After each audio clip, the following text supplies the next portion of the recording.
Hello, hello, hello. This is the College Genesis, the chief host of the Voice of the College Nation radio show, broadcasting you through the next couple of hours of stimulated conversation, interesting debate and discussion. Hello, hello, hello. Now I want people to get comfortable. Go ahead, get yourself some lemonade, some fruit punch, some soda, whatever you're gonna do, and grab yourself some peanuts, popcorn, or some ice cream. Whatever you want to do is open snack tonight, or you can get some pretzels, little bags of pretzels, and sit there and munch on those one night with some chips. What you want to do is mix the chips and the corn, Doritos chips and pretzels go good together. You mix them up in a bowl like a mixed thing. Take pretzels, the mini pretzels, and the Doritos, and put them together. They're really freaking delicious. And they have some cheese dip. Get yourself some pretzels, Doritos, right? Not the ranch. The ranch is nasty. Regular Doritos, and get some cheese dip or some onion dip or something like that, and just sit back and chill tonight. So basically, we're going to talk about another topic now. Look, last night's show was explosive. It was about the history of Black America overseas. Tonight is part 2, right? And when you have a topic like the history of Black America overseas, it's going to be educational. It's going to get lit tonight. It's going to be on. So stop what you're doing and like, share, subscribe, tell a friend and everything. This is where you want to be tonight. This is where you want to get education. This is where you want to get knowledge and everything. Knowledge you're going to get no with. I don't waste people's time unless I'm freaking feeding you with knowledge and everything like that. That's my job, my duty. And a sworn duty to uplift my people and with my knowledge and everything I have to offer. But tonight's topic, I want to talk about Sierra Leone and Liberia, mainly. We're going to talk about everything else. I'll probably play some more Black Canadian videos, African Americans in Canada, African Americans in Russia, Little Liberia in Mexico, Costa Rica, all over the world. African Americans have been migrating all over the world since the end of slavery, even before the end of slavery, so it's not uncommon to see Black people. But what about the Black people of Paris? We're going to talk about that tonight too. The Black Parisian life, So why did these people migrate? Why did they flee their homeland of America? That's why when people say this idea of foundational Black America, and they're lying to you. We never had a foundation here in America because this country always rejected us. Do you understand where I'm coming from? Do you understand where the College Genesis is coming from? That you can't fool the College Genesis, right? You could talk all you want but I have a PhD in Negroology. I know the Negro, You can't on one hand talk for years, talk about how racist America is. Then America pulls your card like, okay, if you think it's racist, we're going to replace you with these Black immigrants. Suddenly you want to run back to the white man and remind mass of your special relationship. That's all it is. And I'm going to say it tonight. The ADOS FBA movement is nothing about, only thing it's about is reminding everybody of your special relationship with Massa. That's all it is, Oh, Massa, don't replace us, Massa. We're good Negroes, We're going to be good, Massa. We're Americans, we're foundational America. We've been here with you all the time, Massa. That's all it is, That's all the ADOS FBA. I would love that anybody call in and challenge me on that, The ADOS FBA movement is nothing but Negro slavery, Negroes try to hold on to their slave status, their relationship in on the plantation, the plantation politics, So, but the truth is, there was a lot of African American. It would have been more if the money situation was right. That wanted to live overseas. For example, we had this movement called the Peace Movement in New York, right? And it was basically, and this is what kills me about when we talk about this discussion. The Peace Movement, I'm going to find the article. So I can do a better research, right? From what I'm hearing, right, the lady who read the Peace Movement was from Louisiana. She was a light-skinned lady, right? Probably Creole from the, Creole culture, whatever like that. But she watched, I think, a fellow Creole Black man or whoever like that. As a young girl, she watched a Black man being dragged down the streets and strung up and lynched. And that basically, and but the fact that no one, she saw how powerless black people were to do anything about it, how in terror and fear they were. She said, "No, this is not our country. We cannot live in a country and justify living in fear and terror like this. We need to leave America, right?" And she got the help of a racist senator of Mississippi called Bilbo, and they want to find fun black people to ship them. He was ready to bankrupt the American thing to ship all the black people out of America to Africa, Liberia. And her and Bilbo worked together and whatnot. But then you got the people like the W.B. Du Bois and Charles Spurgeon Johnson. No, we America, we can't go no place. That's another thing. Is like they want to keep you. It's not like they really believe. Like, let me tell you something. How these people work, right? If they have any sort of what they call Pyrrhic victory, right? Civil rights, Rosa Parks, they will show these things like Rosa Parks and everything like that. It's not because they really believe Rosa Parks' cause. It's just basically so they could tell the people, say, who want to live outside of America, want to leave America, see, we're making progress. That's all it's about, Not that you're ever going to make progress. That's why black people say, if we're making progress, why do I feel oppressed? Why I feel down? Because it's not about you getting better, your social better. It's creating a perception, and then what you call W. Du Bois called this a cruel and deceptive hoax. What does he mean by that?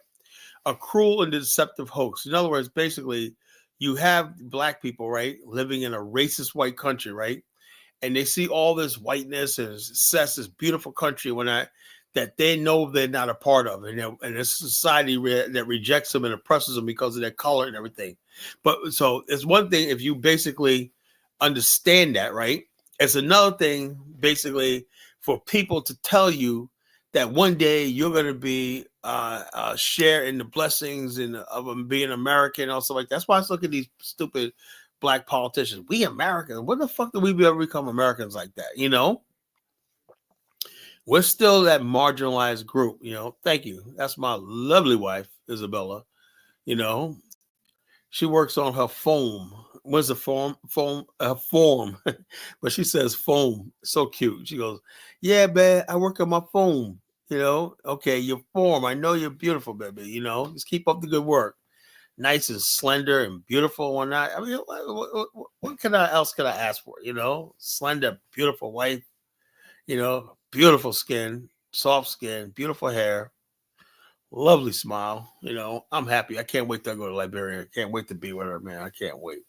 So, and women out there, if you don't have a guy that freaking loves you like that, is going to give you his heart and everything like that, I don't know what the hell to tell you for it, because she has my heart, so bottom line is this: I'm trying to show men how to actually love women. I think a lot of guys here do not know how to appreciate and love one woman. Don't know how to love a woman. Don't know how to get intimate, how to build around a woman, And that's what the problem I think we have. We have too many men that want to be players, and all this kind of friggin' nonsense and everything like that. So I'm just trying to be an example, Yeah, thank you, Abraham. Yeah, I'm very lucky, and she's lucky too. And she's lucky to have me too. No, I'm just kidding. I'm the lucky one. I'm the really lucky one. I'm really lucky one. So, but back to this topic of the show tonight. We have to this idea that black people's our manifest destiny, our sovereignty, begins and ends with the borders of America is a myth. It never existed. So when the foundational Black Americans tell you how what they are, and they describe themselves by the 50 the 50 states of the continental United States, that's a slave mentality. That's a plantation that was drawn for you. That's what Langston Hughes said, the shore to shore mentality, right? That means black people only see themselves, their identity is only fixated on the borders of America, right? That's why I said, people always say, well, who do you consider African American? Anybody basically of black slave descent that lives in America that assimilates with black African American culture. Let me tell you something right now. I would say if you came in and live in places like Louisiana, let's see, what's another place? Now it's Atlanta, and but for the longest time, it was Harlem. You know, the Harlem Negro, as they call it, right, was unique. You have people from the South and you have people from the Caribbean who fused together to create this new culture and identity called the colored people, or the people of Harlem, the colored people. The colored people were the people from the Caribbean and people from the South. We were all one people. Black people were people. We understand we lived in a racist country, right? So all black people were on the same page as far as like I'll say we're black, you know. And so the bottom line, this new age stuff about, oh, you ain't one of us because you're not found, you came from the Caribbean, you got a Caribbean parent. That's stupid shit, ignorant shit that I'm determined to destroy. I'm determined to destroy this ADOS FBA coonery, and buffoonery. So I got my good brother Bomani. He's Jamaican, right? That's my partner, right? What am I supposed to say? You call it, man. You don't understand, but brother Bomani, although he's black to the 20th power, Pan-African, black nationalist as I am, I got to turn my back on him because he just happened to be born in Jamaica and I was born in the U.S. That's bullshit. That's bullshit. That's bullshit. So the bottom line is this idea that just because you live outside of America, that makes you any less African American or Black American, that's stupid, And also, Black America is unique because we have an assimilating culture. People could assimilate into our culture, no matter where you come from. You're Black, you can assimilate into our culture, easily. We're not a tribalistic culture in Black America. Anybody can come in there and blend into the Black American way of life. So bottom line is we welcome them all. We welcome any. I do. I don't care what these ADOS FBA goofballs are. If you're Black and whatnot, to me, you're welcome. That's why I see it. That's just my opinion. So, but when you come here, you got to basically respect the rules. America is based on the relationship between African Americans and the Anglo Saxons. So therefore, you can't come in here with your own program. You can't come here being a Nigerian talking about, well, in Nigeria, we don't see color. Yeah, well, in this country, we do all see color. Everything is about race and color in this country, and we don't cross certain color lines and everything. So you have to adjust to things. Problem is when people come here with their own ideas about race and color and everything and try to be dismissive of the dominant Black culture here, that's where the problem lies in. That's where the problem lies in. That's nothing more, nothing less. It's just that, hey, in this country, you say, look, in this country, this is the way things are done. We're not, we don't freaking do this.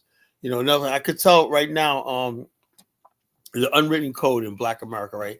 We don't like white people in certain spaces and everything like that. Not say like I don't have white friends. Like I told the idiot Baruti last night, I do got white friends, but I'm not inviting them into the colonization and stuff like that. There's a space and time for everybody. I got my Chinese friends. I got people that I do martial arts with. I'm not gonna be talking about the Afghanistan stuff like that to my people that I do martial arts with or I do other things with. So the bottom line is this: there's a time and place and compartmentalizing everything. This right here, what I'm trying to do, the Black nationalist movement I'm trying to build with my own people. That's it. Nothing more, nothing less. I'm trying to build with my own people. So basically, when people come here in this country, they have to understand the rules.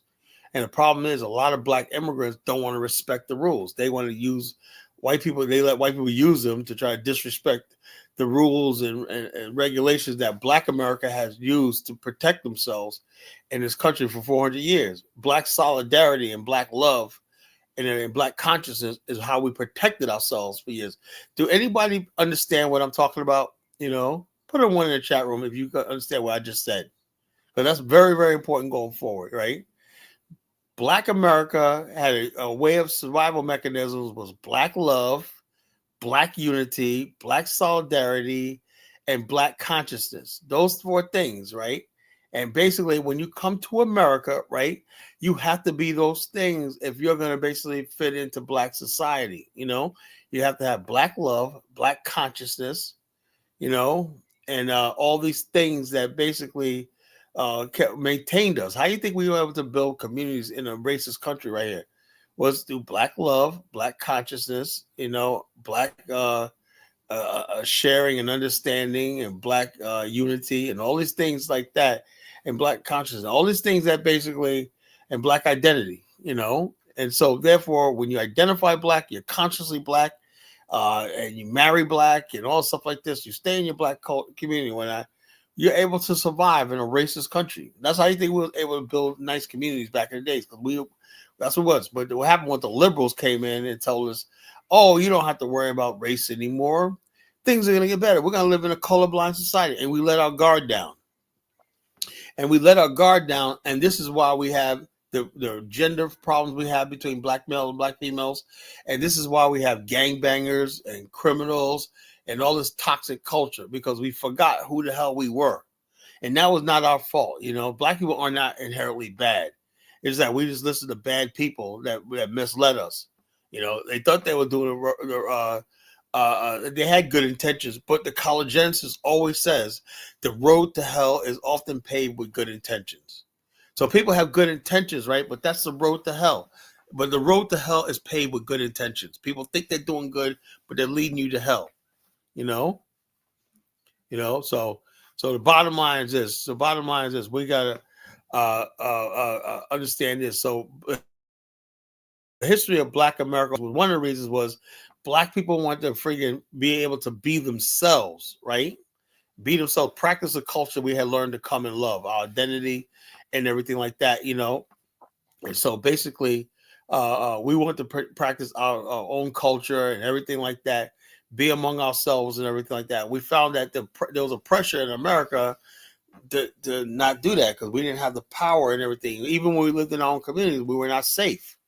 We were safe because we still had to go to the white man for jobs. We had to go to him for education and stuff like that. So that people said, what if we was able to start our own life over, because we're segregated anyway, right? What if we were able to build the same communities we have here and duplicate that in Russia, Canada, France, Liberia, South Africa? And that's what you have. You have a duplication of Black America all over the world. So this idea of Black America living outside of America is not new. And it's going to happen again, but this time on a bigger scale. So I'm only basically saying, Colin, man, now I understand why you coming, why you already, yeah, now you get where I'm coming from, right? Now you get where I'm coming from. We're basically people that are not going to be bound to the confines of the U.S. border. That's not us, The people say I'm a foundational Negro American, whatever like that. These people are clowns. They're buffoons, They limit themselves. They're slaves. They're modern day slaves, So we're going to get into that tonight. So let's talk about Liberia, okay? Liberia, I'm going to say something right now. I think people need to listen to this very, very carefully. The idea of, given what I just said, that Black people long desired to duplicate their culture and community around the world, right? Now you say, when did it start? I would say it started probably on the slave ships on our way over here. There were probably slaves on the slave ships saying, something, we got to return and build something. But they came over to America and learned a new way of life and everything, a modern way of life. And then once we mastered this modern day life, remember something, even in colonial America, Black people had their own communities. We had hidden, people don't realize this, right? We had hidden maroon communities all throughout the United States and way upstate New York, Massachusetts, and everything. These were Black thriving communities that had their own church, schools, everything like that lived outside the law, So the whole thing is, our people said, something, what if we had a place where we could come and practice what we do, everything. We trade among us. 90% of all the business done by Black people, whether it's somebody hires somebody to do work or tradesmen or something like that, or selling melons, were done by Black people. We had very little contact with white people, And so therefore we lived in these little self isolated communities all throughout the United States. This is a historical fact. We had black communities all throughout the United States for hundreds of years. So but the thing was, the people said, look, yeah, although we got these communities and everything like that, we got a way of life that we like and everything like that. We go to church, we work hard in the field, we harvest, and we work hard on the field and everything. We feed ourselves, clothe ourselves, educate ourselves, and we have our women. We make love to our women and all it's like that. But we still don't feel like we have equal rights. So what if we had a place of our own where we could be the majority, and we could be safe and everything, and handle our own affairs and everything, and we could basically get into politics and pursue our dreams and ambitions, right? So the idea of us finding a place, the promised land began. It was always called the promised land. If you understand African American history, it's always a quest for the promised land. You know, so when people basically get up here and start telling you about Black history and they don't explain that to you, they don't know what they're talking about. We were never these people that sat around waiting for civil rights. Black America has always been in a search for the promised land. Like I wrote my novel Journey to the Promised Land on that philosophy that I have about African American history. It's always we saw that with Nicodemus, Kansas. When African American settlers, I heard there was land out there. You can get yourself make a lot of money, find yourself a fine woman, master, and have some little children and whatnot, and have my land and farm when I had lots of kids and boys and whatnot. Where's this place at? It's the promised land. You and brother, let's take my hands, and let's go to the promised land, But that's our people, That's a story of our people, Let's go to the promised land. Brother, take my hand. Let's go to the promised land and be free. That's our people. That's the story of the African American. Okay? So therefore, given that what I just said, right? So one of the things what people were talking about going was Canada. Some people thought they can go out to the West and everything. We built communities out in the West, in Kansas, California, even in Colorado and everything. There were Black communities, Arizona. There were Black communities out there, that got into cattle ranching and stuff like this, But the biggest one was Liberia. That was the main one, was Liberia, right? Liberia was like 200 years in the making before it started, right? There was idea among Black people, African Americans in particular, right? And Black people from the diaspora, Jamaicans, everybody else, that said, what if we were able to, because at the time the slave trade was happening, they said, look, we want to fight against the slave trade, stamp it out on the West African coast because they keep bringing in ships. And no, Audrey, that's a fine. That's my wife, a fine ass woman. Something you can't be. How about that? Fine ass woman. See, I can show her whole body, how slim she is, how beautiful she is.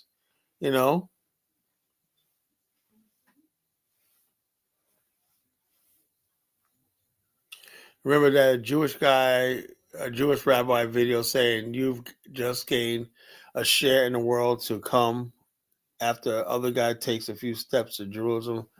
Don't quite know. Maybe you can call in tonight and explain that, Ibrahim. I don't really quite understand what you're saying. But anyway, same kind. Yeah. The bottom line, the Jews actually copied well, yeah, she's not picky, but she picked me though. I know I'm not much. I admit it. I'm not much, but she loves me, so that's the main thing. So anyway, so the whole thing is the Jewish people copied the idea of the African American return to Africa, and Theodore Herzl copied Edward Wilmot Blyden. They were friends and contemporaries. Theodore Herzog, Edward Wilmot Blyden was contemporary. Anyway, the idea of returning to Liberia was 200 years before it even started, right?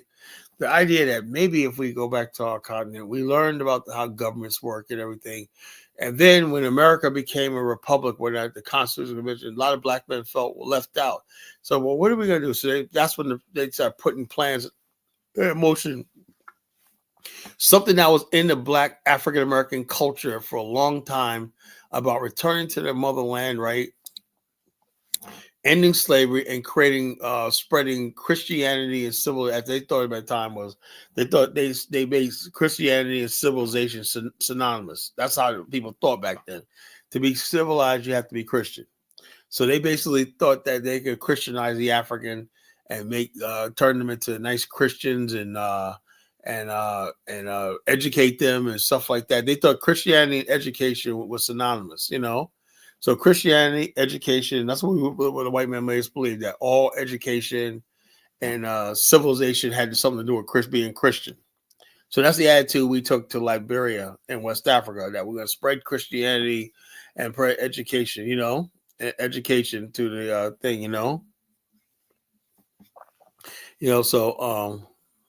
So therefore, we went over there. We in 18, right after the Haitian Revolution, right, and white people were terrified of this new problem in their republic called free blacks, because they felt that free blacks was a threat to the institution of slavery.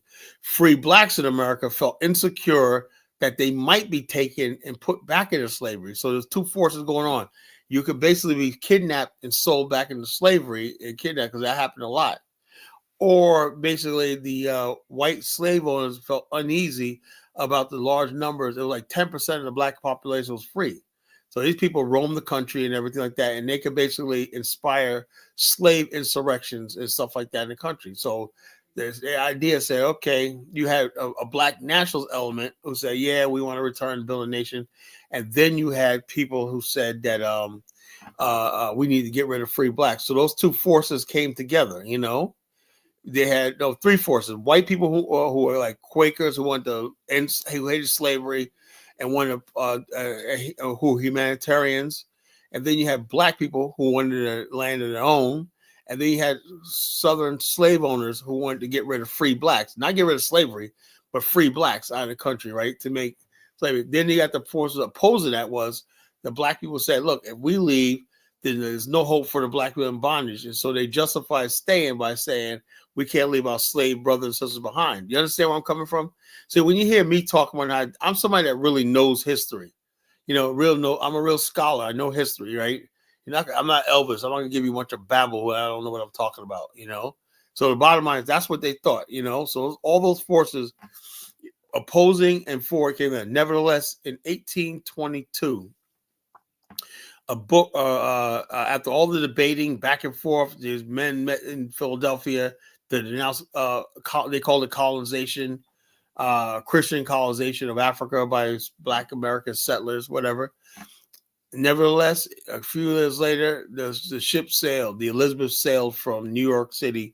Along that ship was a man named Elijah Johnson, who was a African American warrior and veteran of the War of 1812. You know, so he was on that vessel, right? He volunteered to go and whatnot and help with the settlement, right?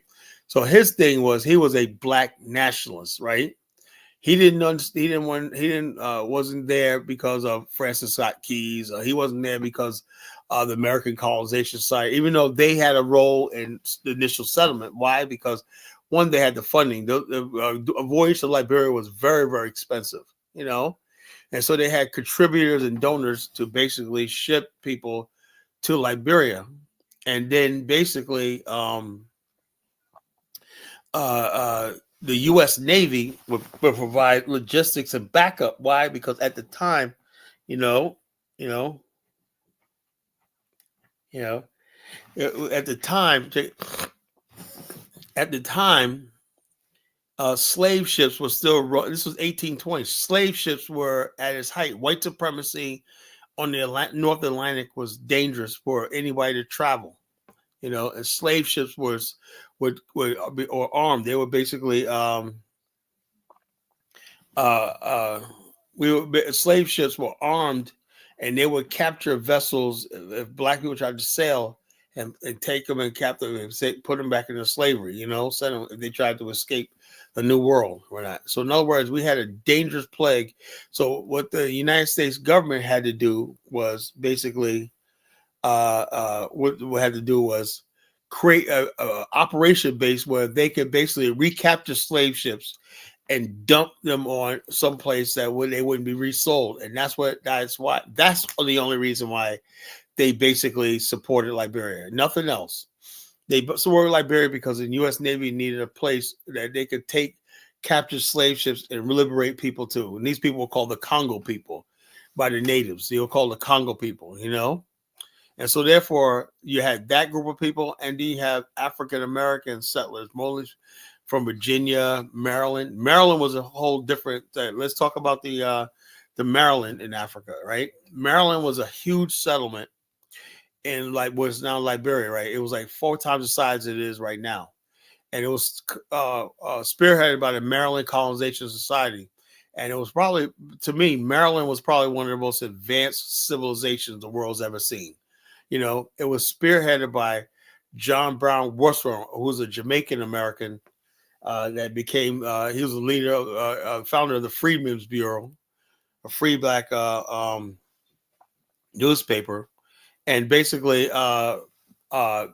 he volunteered to go to Maryland, right? From the state of Maryland, he volunteered to go to the Maryland settlement, right? And he became its governor, right, under the Maryland colony. Then he succeeded in making Maryland a profitable, beautiful settlement with Cape Palmas, overlooking the bluffs, overlooking the ocean. Beautiful place, right? A lighthouse on top of Cape Palmas. And then also cities, a real well-developed city. You had Baltimore Street, you had Harper City, you got Hoffman River, a mail depot on the Hoffman River. So it was real modern. And so therefore, after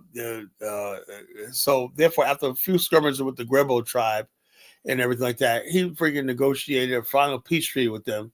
And then basically he succeeded in declaring independence of the Maryland state colony from the state of Maryland, right? So therefore, a few years later, the Republic of Liberia, 10 years after independence, said, you know something, we want to make Maryland part of Liberia, right? Since we're all the same people from the United States, and so, but the Marylanders rejected it. They didn't want to be part of Monrovia. And so anyway, a Grebo of war broke out with the Grebels, right? And the Grebels almost attacked, made it through Cape Palmas, right? And the whole city, Harper, would have been exposed, right? And people would have got slaughtered.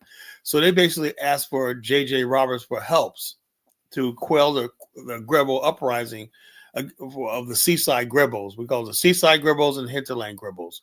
The Seaside Grebels, this guy named King Freeman, led a revolt against the settlement and everything. Then what happened was this, very ingenious, right?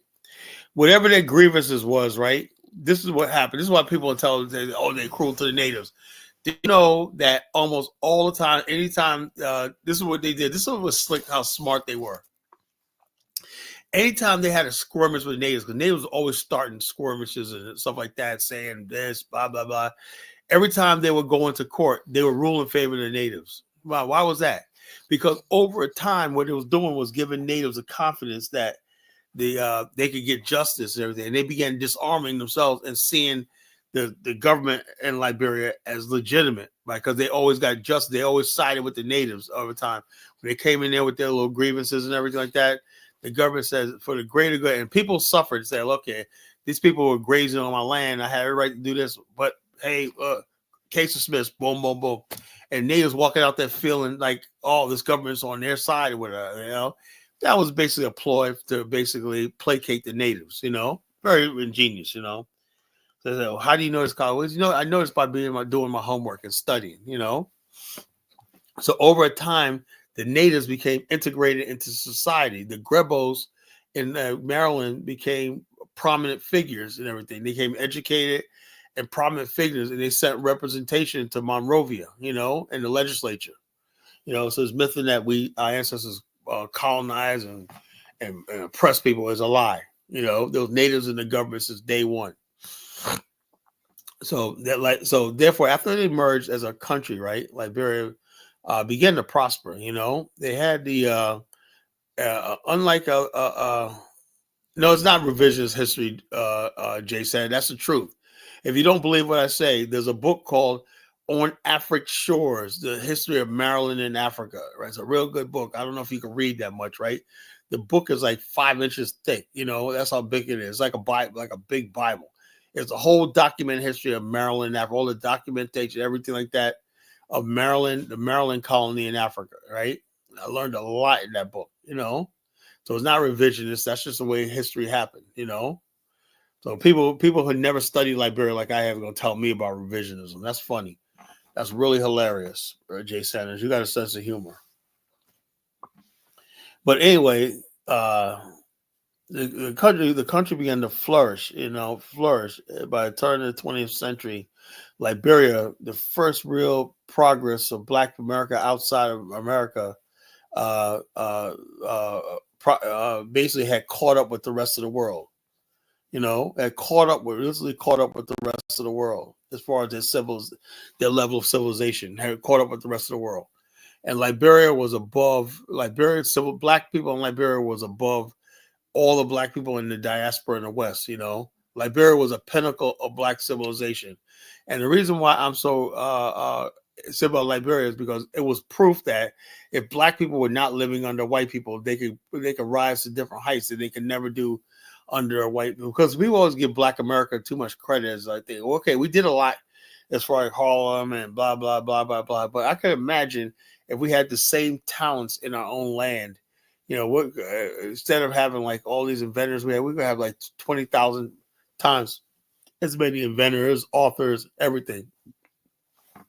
If we had our own civilization, and Liberia proved that, they was able to rise to different to levels that we never rose to. They were statesmen and some of everything. They saw the world differently than their brothers born in oppression in America. They saw themselves as a chosen people, as a children of God. That's what the Liberians thought of themselves, as a chosen special people, in history and whatnot. They really thought themselves as superior to their kinfolk in America. They thought themselves as superior, they would have the thing of being born in their own land, Well, Liberia had a revolution in 1980, and the native people took over the country, and the rest is history, right? Because the bottom line is they made one single mistake, right? They forgot where they came from. They forgot they were actually African Americans in Africa, and you cannot change that notion. You cannot erase your identity. As soon as you think you're going to erase your identity and everything. My wife's of African American descent, in Liberia. Her family's African American descent. The Wilsons, African American descent, and I'm saying like this, and their family lost everything. Everything. Her auntie. My auntie Berlin has not been back to Liberia since 1977. She came to the States and never was able to go back to her country because her country was taken from her. And so the country was ran into the ground. The country was poised to produce the first Black billionaire, was Stephen Talbert. He had a company called the Maserati Group of Companies and everything. So the bottom line, the country thrived on education. They built the second college. They had Monrovia College and Liberia College and everything like that, Yeah, she could trace her family back to America. Yes. She is African American descent. Everything about her and her family and everything. I know her family mostly lives in the United States. Well, they're basically African Americans,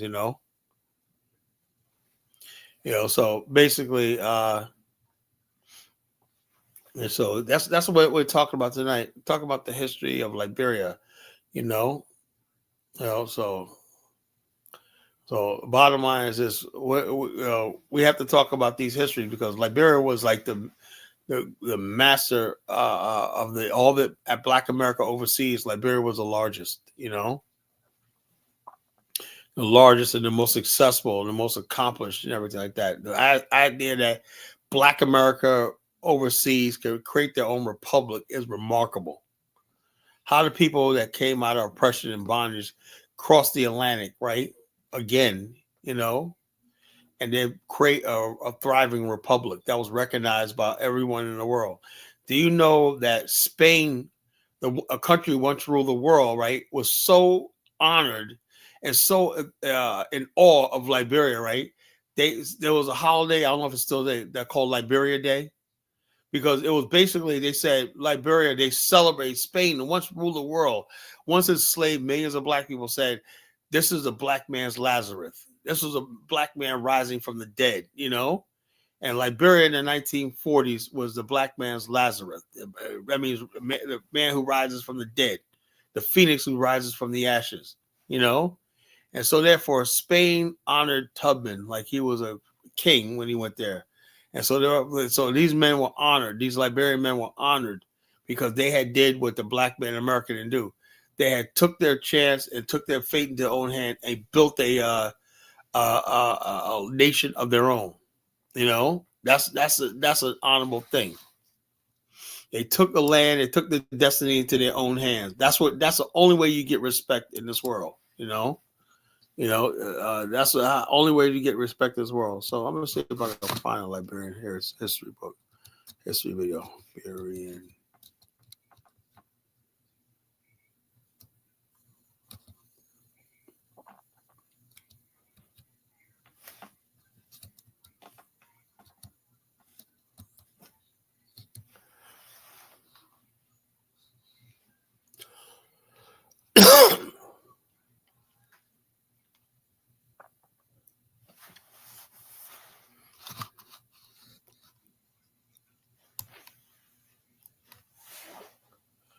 And like I said, a lot of stuff you see about Liberia nowadays is just, especially about white people.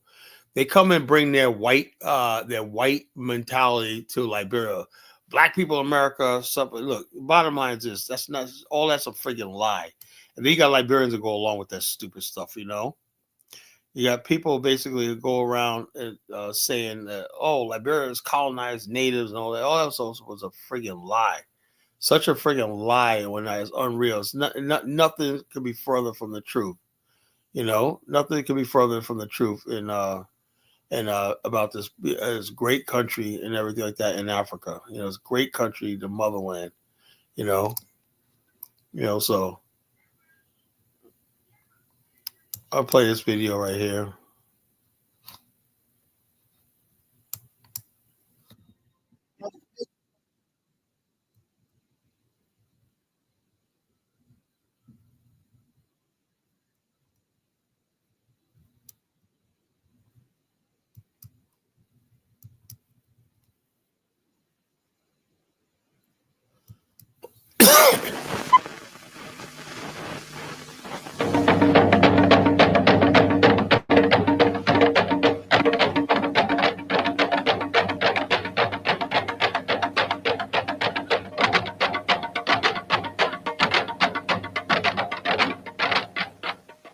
On December the 11th, 1822, a group of settlers ended their long voyage across the Atlantic Ocean, landing on a small island at the mouth of the Mesurado River, which they named Providence Island, secured with part of the mainland by treaty with 6 tribal kings. Crossing to the mainland, the settlers thrived and created a settlement that would become the city of Monrovia. Many such communities grew up, and the territory expanded, until 25 years later, representatives from each of these communities came together at a constitutional convention, and on July the 26th, 1847, signed a Declaration of Independence, creating the free, sovereign, and independent nation of Liberia. That was 127 years ago.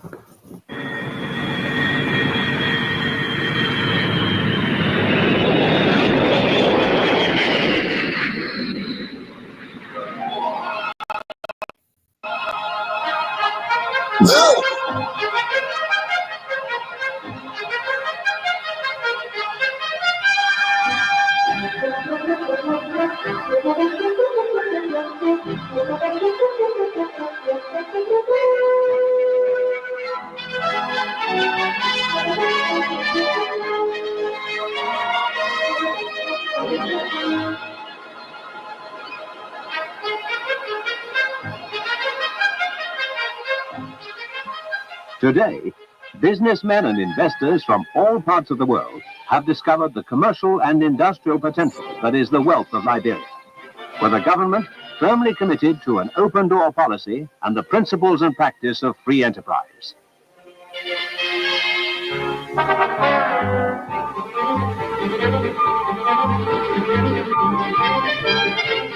Monrovia, capital city of Liberia. Its 150-year history reflected in a graceful cultural heritage. But a city as modern as today, the country having developed a fine balance between traditional African values and the modern way of life.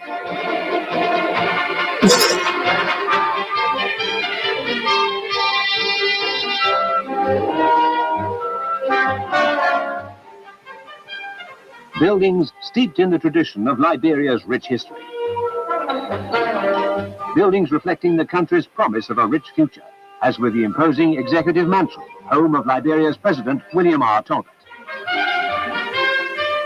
Buildings that reflect the civic dignity of the city, its commerce and industry.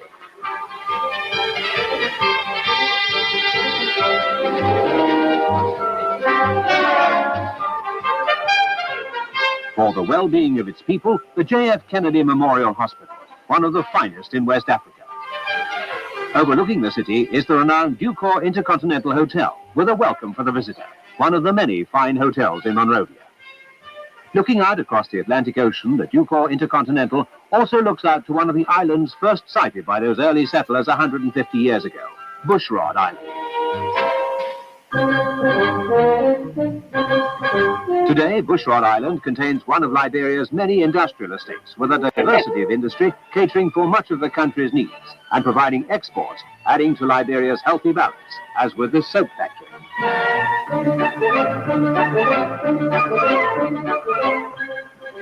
With an ever-expanding building and construction program, cement is essential, and this large cement works is situated conveniently close to Monrovia City.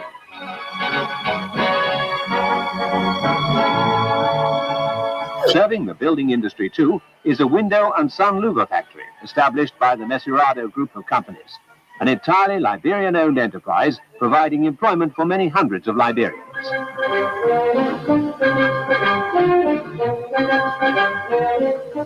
Another Liberian enterprise is a paint factory, effecting even further savings in foreign exchange by having its own can manufacturing plant.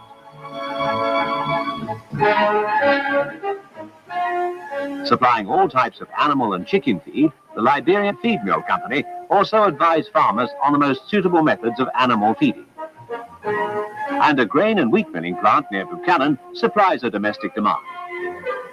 The Liberian Development Corporation stimulates industrial investment and the development of existing enterprises, assisting investors to identify investment opportunities, taking advantage of the country's resources and market requirements. Tobacco is one of Liberia's developing industries, and utilizing the country's own tobacco crop, a cigarette factory produces brands blended to local tastes.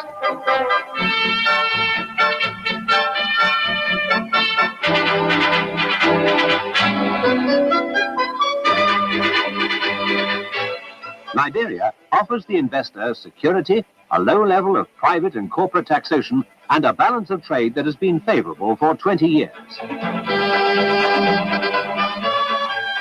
To encourage young farmers in this fast-developing industry, a tobacco experimental farm has been set up, looking into the most suitable types of tobacco for Liberia's ideal soil and climatic conditions, and teaching farmers to take every advantage of this valuable addition to the country's industries.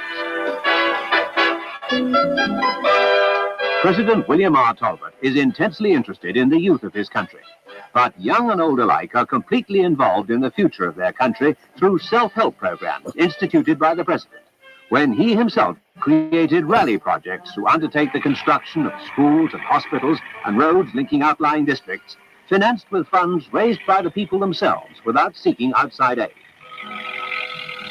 Rally time, a complete involvement of the people in their country's future. President Talbot himself also instituted a program of rehousing families formerly living in overcrowded areas. And on new housing estates such as Gardinersville and another named after the assassinated leader of the Guinea-Bissau liberation movement, Amilcar Cabral, families can be raised in pleasant, healthy surroundings, preparing for their inheritance, which is the wealth of Liberia. Realizing the importance of the younger generation in the future of his country, President Talbot refers to the youth of Liberia as his precious jewels. And here at the University of Liberia, these young people are able to acquire the higher learning required of them if they are to take the fullest advantage of the foundations laid down for them by today's leaders. With the importance of agriculture, the University of Liberia has established a College of Agriculture and Forestry, which, in addition to its academic importance, also serves as a major agricultural research center. The Forest Products Research Laboratory has a well-established nursery growing more than 20 different tree species to determine their suitability for large-scale commercial production.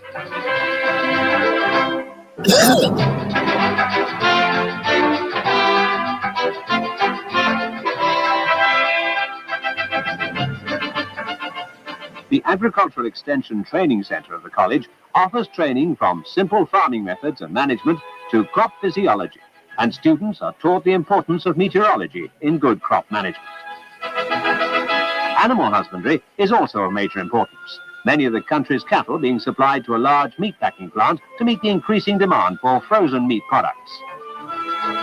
Oil palms grow profusely in Liberia, providing a cash crop income for smallholders and cooperatives, and students receive the benefit of research into this valuable crop. Palm kernels are crushed at modern oil mills, like this operated by the Liberian Produce Marketing Corporation, located near the port of Monrovia, where processed oil is stored to facilitate easy onboard loading. The Liberian Produce Marketing Corporation, a joint venture of the Liberian government with the East Asiatic Company of Denmark, buys much of Liberia's palm oil, coffee, and cocoa, maintaining a huge storage complex within the free port of Monrovia for shipment to all parts of the world. And in addition to direct buying and overseas sales, has vast areas of its own under cultivation, supplied by the corporation's own nurseries.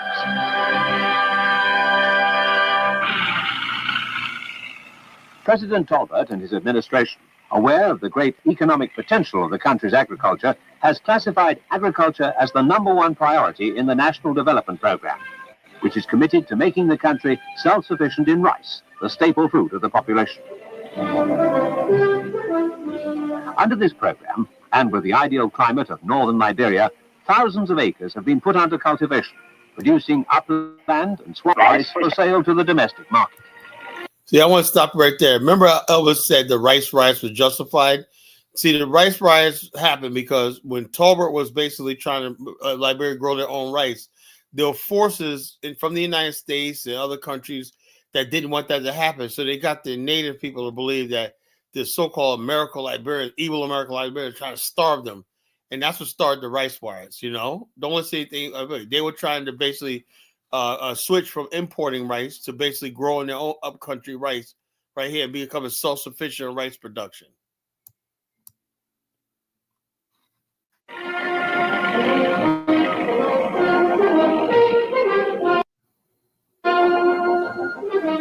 Irrigation schemes have been constructed under expert guidance, and high-grade rice will soon be available to meet the demands of the country at reasonable cost.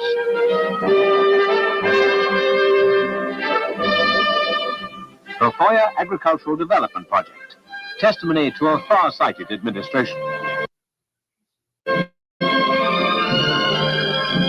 Further to the south are the famous rubber plantations of Liberia. Cultivated by smallholders and large estate owners alike, Liberia is one of the world's most important suppliers of natural rubber.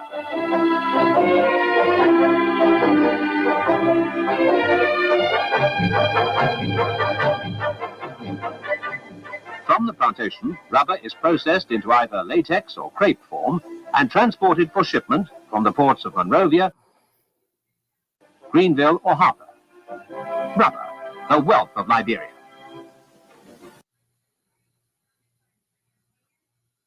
Did you know you could be entitled to a 5- or 6-figure payout if you were in a traffic collision within the past 2 years? Yes. Timber, yet another source of Liberia's wealth.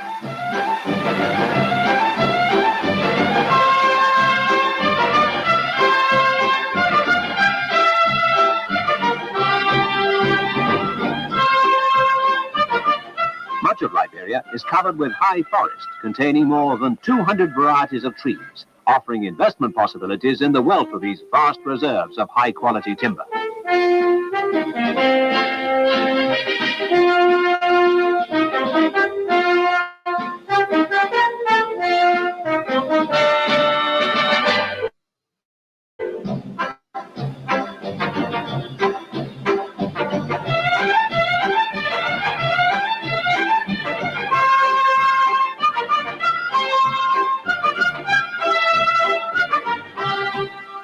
concessions in the interior, logs are transported for shipment to all parts of the world from the ports of Buchanan or Monrovia.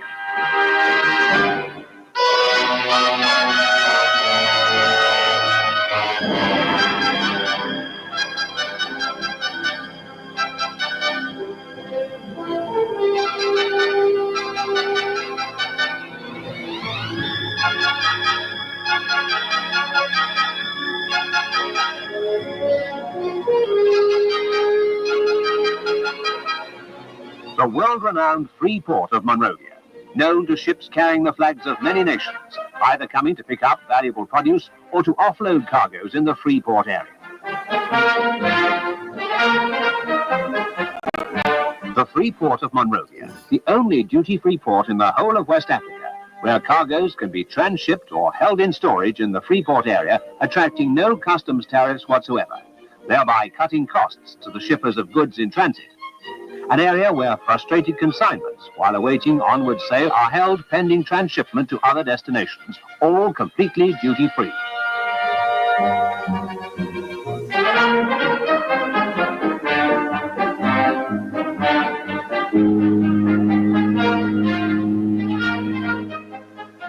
The free port of Monrovia, gateway to West Africa. Also based on the port of Monrovia is one of the largest fishing fleets in West Africa, operated by the Misconceptions Group and an important part of the country's economy.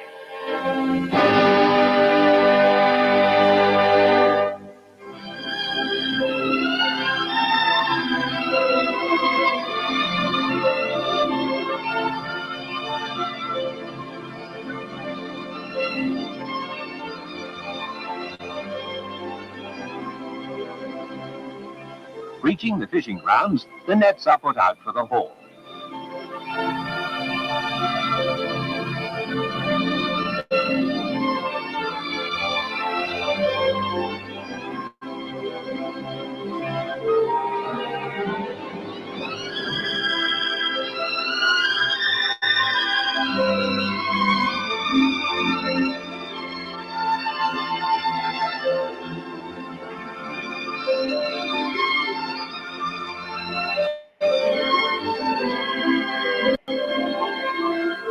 And the fleet settles down for the trawl, each trawl taking about 4 hours.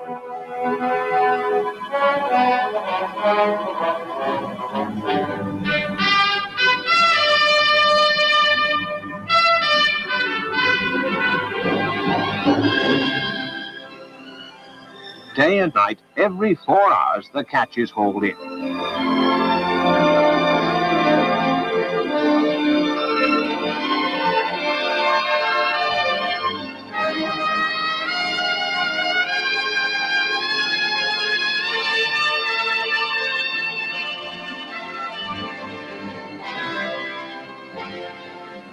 Wealth from the land, wealth from the sea. And at Mesurado's own processing plant, each catch is cleaned and sorted within minutes of landing to be packed and frozen. Some of the finest shrimp in the world are off the Liberian coast, and every catch is carefully controlled and analyzed to meet stringent international standards for export to many parts of the world. Japan, a critical consumer, is one of Liberia's biggest customers.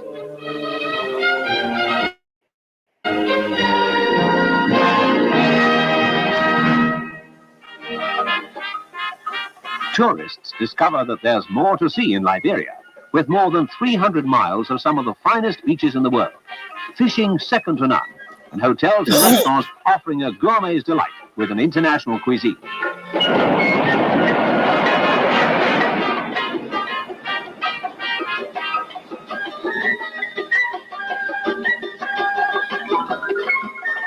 Liberia's natural coastline caters for the children too.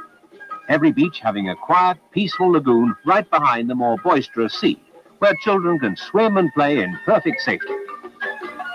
And where Dad can put his feet up without a care in the world.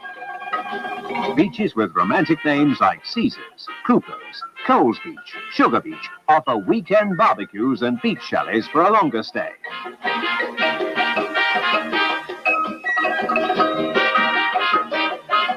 And there's always plenty of local interest.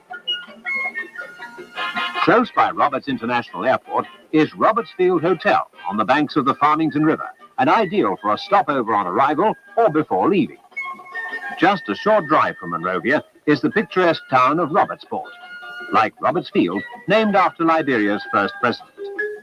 Robertsport, with a charm and culture all its own, with placid Lake Piso on one side and the Atlantic Ocean on the other, with a luxurious hotel overlooking the ocean and a favorite spot for out-of-towners.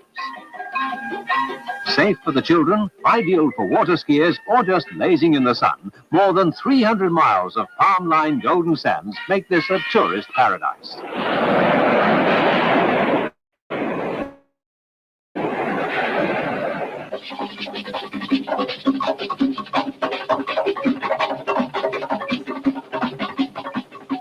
Visitors are entertained throughout the country by traditional dance troupes, the national dance troupe of Liberia having performed throughout the world.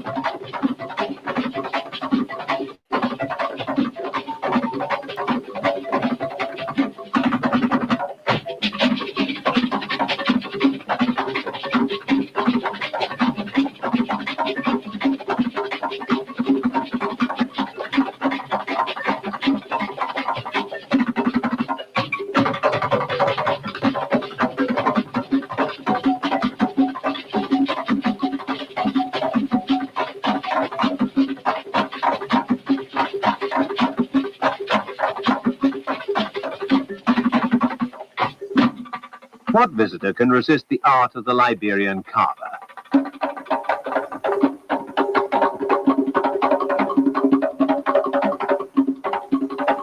The traditional brass beater offers exquisite workmanship. But perhaps Liberia is best known for the delicate work of the ivory carver, famed and admired the world over.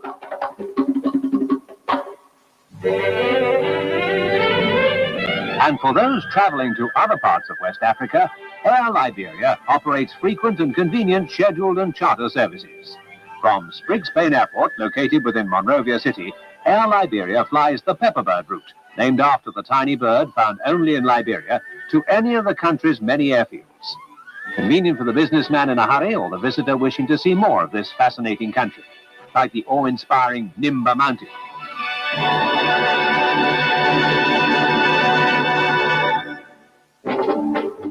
Nimba Mountain, one of the largest iron ore deposits in the world, providing one of the greatest sources of revenue in Liberia's economy. Iron ore, together with rubber, represents some 85% of Liberia's exports. Drilled in shelf formation, iron ore is separated from waste material for processing. Waste material being returned for reclamation and transported in giant bulk carriers, each carrying a load of 110 tons.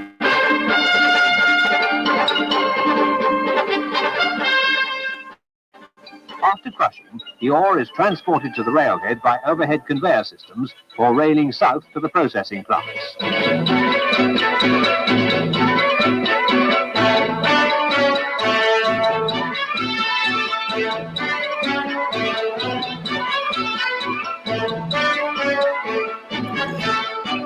At Buchanan, refining is carried out at one of the largest refining plants in Africa, where a high-grade ore is produced ready for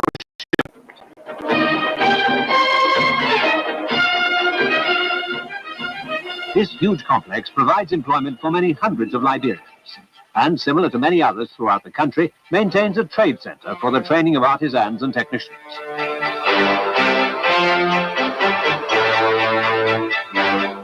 Although Nimba is the largest, there are many iron ore deposits in Liberia, and ore from many upcountry mines is railed to the ports of Monrovia and Buchanan to be stockpiled ready for shipment. Giant mechanical grabs load the refined ore onto conveyor systems for loading into the special ore carriers that can be seen in Liberia's ports every day of the year.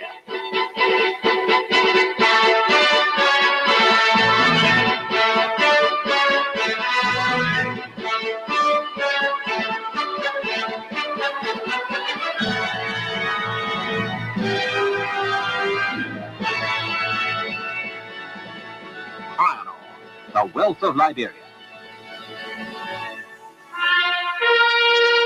The wealth of Liberia. A complete involvement of the people in the future of their country.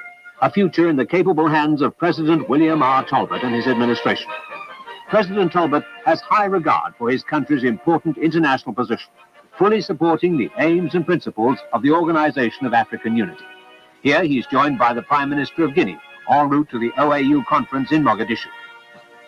President Talbot is the 19th President of the Republic, Liberia being one of the few countries where governments have constitutionally succeeded one another for more than a century.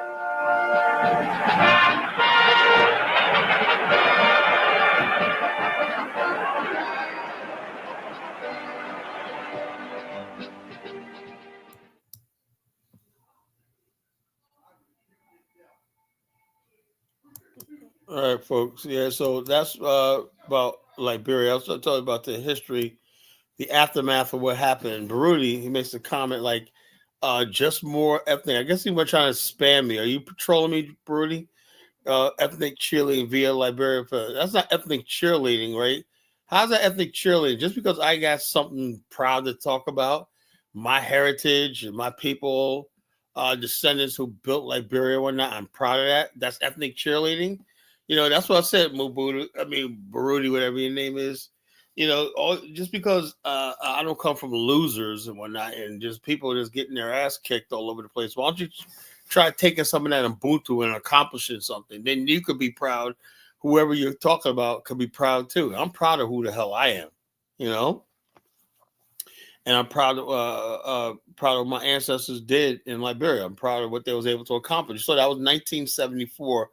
I mean, by just that short period of time, they was able to pull themselves up like this, you know. You sound like white Americans. How does that? So that's another thing. That's the same thing. Anytime somebody is prosperous, they sound like white Americans, you know. In other words, basically the natural state of the black man is supposed to be poverty, ignorance, stupidity, you know, backwardness and everything like that. But if you talk about prosperity and wealth and success, you're a white American. That's how far gone we are, you know. But continuing, Frenchie asked about other places. Look, yesterday I talked about Black Canadian. I talked about a place called Little Liberia in Mexico. It was an African American settlement in Mexico called Little Liberia, right? In honor of Liberia, because they couldn't make it to Liberia. There were people that came from Los Angeles and built a community down there, farmers and merchants in Mexico called Little Liberia in Baja California, Mexico, you know. Yeah, of course, the United States didn't. The United States people have this idea that there was some special love or relationship between the United States and Liberia. Nothing could be further than true. The United States actually saw Liberia as a problem. Why? Because here you had a country that developed on its own without being colonized, right?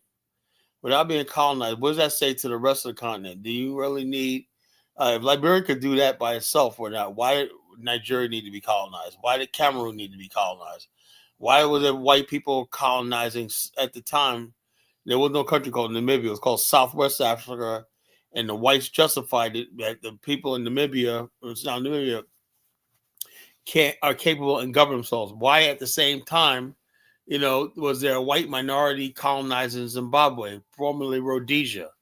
The idea of white supremacy was big on the continent. You had the French and the Belgium and the Congo, you know. So therefore, Liberia was just a freaking problem, you know. Liberia is not America's stepchild. It's not. You know, Liberia, if it was a stepchild, it was neglected, you know. America really had very little to do. I tell you what, the country that you could call Liberia stepchild is the Netherlands and Germany. They actually did more for Liberia than the United States did. And that's somebody who studied the history. It was like Germany had Liberia basically stuck more with Germany instead of being bullied by the United States. The United States was a problem, you know. The United States was a problem to Liberia, right? I admit that the United States kept this Liberia's independence at one time against the British, you know, but that was about it. You know, the country that basically that was really about Liberia was Germany. You know, but Liberia had to suspend diplomatic relations with Germany as number one development partner for the United States during World War I and World War II, twice. You know, so The United States, this idea that America has a specially Liberia's connection to America is through Black America. It's Black America overseas. Who knows what Liz is tonight? Well, she'll give me a night off. She ain't here, so that's great. She don't want to hear nothing about Black people. Liz is typical what I'm talking about. She don't want to hear nothing about no Negroes living outside the good old USA. She don't hear nothing about that. The bottom line is this: the idea of Black America overseas need to friggin' be talked about, right? Because this is not anything new. The idea of African Americans living, I think, the Creoles of Freetown. Let's talk about the Creoles of Freetown. They were the original settlement of African Americans in West Africa. That whole coastline right there is something right there is where I call the Pan-African coastline. From Freetown all the way down through Monrovia and through Maryland. It was basically African diasporas resettling on the continent. That region right there, Liberia, Sierra Leone, that whole strip of territory, right? And I believe those two countries need to really focus on that part of its heritage, as a points of return. Freetown was blessed because they had a college called Foray Bay College. And Foray Bay College was one where Edward Wilmot Blyden taught, And he was one of the first ones that coined the term the African American. He called Black people in America the African American. And he said, Edward Wilmot Blyden said, between Liberia and Sierra Leone, he said, everything the Black man in America is fighting for and everything like that is right here on these shores of Africa. He said, if they would take the same ingenuity that they're trying to do in America and bring these to the shores, they'll be thriving and they'll be happy, And he tried many times to come to America to convince more Black people that they need to come to this continent, but we just didn't have the leadership, More would have came. We had up until the Marcus Garvey time. I wrote my book Journey to the Promised Land because it was about the time of 1870s where Edward Wilmot Blyden was trying to get African Americans to come to Liberia and Sierra Leone, and he had almost given up. And then the voyage of the Bark Azor, which my novel is based on, happened, right? And he's a character in a novel. I brought Edward Wilmot Blyden to life in my novel, So people like that about my novel. I brought in real historical people in there as characters. Most of the characters were fiction, but Edward Wilmot Blyden was a real character in the book, And then the ship's captain was based on the captain that was I changed the guy's name, but it was based on his memoirs of the voyage. So I just basically used my own character to basically interpret his voyage, and so therefore, it was a really good book. I had an offer from Lionsgate Film to make it into a movie. Well, so maybe I come in the future when I get a better offer. They wanted to give me, the American Liberians survived. Yeah, they're still there. They're still there. Most of them are back. Most of them in America and South Africa, Ghana. But there's still that culture is still there, strong. The American Liberians are actually called the Congo people, and the culture is so strong that it dominates the whole culture. 99% of Liberians have the Congo people, American Liberian culture. All of them. That's a dominant culture. Even though they were the minority, they're the dominant culture in Liberia. Even you got Elvis right here. He grew up in Congo Town. There was nothing in his native Grand Jita area and whatnot. He wanted to be. Everybody wanted to be a Congo person. They talk all that oppression stuff, but every one of them adopted. You go to Liberia, the whole entire country, you would think you was in the American South. Everybody got to see all these native people. They got Southern African American ways and cultures and norms. So that culture survived. So Zongo talking about not Zongo, Chuko, Zongo. What's the difference? Talk about you got to assimilate. No, that didn't happen. See, the reason why I played that film is because they didn't assimilate with the people, right? They brought science, they brought education, they brought learning and everything like that. That's what Liberia was able to tower over the rest of the continent, right? Because they brought an idea that they were basically trying to build civilization, So, and it is. First of all, American Liberians were never Americans. You understand that? They were never Americans. An American is a white person of European, Anglo-Saxon, English descent. You know, now you could be, and that's the nationality, all right. But everybody else is a hyphenated American. That means Black America, we're African Americans. That means we have an American nationality, but I'm not American by race. I'm a Black African by race, and America is my nationality. So my culture is a fusion of what I retained from Africa and what I've learned in America. That's African American culture. You know, that same culture, right? After it developed for a couple hundred years, can be duplicated anywhere in the world. Like I said earlier in the video, there was hundreds of Black communities in America that were thriving, even during slavery times. Free Black communities that were thriving in America. Right? They had their own culture, norms, habits, mores, folklore, everything like that. African American folklore, it was survived in Africa. Another thing is, people don't realize this, right? One of the African American traditions we do is called Watch Night. People don't know what that is. What's Watch Night? Okay, Watch Night is an African American tradition during New Year's, right? Tomorrow night I might celebrate Watch Night. I don't know. It's basically you turn the lights off, you sit in the dark with a I have no idea why we did this, We always go to church or whatever like that and say it's Watch Night. I think it had to do with the Revolutionary War and the Civil War times, right? We just basically sat in the dark, right, with a candle, eating black-eyed peas and cornbread and wait for the new year to come in. That was called Watch Night, right? That Watch Night culture tradition is practiced in Liberia. We brought that over to Liberia and it still survives to this day. So miss me with this African American culture doesn't exist. Yeah, Watch Night is still a practice in Liberia. The same churches, the African Methodist Episcopal churches all throughout Liberia, the African Missionary Baptist Church, the Presbyterians, all these churches that you see in Black America are prevalent in Liberia. You even have the Seventh-day Adventists and Jehovah's Witnesses in Liberia. You also have the Nation of Islam, Garvey movement, all this stuff like that you see in Liberia. So Liberia is really probably the most successful example of Black America overseas. So with that, say I'm going to open the line up. Anyone want to ask me questions or open the line up? Some people think we've been on long enough,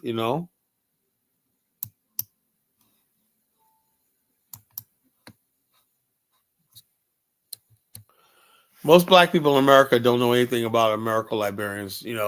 When they come to America, we just see them as regular Black people because nobody ever really pronounces that. I had American Liberians in North Carolina that used to live in our communities in North Carolina when I was a kid, and when all they would say was, I'm from Africa, and I'd be like, how you African and you're so light skinned and, got a name like Johnson or Peters, whatever like that. And then years later, I just Congo people, well, here's a board lighting up there. Everybody wants to come in and ask their questions. All right, Dark Migo, you start off. What's going on? What's on your mind? What's going on, Kyle? I just wanted to, give you your props. Wife is very on point. 1,000 respect to you. Oh yeah, that's what's all about. Why you think I'd take the dangerous flight of going over there every year? All right, I'm gonna have to come with you. I didn't know they was coming that. Save your money. We're going on a tour 2026, man. Oh yeah, I'll definitely be good. I got like 4,000 right now. Okay, good. Look, save your money, brother. I'm counting on you. I'm counting on everybody, man. Because my whole reputation, everything's on the line for this next tour. I already did one. It's gonna be a tour of tours, man. If you're a young single guy, man, you'll have the time of your life. Now, yeah, I seen one of your videos. You was on stage talking. I seen one of your videos. You was like younger. I was like, oh, that's young Kala. I was like, oh shit.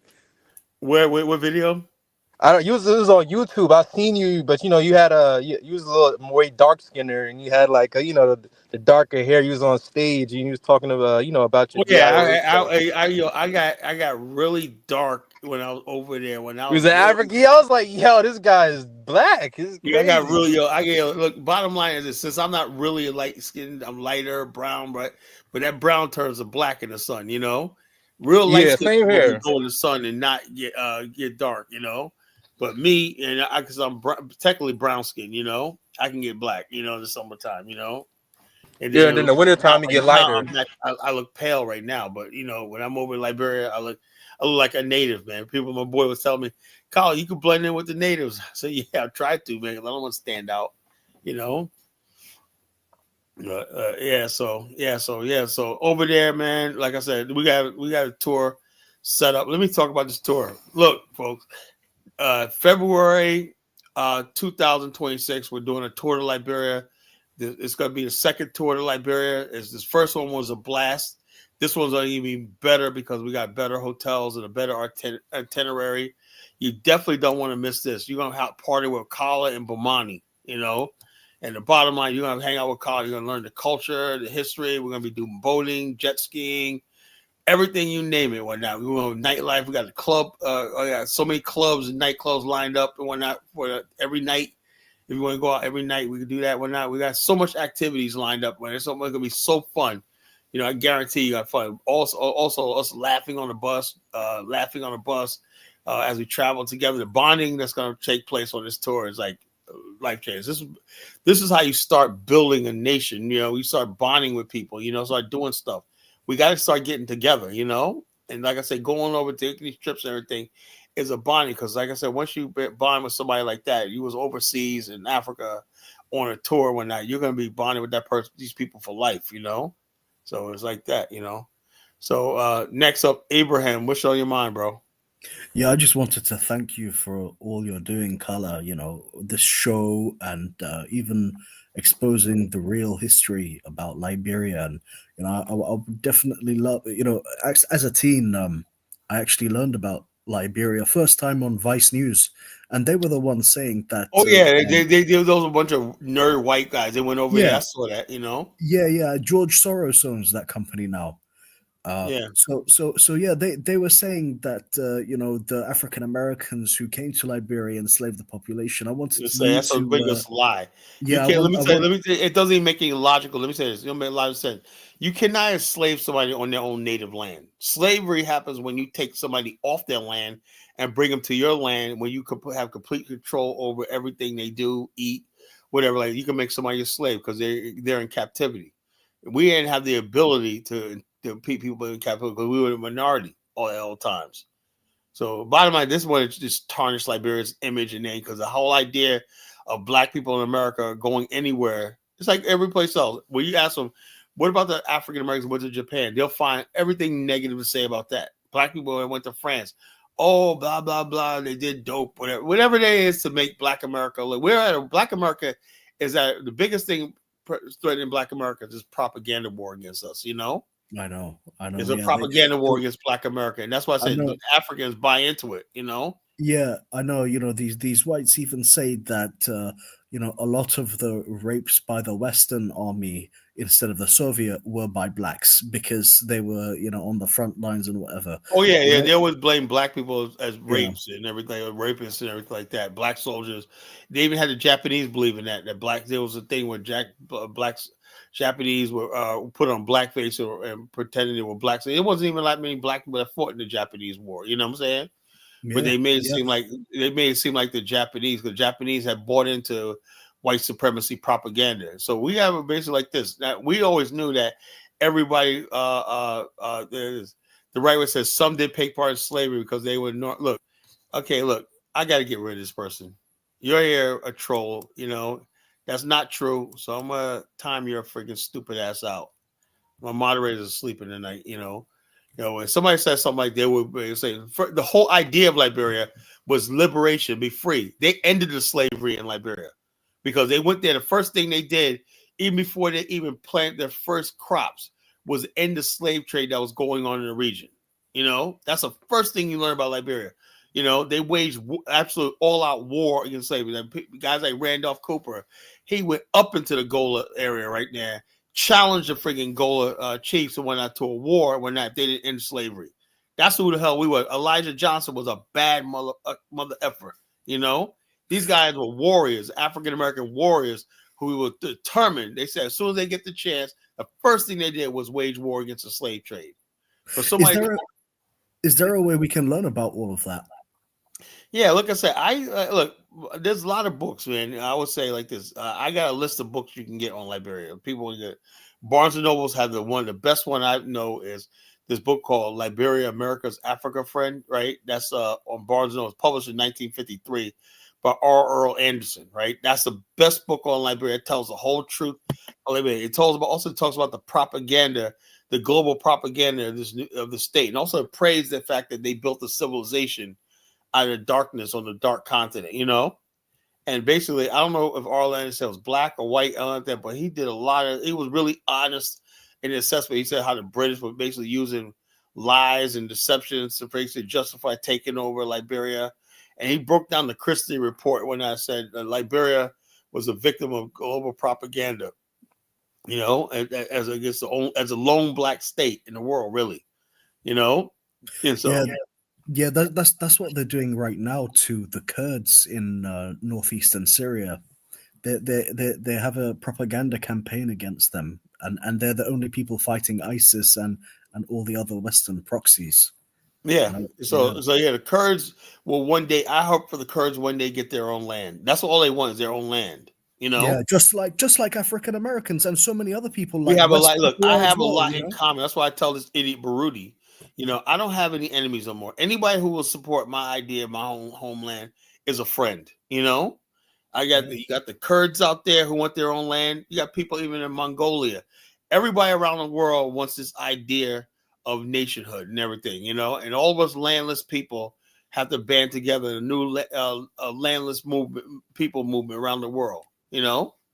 And that's what I believe, you know. I believe that's what I believe, you know. So Could I show you a video about that Jewish comment I mentioned? The put it in video. the presentation. Put it in the Yeah, present. cool. Yeah, great. Yeah. Share screen. Okay. It's a video called "Should Every Jew Move to Israel?" and it's by a rabbi, and it's he's a interesting person. So you can see this, all of you. What? You could see this? Yeah, I can see it. Yeah. Okay, cool.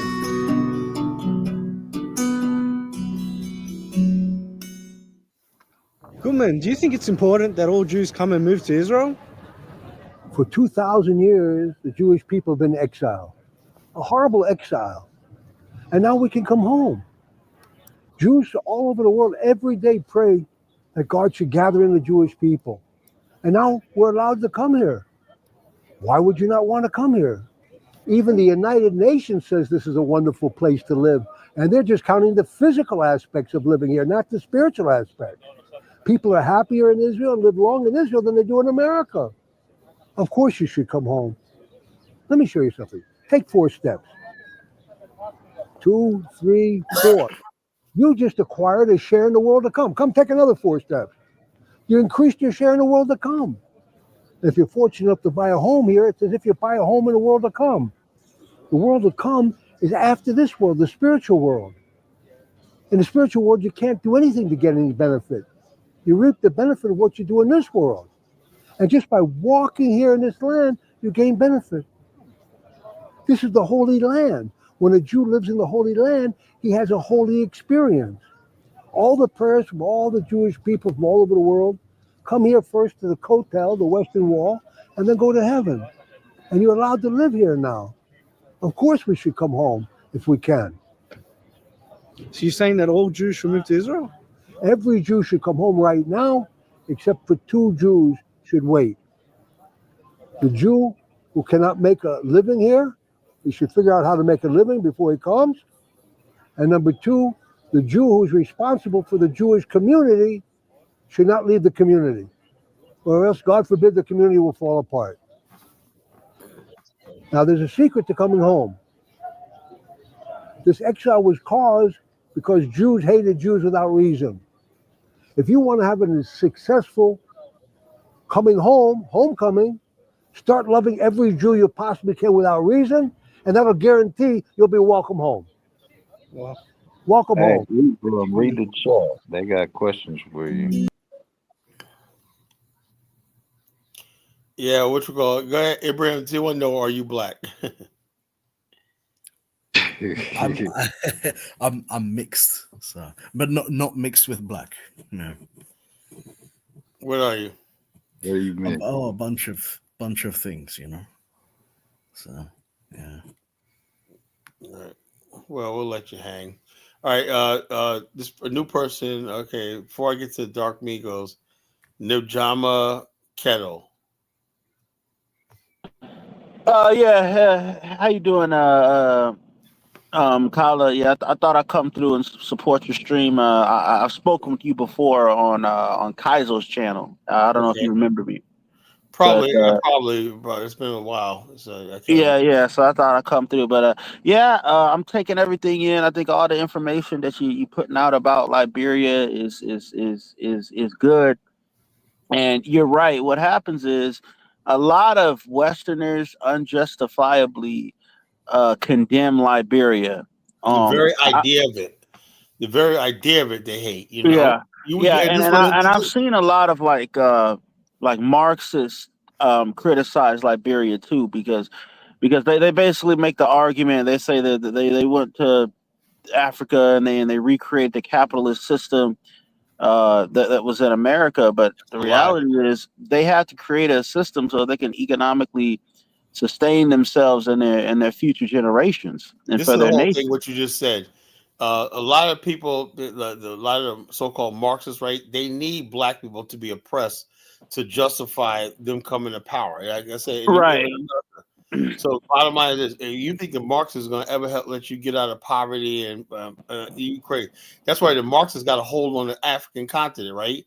They're the ones behind their freaking bullshit about climate change. You know, basically they don't want Africa to develop, so they can keep saying, "Oh, see, capitalism is so bad." No, I don't care about capital. Let me have some of that capital and let me have that capitalism, you know. And let's see what I'm saying. They don't want that, you know. And so you say, okay, this, how you relieve that is give black people the access to capital, you know, so they can develop. No. We gotta, you know, there's some socialist pro. We gotta reinvent everything all over again. And then what happens is black people go for that, right? And then like 50 years later, black people look at our situation didn't improve, you know. But the communists and the Marxists, all these people, they got college professorships and all this stuff like that. They live in the life while they're preaching to us about some great communist revolution, the socialist revolution, you know, power to the people, all this kind of stupid stuff like that. That you know they're living a good life, writing books and everything like that, while we're making no progress. That's why they hated people like Floyd McKenzie. He tried to build a city called Soul City in North Carolina, you know. And so, but by the way, the freaking Marxist people, no, that's black capitalism or not. We need social. We got to change the social system, whatever the hell they're talking about, right? The whole idea is they do not want black people owning businesses. You know, black wealth and black self independence is not on their agenda. You know, so that's how it is. That's why I see it. You know, Liberia was a definite example of success. You know. A success and everything. And what they always do, just like now they're trying to do the same thing to Paul Kagame. Paul Kagame is a Tutsi, but Tutsi's like the minority, right? And basically they're trying to say, even though he has the support of Hutus and Tutsis, they're running around saying he's a dictator because Tutsis run the country and blah, blah, blah, blah, blah. He's like, look, I'm trying to build a country called Rwanda. I don't care if you're Hutu or Tutsi, we're all one people. But the West keeps basically trying to divide. They do that divide and conquer stuff really well. The West has mastered that stuff. Anywhere you go, there's divide and conquer by the West. You know, they always find whatever difference it is and they magnify it. You know, so. Marudi says, Carla, would you kindly enough to explain the next global problem was Liberia was under associated? Look, the bottom line is this, you know, the West had this idea that black people cannot run a country, right? That's why the whole idea of Haiti being free and Liberia, right? These are two countries that were bringing on the target of the West, right? Because what Liberia symbolized. Do you know King Leopold, Belgium? Have anybody ever been to Brussels before? Brussels is a shit country. Liberia's civilization had risen above countries like Brussels and Belgium, you know? And the bottom line is that King Leopold was bankrolled by Wall Street and international racists to exploit the Congo under the notion that he was bringing civilization. Belgium is a derelict, inbred country, right? They don't even have their own language. Half use French, half use the Dutch, right? It doesn't even barely exist. A little tiny little country, right? It doesn't exist. But because it's white, right, they were able to justify taking over a country like 100 times the size, the Congo, you know, or some derelict jackass called King Leopold, you know. So the whole idea is that Africans, the scramble of Africa, the justification was that only white people can rule Africa and the white man's burden and all this kind of nonsense and everything. But the thing is, they had one little problem. They had a country on the coast of West Africa that had towering buildings and was tall. It was run by black men. That was Liberia. So Liberia was like a thorn in their sight all the time. Liberia, Maryland, and Liberia was ahead of Durban and Cape Town. That's how well developed the Maryland colony was in Liberia. You know, the streets, everything like that, the civilization, people right now, horse and buggy, you know, 19th century, you know, if you've seen some of the, I'm going to find some of the images, you know, and think about it. This is the 19th century, right? And they're trying to justify white supremacy in the world. But yet you have this one country run by blacks that was basically made a mockery of what they were saying. That's why they always hated Liberia. So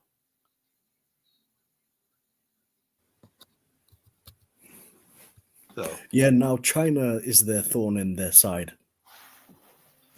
Pretty much. Yeah.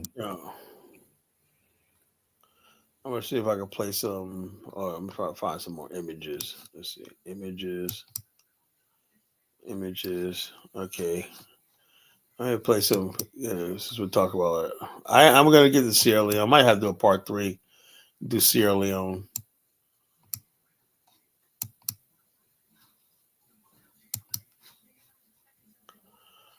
I apologize. I have never really studied Sierra Leone like I. Why? Because it was colonized. I admit it. You know, Liberia wasn't. That's what's fascinating about Liberia. They maintained their independence. You know.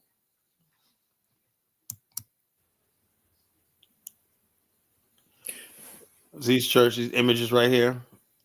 This is what people saw in the 19th century when they went to like. Let me find some older pictures. The architecture was amazing. You know,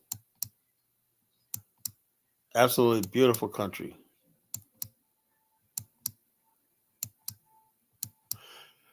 We will be there in a group in 2026. And anybody wants to go on this tour with us, they're more than welcome to join us, you know.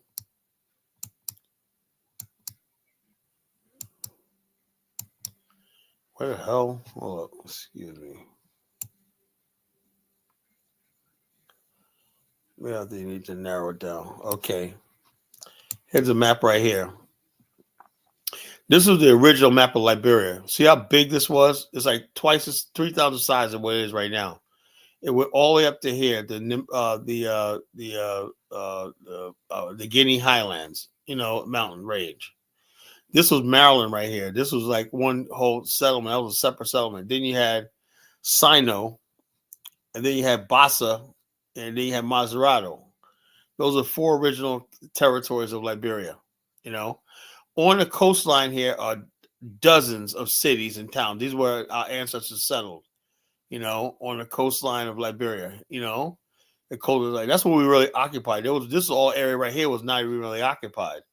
This is where the native people had. The native people had control over like 90% of the land. You know, our ancestors only lived right here, like no more than like 30 miles in, right here on the coast. That's it. They had control over the coast. You know, little small settlements and towns along the coast. That's all. So this idea that we oppressed somebody and whatnot and took that land, that's a lie. You know, it's a real big lie. You know, they tell. You know. Let's see. I'm not finding the pictures I'm looking for. Let's see. Maryland. Let's see. Maryland.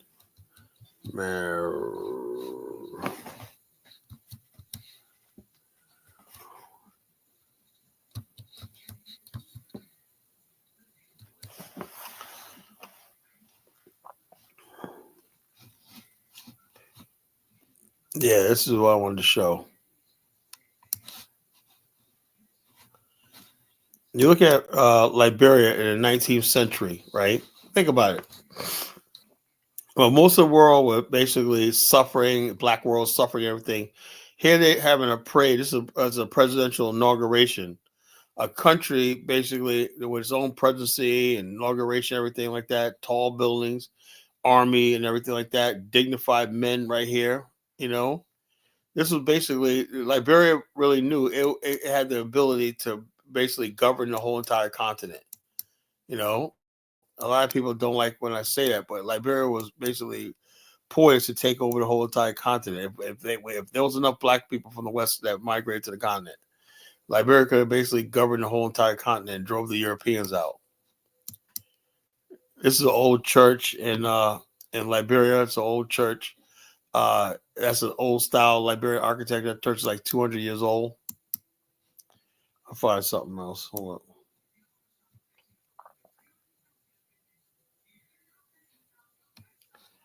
I don't know. I can't find these pictures. I don't know what the hell happened.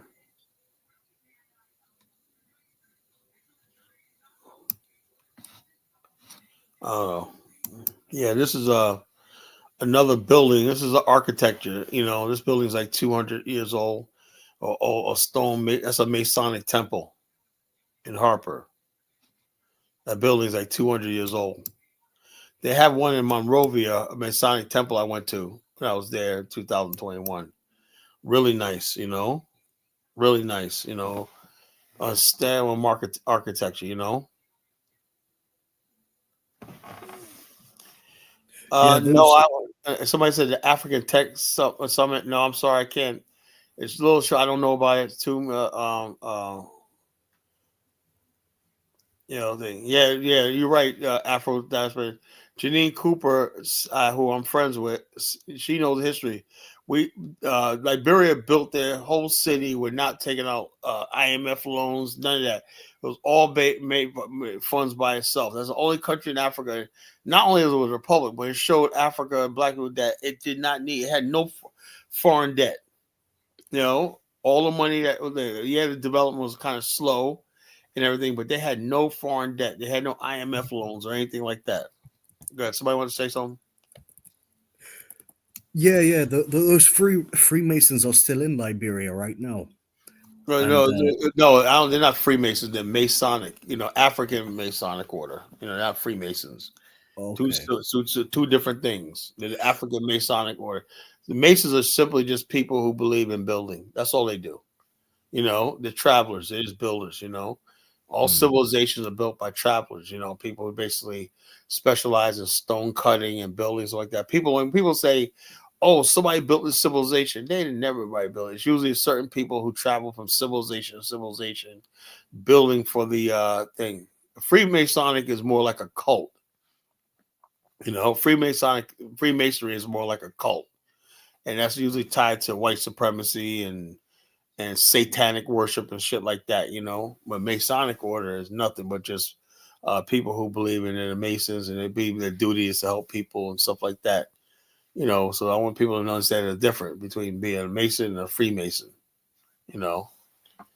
So Okay, because General Butt Naked in one of his videos, Joshua Milton Bly, his real name, mentioned Mason or Freemason or something when he's doing his interview.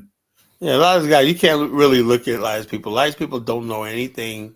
A lot of people are basically illiterate. You can't really take anything they say like a butt naked or anything like that. You know, so that's why I said when you got people like Vice and whatnot, so they're interviewing these fucking idiots and whatnot, you know, and then people get oh man. Look, the bottom line is the Masons built Liberia. They built Liberia. If you go to Liberia, you see the stone buildings and churches, cathedrals, everything like that. It was a modern civilization. You know, you don't build civilization unless you know how to do stone masonry. You know, and Liberia has a unique style of architecture that's beautiful. Because Liberia has a unique stone that they have. It's a black stone, and a lot of buildings and walls are built out of this black stone. It's beautiful, you know, beautiful. Watch, I can find a picture. Next time I get the picture of some of Liberia's architecture, traditional architecture, is freaking beautiful. Yeah, there's actually a sand for making concrete is being lost now all around the world. It's getting more and more expensive because it's more difficult to find. And Well, and these construction companies are thinking, they should start returning to constructing with stone. stone. Well, when you do stone, yeah, all construction is done with stone. Stone, and they basically use sand as a base, but stone is what gives it a balance and hardness. That's how if you look at any sort of building, it's really stone. Every building is stone. You can't just build sand. It's not durable enough to stand up. Every building, every pillar, that's made out of stone. It's crumbled stone, or they grind it up or not. But when it hardens, it's stone still. So like I said, yeah. So Liberia has it's just amazing what they was able. If you look at the fort on Snapper Hill, where the Ducor Hotel is, one night I was like, "Dag!" When you're up on that fort right there, and that was a military base, right? Because they still got the cannon there. I was like, "How the hell they do this 200 years ago and built this fort?" Amazing. It's amazing. When you go to Liberia and see it. All right. So let me ask J Maul what's on his mind. All right, J Maul, what's on your mind? Jamal. Oh, I hate when people ain't paying attention. Bantu Mandinka, what's going on? Hey, what's up, Kyle? I'm just tuned in. I'm listening. I'm just tuning in. I'm listening. All right. What's up, Bantu Mandinka? How's it going? What's on your mind? What do you think about Marcus Garvey, man? Somebody from Bias Sports was dragging him. He said he was a scammer. No, he was no scammer, man. That's why I said people take nowadays. You got to take everything you see on. Did you hear about this on the internet? Yeah, the dude on Bias Sports, he was doing a live, and I was listening in. And people get online. There's no like me personally. Everything that I say here tonight, I can be backed up with references and receipts, everything like this. People say stuff online and they don't give you no credibility. They don't give you no court records. They give you no proof and say he was a scammer and whatnot. He was not scamming. People who came into Garvey's organization deliberately, set by J. Edgar Hoover, mismanaged funds and everything like that, and they knew what was going on, but they knew it wasn't Garvey. Garvey didn't benefit from any of that stuff, So they basically use that to discredit Garvey. He doesn't like whoever this is does not like Pan-Africanism and everything, so they want to discredit Garvey. That's all that is. Okay, I was just thinking, like, let me see what Kala says. He's a pretty the guy's full of shit. Garvey was not scamming anybody. I read Philosophies and Opinions of Marcus Garvey. Tell you exactly what happened. Those people. What happened was people were he was sold a faulty ship, right? The only thing Garvey did wrong was basically he should have instead of purchasing ships, he should have basically created his own booking business. Yeah, he was saying he was reading documents that Garvey was saying, like, he was working with the KKK and all kind of shit. No. This is what happened. At the time, Garvey was basically trying to get a gauge in white America, right? At the time, the Ku Klux Klan was the largest white organization in America. There was no question about it, right? And basically, what he was saying was, at the time, what he was saying, something, there's America at that time was like, no, we do not want black people. There's no chance of black people integrating into society. It's still like that today.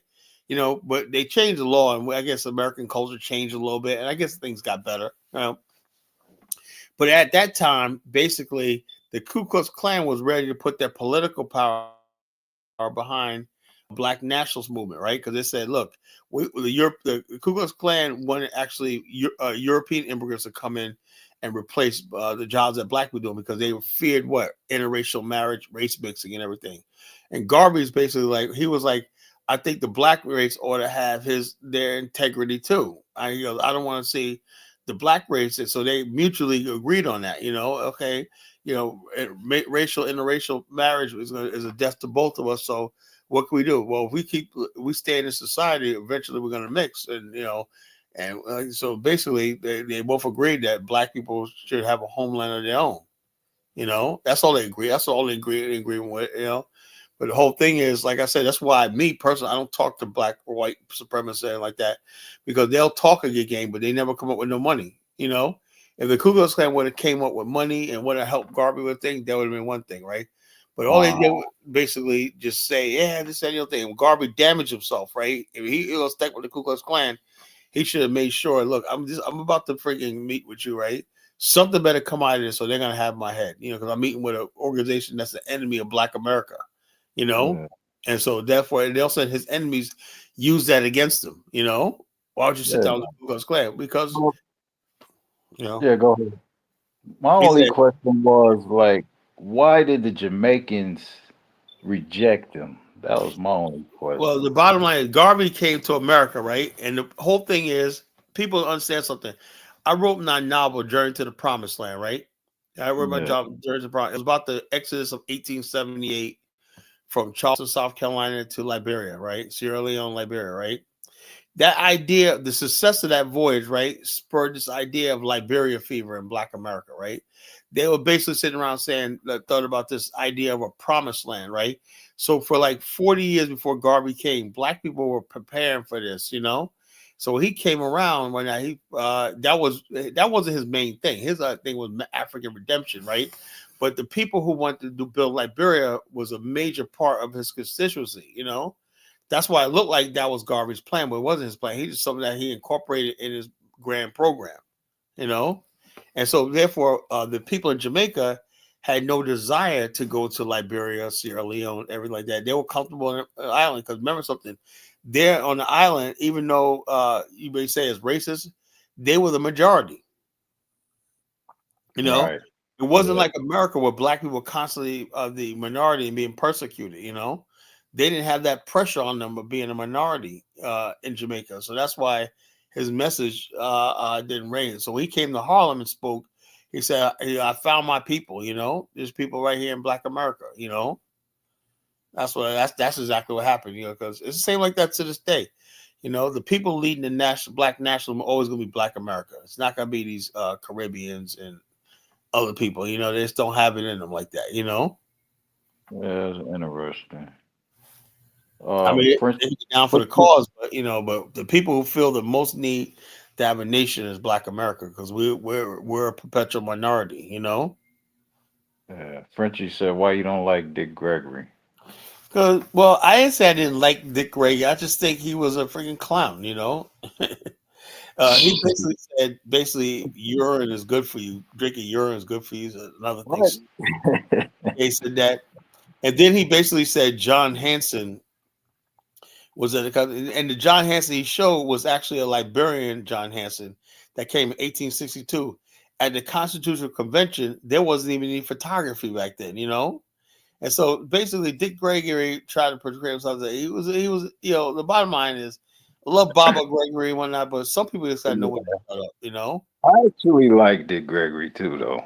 I liked him too, man, but you know, he was just way off on his. That's a dangerous about in Black America. We have so many pseudo people who like, look, everything I say on this platform right here, I make sure I've done my research. Or I don't say it. If I'm not absolutely sure, I don't say it. Or basically, when somebody challenges me, I say, okay, I'm wrong, you know? But when you got people up there who say something as stupid as Black people was at the Constitutional Convention in the early 1700s when most Black people were slaves and whatnot, there was a Black man, John Henson. That John Henson was from Switzerland, you know? He was a white man, you know? You know, yeah, so... you know, that's like these Hebrew Israelites saying that you know, everybody was black and King Yeah, they want James. black everybody. Like the people say the Olmecs were black. The Olmecs were not black. Then I try to ask myself, okay, name me a city of the Olmecs. I don't know. Give me a king. I don't know. Where did exactly they live? I don't know. So I can see they don't know. I just go by what they heard.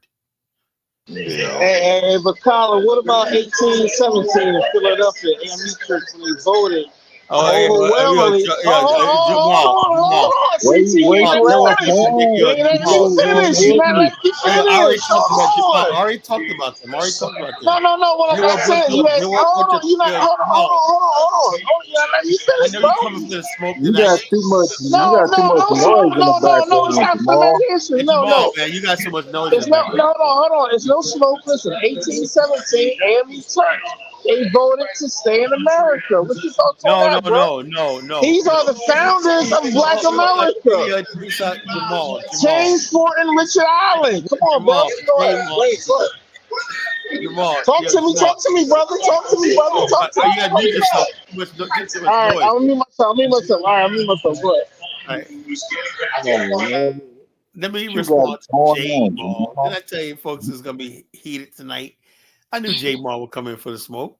But the bottom line is Hey, you know I love you, brother. You know I gotta bring the you know what I mean? You know I love you, brother. just go, just make sure you have your money for that trip, man, nigga. You know? I'm there. I'm gonna be there. I'm there. All right. Anyway, check this out. The Negroes who met in Philadelphia to announce thing is that I am not the FBA, Sanders. You know, I can't stand that FBA shit, man. I hate it. You know, quit insulting me with this FBA shit. You know, I hate it. Anyway, basically they met because when they saw that this thing was actually gonna happen, right? Negro people. The bottom line is this: there's black. Why do people basically? If you say, you know something, I basically want to stay in America, and I always said this on the show. You have every right to stay in America and love America and do what you want to do and whatnot. Hey, have a beer on me and whatnot. Eat some apple pie, whatever like that. That's your prerogative, right? But at the same time, why is it that the same Negroes, right, get upset when they even hear about somebody else saying, I want something else? Like, you can't exploit the plantation, you know? And that's what happened with this Philadelphia meeting. Nevertheless, 2 years later, the Elizabeth sailed, you know, despite all that hoopla and whatnot, denouncing colonization, blah, blah, blah, blah, blah. Nevertheless, it happened, you know? So they weren't successful, Jamal. They were trying to prevent the whole idea from even taking root. The whole idea that any black person has an alternative besides America. That's what they were doing. It wasn't even about anything about them going and whatnot. They just didn't like the whole idea that there was an alternative to America, you know? That's what that was all about. You know, and they were wrong. You know, they lost, you know, Jamal, they were lost. They were defeated, you know, so that is what it is, you know. Well, no, I disagree because I would say they won because these are the cultivators and the founders of Black America. No, they're not. No, they're not. No, they're not. No. Hold on, Colin. Don't do that, Colin. Because you have the U.S. National Congress, right? They got it as George Thornton, Richard Allen. These guys are the founders of Black American culture. You can't do that, Colin. Let me see if I can find a video on that. Yeah. James Thornton was the man, and his daughter went to go start. Yeah, go ahead, brother. Yo, Black Americans denounce colonization. 1817, AME Church. Yeah, AME Church. Doesn't matter. Liberia has an AME branch. You know. Listen, and it's AME churches all over the world. Lot Carey or whatnot was a AME pastor and whatnot. You know, you had Bishop Henry McNeil Turner. Exactly, I agree. You had Bishop Henry McNeil Turner, Apostle Henry McNeil Turner, was a friggin' one that basically led a lot of African Americans to move to South Africa. I agree. And this is the start. Kyle, I agree with you. This is the start of Pan-Africanism. I agree with you on that, brother. I agree. So the bottom line is this. These people talk about, oh, yeah, they met in Philadelphia and whatnot, you know, is just basically, okay, yeah, people are going to denounce it, but nevertheless, no, this is the warrior class, Kyle, the warrior class. Yeah, so it's like this, you know, let's see.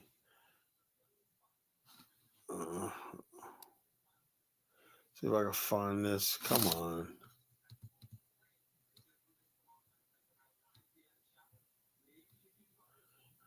Let's see. And it's always these white guys getting up here trying to make Liberia out there as a black American colonizer. Look at these videos, black American colonized bullshit. And I'll say I'm gonna push back on stuff like that. If you believe that stuff, you're black, you're a fucking fool.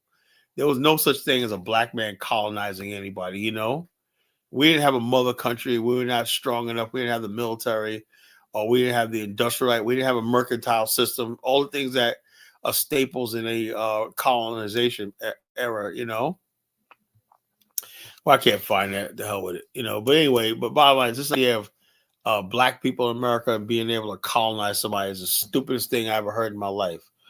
It said on last show, this page, I proposed a potential name of Afghanistan, Congola. Congo, Angola, given heavy ancestry code like this.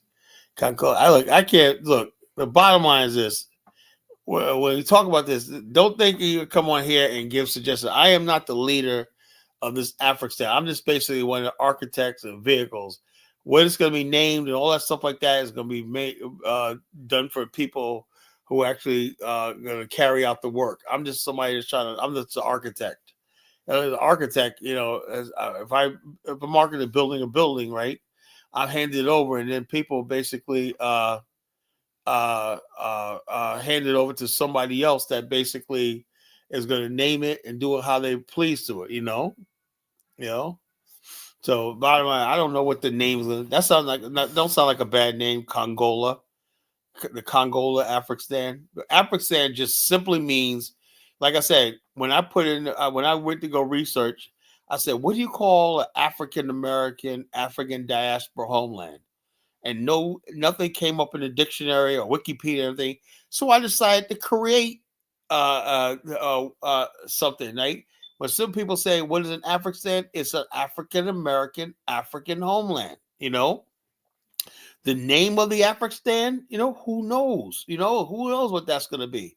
And Afghanistan is not the country. It's just whatever. Somebody help me here. Somebody like a placeholder, like a a description. Yeah, a prototype. It's an ideal, right? I got you. It's an idea. The Afghanistan is a thing. It just basically what it says is when it starts being used, people say, there is such thing as an African American homeland. What's that? It's called an Afghanistan. And you go from there. Hopefully somebody else will come up with the idea. Say, something. I've been going to Senegal for years. When we got this territory in Senegal, when I want to create an Afghanistan over there. You see how it works? This is what anybody could basically say. I found another territory here. As long as it's outside the United States, it can become an Afghanistan. And so that's what I believe. So what I'm saying, this is basically a revolution. This was not even on the table. I said, look, America should not be the only thing Black America has. No, you cannot have 44, almost 50 million people, and they're under one government and everything. They have no political voice and everything. We're bigger, like David had said. We're bigger than like 2/3 of the countries in the world. We have a larger population.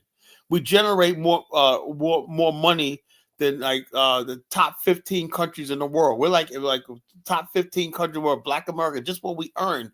That's not before we start even investing, in stocks, bonds, hedge funds, and everything like that. We're going to be probably one of the most richest people on the planet, So why should the people this powerful or not be under the rule of another race of people forever, for perpetuity? It doesn't make any logical sense.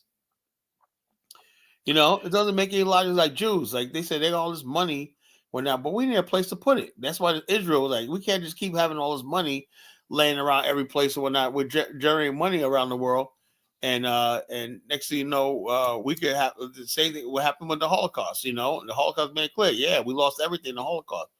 Why? Because you had no place to to concentrate your wealth at. So it is what it is. So like I said, this idea of Black America overseas is not new. It's not new. We've been living overseas. The Black Americans in South Africa is significant.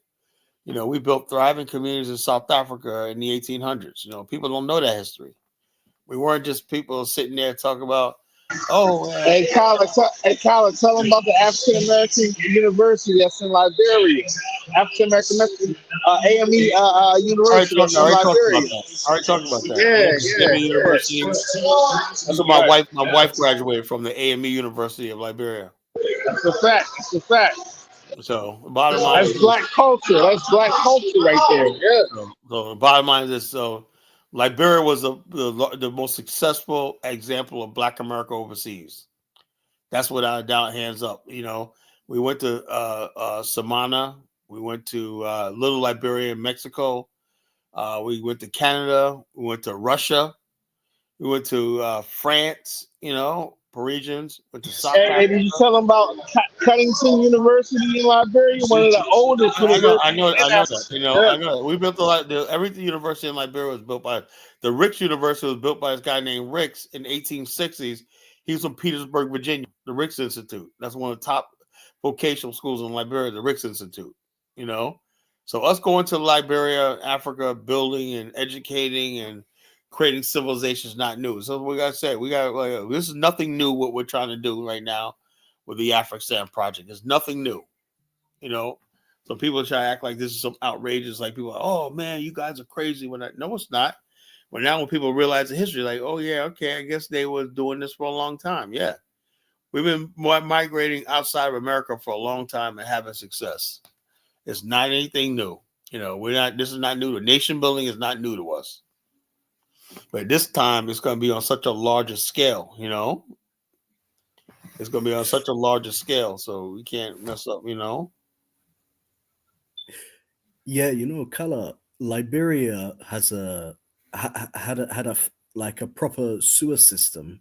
You know, Yeah, it it's was a damaged. modern country. They built the sewer system back in the Yeah, yeah. 1940s. It's damaged. It's damaged since the last civil war that happened a couple of decades ago. But you know, a country like the UAE with all of that money, you know, like They don't have how, a sewer system. how many billions of dollars that they made, you know, with the shit deal that they got Yeah, from check this out America. because their priorities. Liberians are very clean. You know, it's civilized. Right? Yeah, yeah. You know, They that's don't the have a sewer difference. You know, it system, you makes know. all the difference Yeah, when people are clean and civilized. You know, yeah. so they're my kind of people. You know. Yeah, you know, imagine if Liberians had all of that money Oh yeah, from yeah. oil instead. One day, if we do our thing in Africa, right, Liberia will have access to that type of money because through us. You know. So, like I said, this is where I disagree with my good brother David Hitt. You know, I said, look, Liberia to me is a part of Black America. You know, we're never going to leave them behind. You know, where we come up, Liberia's going to come up. Trust me. So you disagree with him on the idea that African should isolate itself from others? Is that's what he wants? Well, yeah, I'm like this. I'm like this. I just look at a military point of view, right? When you have a military campaign, what do you have? A staging ground, right? Remember how the Japanese battle against the United States taking Okinawa? Why was that? Because it would have been a staging ground for them launching planes into the Japanese mainland. That's why that was the fiercest war of the Pacific. The United States would leapfrog into all these islands and when getting closer and closer to Japan, you know, and Japan with the kamikaze ship fought viciously because they knew once you have a base, you can launch closer. I'm like this. If we're going to go to build this nation, like I said, his plan, like you said, the video is perfect. You know, we land, boom, boom, boom. But where are you going to land from? You see what I mean? Yeah. I said we need like 12 or 13 places, right? That we base camps, not called base camps. That we got logistics, supplies, political support, whatever we need, you know, and then we make the move, you know. But In not like Afghanistan or in the coast? no other. I said the African is going to be a coastal territory, but in order for you to do that, you need freaking just be able to initially set up some sort of shop, you know, and then basically come bring in other stuff later, you know. But Okay, right. you can't just launch everything from the United States. You know, you got to Yeah. be already on the continent. You know, or you got to have all the equipment and everything somewhere stored in ports and everything like that. You know, Okay. so that's my goal. You know, it's Yeah. like I said, I want to make that possible by building relationship with these African countries. You know, saying, look, you know, this is our plan. So as more and more of us start doing business in Africa and we're showing them that we're real business partners and everything, they'll let it happen for us. Yeah, Trust me, great. Yeah. they'll let it happen. But one thing I disagree with, I don't believe that we can't just show how outside that we want land and blah blah blah blah, and then they'll show them how they benefit from it. That's got to be two things. You got to show them how they benefit from what's having this. You know what I'm saying? Yeah. There's no need to have unnecessary conflict. Yeah. Like the symbiotic relationship Malaysia Right? and Singapore has. Yeah, or the UAE with the Dubai. So it could be a symbiotic relationship, and everything initially, and then one day when you were strong enough, then we could have complete independence. But this idea of independence on day one, I'm not really feeling that. I'm not really feeling that. Also, we're gonna need people, all the people that's living on the continent right now, whether you're in Ghana, wherever you're in Tanzania and Kenya, South Africa, those are gotta be the people we reach out to too. People already in the region. Yeah, definitely, and Those stop them diasporas in the from region. getting influenced by other superpowers. Who want to get a foothold into Africa and exploit it, Yeah, and so even make other countries fight each other for their own benefit. so my whole thing is, I would say like this: if every person that lives outside of America sees this as their natural homeland instead of the United States, that's why another thing I disagree with the dual citizenship thing. I want those people that live across the world, right, to basically say, something, I don't need a U.S. passport. We got a passport for the Afghanistan, whatever we call it, and then basically, or if you keep a U.S. passport, right, just have residence in the Afghanistan. I don't think you can have both, unless you're certain types of people, special people, and you got to basically really apply for it, if you want dual citizenship. I don't believe everyone should have just dual citizenship. I don't believe in that, I do not like dual citizenship. I do not like the whole thing, people having multiple passports and shit like that. I can't stand that shit, it's freaking stupid, A friend of mine, a friend of ours that basically, Monty did a trip to Egypt. His wife, who's Sierra Leone, couldn't go. Why? Because despite all talk about what Diane's talking about getting a Sierra Leone passport, do you know Egypt rejected her passport and Why wouldn't is give her that? a visa? Why? Sierra Leone. The whole thing is about what Egypt and the Arab countries they see. Because I want to take my wife to Morocco next year, also, right? So I'm thinking, man, if that happened to him, it could happen to me. Like a Liberian passport is probably less valuable than a Sierra Leone passport. They said, well, we don't. Why? Because a lot of people from West Africa be going to these countries and overstaying their visas, not leaving. Oh, okay. So when you have a U.S. passport, you're a black person. You get first class treatment because they know you're not trying to stay there. I ain't trying to live in no fucking Egypt, shithole country, Yeah. So, but they know a lot of African countries, that people are desperate, so they're trying to escape poverty, and so that's why they reject a lot of visas are rejected. When you have an African passport, you can reject. And the thing is, it's mainly West Africa. Out of all the African countries, West Africa. Yeah, so I don't know what Dynas is talking Yeah. about. Oh, I got my Sierra Leone passport. He's kissing that passport like it's some, only thing I do can get, and now that it's not even that it can't even get you to other countries anymore.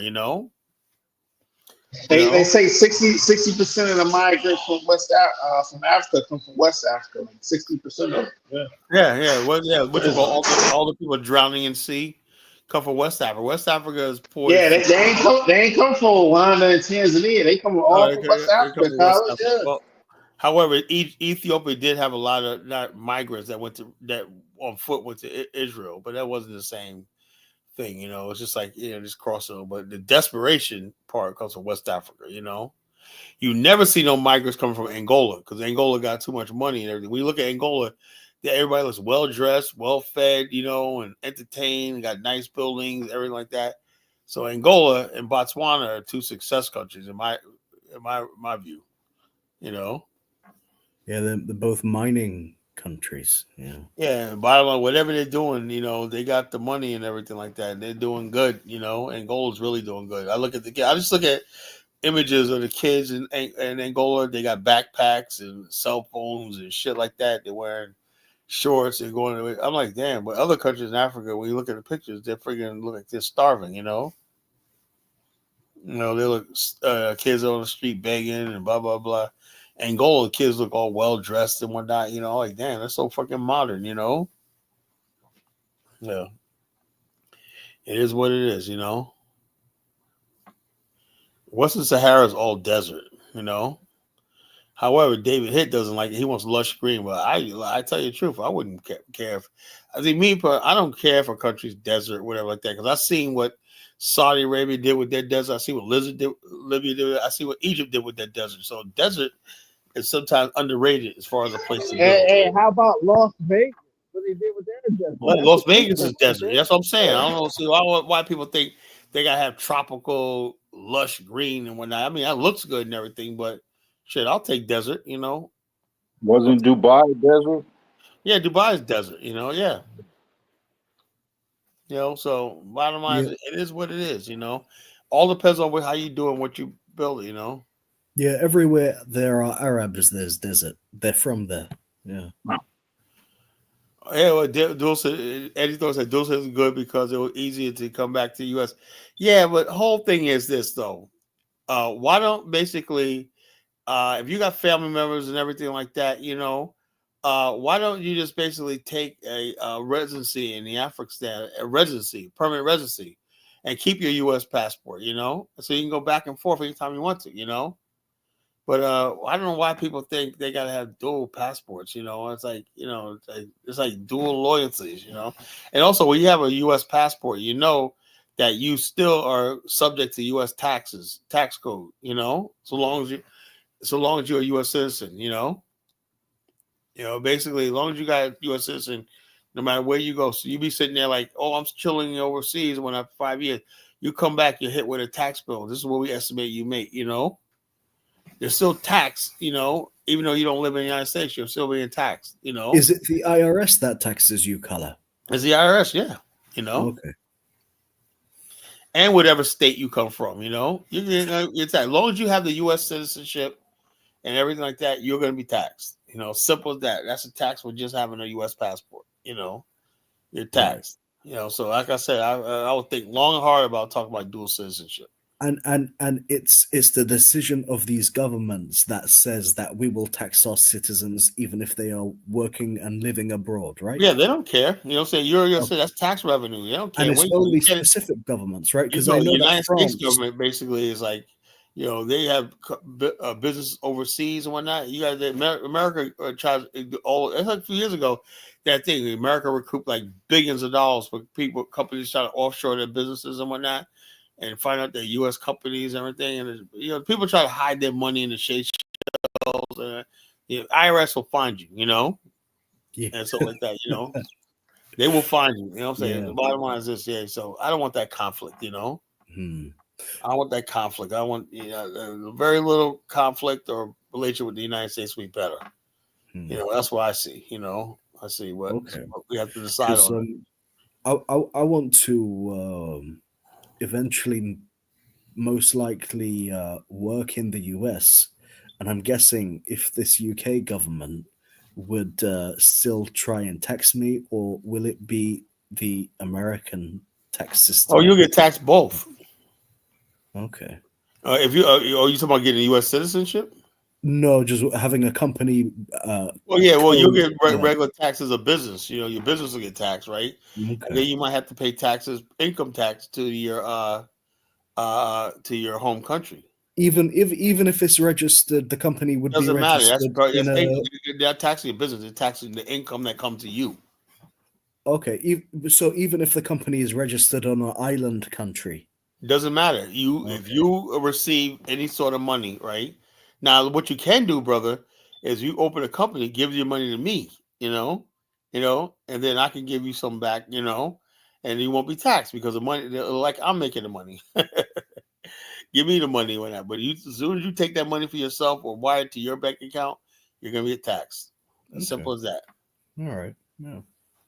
A lot of people don't know that, man. It's like, there's a lot more to it. You know, I've been actually thinking about this, and I knew that, you know, if I message you and Brother Hit on the WhatsApp group, it's not going to get through to y'all because you're going to be too busy. And I wanted to mention, you know, that the City of London Corporation which is actually a corporation. You know, this land, which is the actual America's a London. corporation, you know. Right. But this thing is like government on its own, and it's been like that for centuries. And the reason why it's so successful right now and the world's financial capital of the world is because it's a haven for tax evasion by other countries' citizens and for money laundering, even for the enemies of Britain, like Russia and all of those other people. You know, so you know, and Singapore is also one of those places, alongside guess who, a city like Dubai, you know, and probably New York as well to some extent. But you could see where I'm going here. Like these kind of like would-be city states are havens for this kind of financial crime and financial laundering. So you know, Yeah, but but brother, hold on, brother. But y'all saying New York City is an economic zone, and these places like in America, y'all gotta understand. People live in these places, right? New York City is not just an economic zone. You have people raising families. People that been there for generations. We gotta stop this. America is this corporation. That's kind of pseudo, man. It's pseudo. People raising families. Coaches, Hey, Jamal, you're going out. We can't hear you. Yeah, I heard his muffledness, but he did. I don't think you understand, brother. I'm not talking about Hey, families. Jamal, you're muffled. We can't hear you. Yeah. I'm not talking about raising families. I'm talking about business and super rich people having outlets to launder their financial crime, you know, and not be taxed. And yeah, I just wanted to let you know, this Africistan project should definitely look into those kinds of things, you know. Everything to looks both I protect against don't it. want Afghanistan to be a tax haven for the rich. Yeah, I don't want to turn that. to Come Puerto on, Rico. man. Puerto Rico did that, right? It's not And the only Puerto bottom Rico. line is, Look at the UAE, Colin. yeah. 50-60% of the workers they don't live in the UAE. They're not from the UAE. Come on, we don't want that, man. Come on, stop it.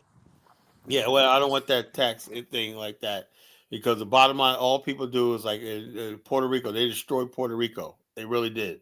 And they pillage the land. That's all they do is They pillage pillaged the Puerto land, Rico man. with that. You know, people think they gained something by making it a tax haven for the rich and whatnot. It doesn't really. It never really worked out like that. You know. Yeah, I said protect against that. You know, to learn about that, to protect against it. Oh yeah, we don't definitely want to do that because we definitely hold. The thing is, we want to be a lawful country, you know, on the international stage, everything like that. That's what I'm about. I'm not gonna promote being a rogue country, you know, rogue state, you know, everything because that's what they do to discredit you. Then they come over and say they're justified taking you over, you know. You know, so I want to basically be okay. Sit down the highest level to iron out everything that because I believe if you do legit business, you'll grow faster than there's shortcuts like money laundering and this that thing hiding taxes and stuff like that. That just leads you nowhere, you know. So yeah, That might be a good idea though. To attract billionaires and millionaires. yeah, but hold up. The thing is Yeah, though, but then you'll hold be up. just like Here's the thing. that Here's the ain't- thing. Check this out. Here's a problem with that, right? Puerto Rico tried that. What happened was the real estate went up. Don't even go to Puerto Rico. Go to Dubai, Colin. You got way more bigger examples than Puerto Rico. Singapore is another example. Indigenous ain't even in Singapore at all, man. Talk about that. Like, you know what I mean? You gotta go to They Puerto Rico. outprice when you let all these rich billionaires come in and whatnot. What happens is the You real like estate Singapore, prices go up. That the people, average people, can't afford anything, you know. And the bottom line is Puerto Rico's a freaking mess right now, you know. They thought Don't even go to Puerto Rico. Look at the UAE. Look at places like Mauritius in Africa. What's the New Chalets? You ain't even gotta go to Puerto Rico. bro. What's wrong So with the many bigger UAE? examples than Puerto Rico. Right. Go ahead. What's wrong with the UAE? I'm asking you. The You said look at UAE, 70% of the high skilled workers and even the low skilled workers aren't even not even from the UAE. 70%. If you think American immigration is bad, go to the UAE. 70% of the population are not from the UAE, bro. You don't want that, bro. I think it's more than 70% It's is probably not even. from the Yeah, I UAE. agree with you. It's even more than 70%. I was being generous. You're right, bro. Go ahead, bro. Yeah. You're absolutely right. Yep, go ahead. And Puerto Rico be having all these people come down, particularly white people coming down there, and they can afford everything. People can't even afford Nah, but basic. that's what I'm saying, Kyle. It's worse examples than Puerto Rico. Puerto Rico is like Puerto Rico big is the one I compared to know some of these about. other examples. Yeah. This idea of is you're gonna bring attract people by bringing no, I don't want that shit. I don't want that shit. We're gonna build like Hit and I was talking about. We're gonna build our own hedge funds, banks, all that stuff like that. We ain't gonna need these people's money. Now you Look want at to a place invest like in Monaco. Monaco is another example of how it ain't no people that's from Monaco that runs Monaco. The 2,000 population is 95% of people ain't from Monaco. Like, you don't want a nation state like that. That's not how you run a culture or a nation state. But go ahead. Yeah, so like I said, bottom line, this is the main thing is the Africans, us and whatnot, and building and everything like that. We can't just have people coming here, and because the bottom line is this: what happens is also too is that people want to take advantage of, they'll disrespect your laws.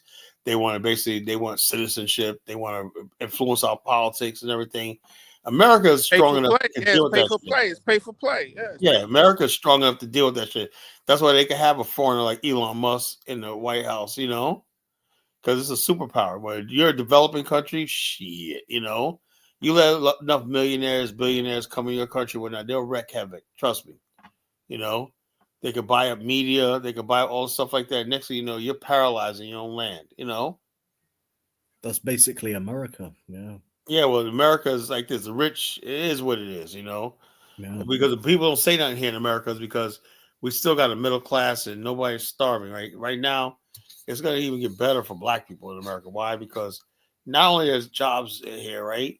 People are doing things like DoorDash, Uber Eats, Uber.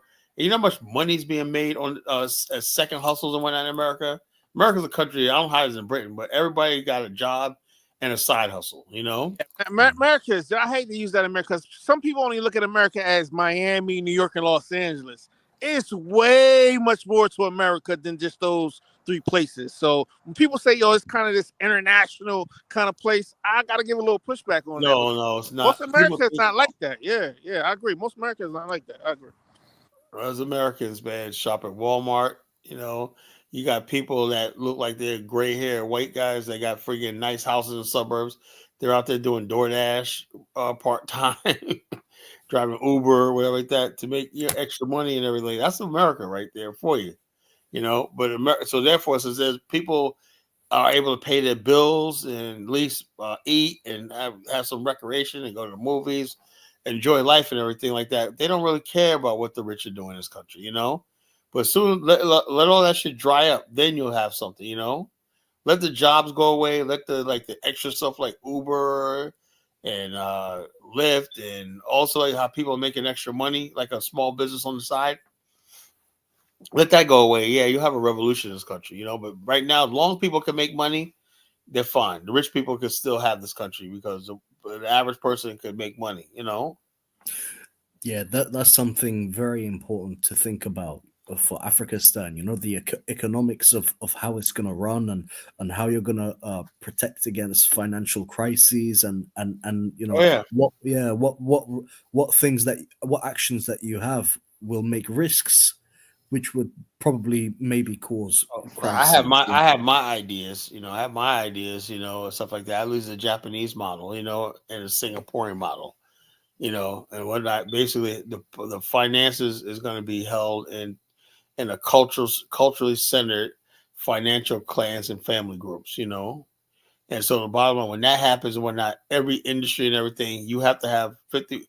Like David Hinton and I said, we have to have at least 51%. He says 51%, but I'm satisfied with any major business in our land having. We have at least 30% interest. Because maybe 50%, 1% is what we want, but you may not get that. So we can make a target of between 30 and 51% of ownership of everything, whatnot, we'll be fine, you know. And then also people have to use our supply chains. We don't have a supply chains. We'll subcontract out a supply chain and basically work alongside the supply chain. So everything from the supply chain to everything like that will be involved in it. The problem is a lot of countries, Hey, right? Kyle, I think you got to start at 50 though. At least the negotiation point, you got to at least Yeah, start. that's what I say. Yeah, but you may not end up with 50.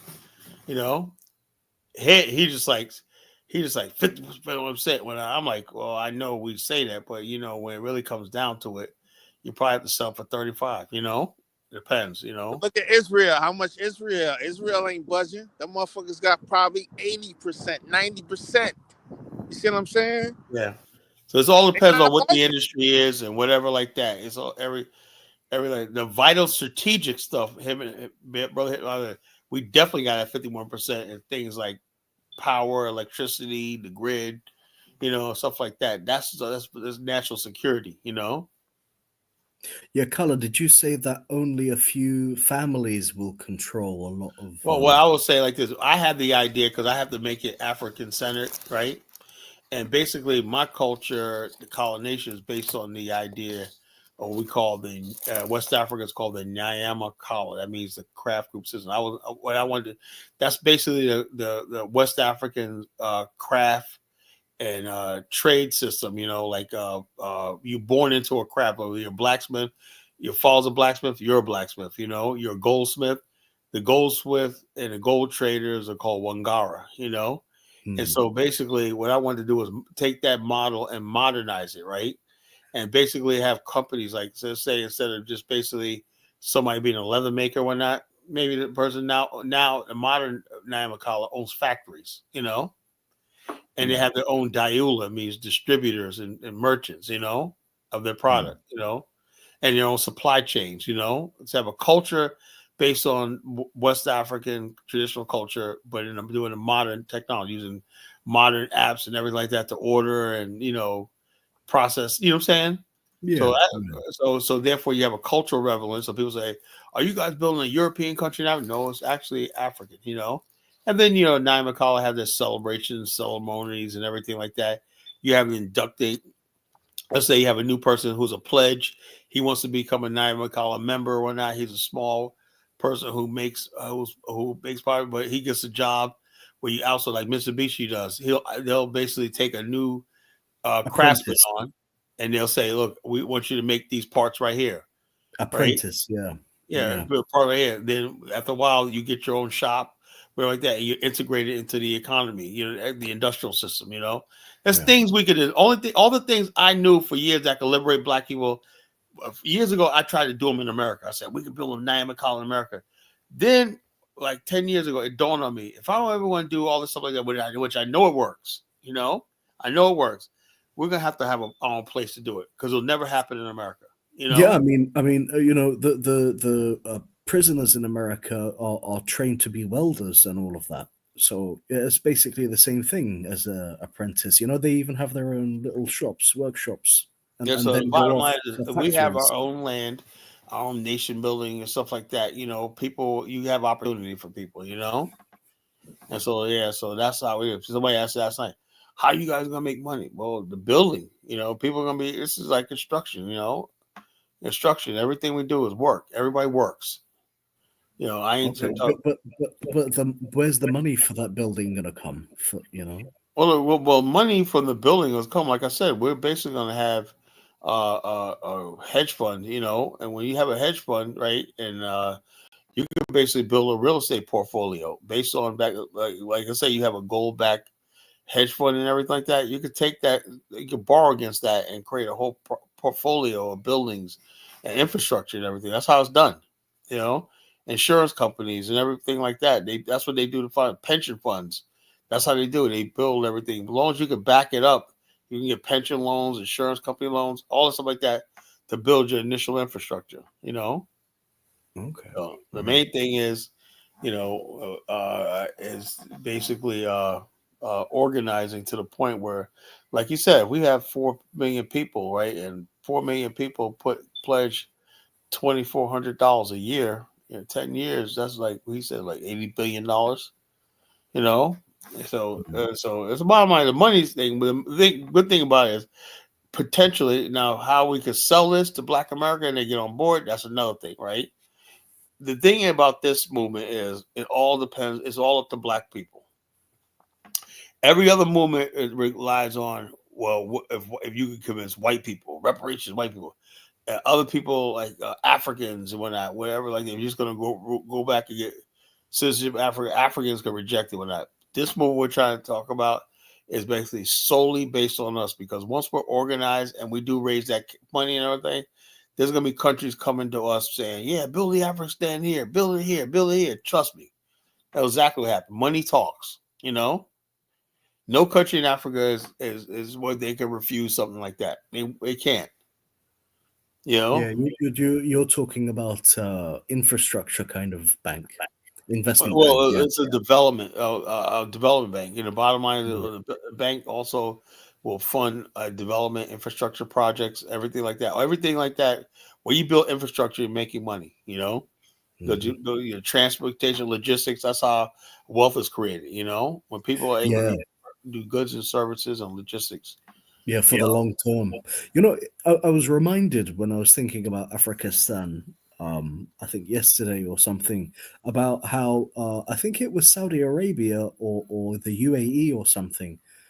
They bought some kind of contract from Chicago, I think it was the city, the government of Chicago, and they needed money to help the city regrow or something. And what they did is they made a contract for the the payment, the tolls, like the tickets for Yeah, cars. yeah, we're Parking. toll tickets. Yeah, Yeah. They gave that contract for Saudi Arabia or the UAE to have that for about 80 hey, yo, years and own all of it. that's an option.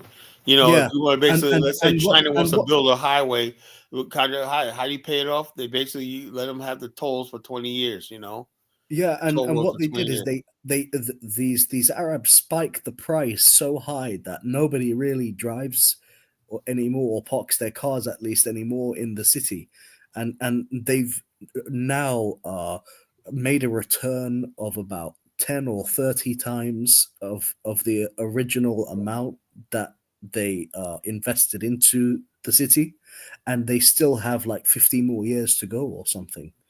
So that There's was all quite look, interesting. there's all types of intricate ways to get stuff done. If you're really serious about doing it, like I said, wherever there's a will, there's a way. You know, I really believe that. Wherever there's a will, there's a way. You know, if people don't believe that, I'm really sorry for you. Because the bottom line, anything is possible in this world if you really want to. The thing is, like I said, when I came along, it's like I'm looking at the political landscape of Black America. It's all foolishness. I'm looking at the Congressional Black Caucus, right? And this lady is babbling buffoon, you know, lady that's just taking over the Congressional Black Caucus, right? She's basically talking about immigrants, you know. I'm like, what the hell? There's no black agenda, but they want the Black people to basically go along with stuff that's going to basically be their own downfall, their demise, you know.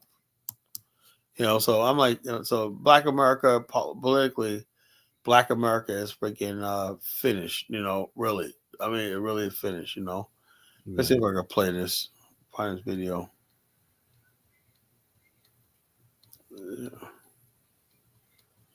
Let's see.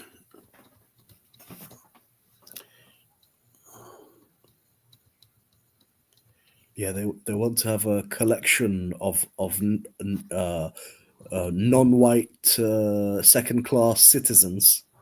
You know, a bunch of them to choose from. So Yeah, bottom line, we're living in a world where globalism, you know, these people who are globalists, right? On one hand, it's not just leftists, right? You got freaking capitalists on the right who like globalism because it's cheap labor, you know? And then you got they work with the leftists who believe in a humanitarian thing. And you got the who basically the leftists who the writers who just know that they can exploit these people, you know, so they're working together, you know. working together to exploit these people that come over here for their cheap labor and stuff. It's just sad. Sad. Yeah, all the while, the white man and the white woman gets angry and rages and attacks. Yeah, they get angry about all this, but the people, the one who's benefited from these people, So they're the ones that benefit from these people. So. Yeah, globalism never really benefited America. Since the 70s, mid 70s, early 70s, it never benefited America. Who? I think the world has benefited more from globalism than within these shores of America.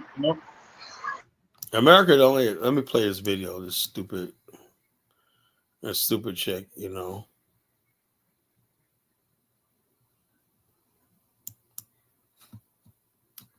I'm gonna say the second phase of globalism. What was that? 60s, 70s, 50s?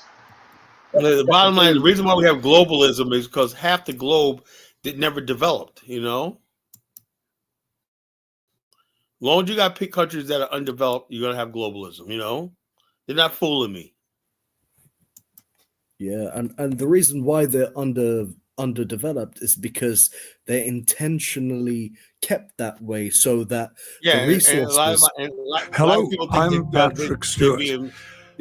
I believe in helping people in crisis, whether they are from Lebanon, Ukraine, Gaza, Sudan, or any. That's what makes us different than a lot of other people. Black.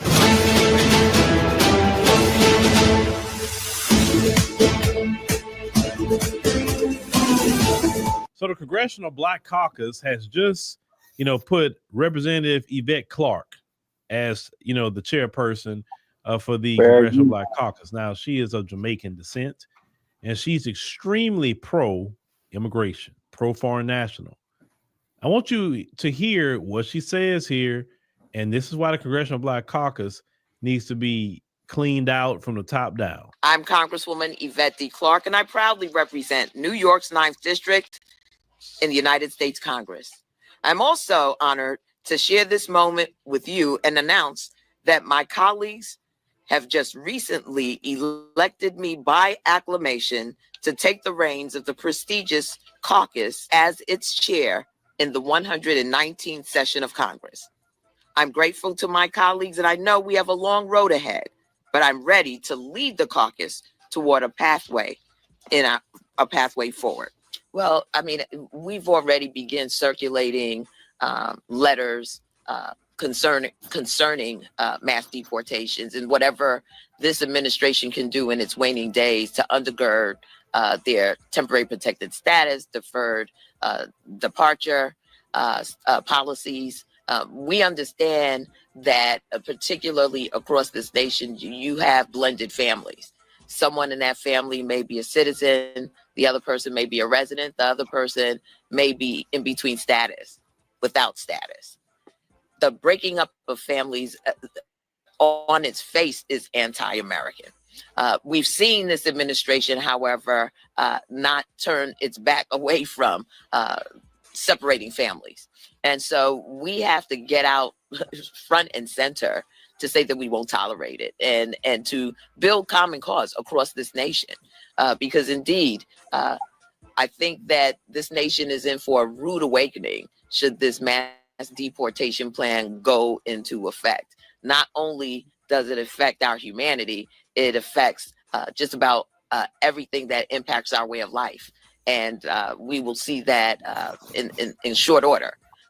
Should this mass deportation plan go into effect. Now you understand why delineation has happened and why a lot of people are calling people out. She got up here pushing pro-immigration that doesn't benefit FBAs at all. Right. Yvette Clarke, Representative Yvette Clarke, talking about trying to stand against Trump and mass deportation. What the hell that got to do with black people? Nothing. We have 40 plus million black Americans in this country that need help. And they are already gearing up to be fighting a fight that has nothing to do with us. Ridiculous. And that's why we don't have the respect for the Congressional Black Caucus. Why don't you be about pro-Black America first? Why don't you be about that?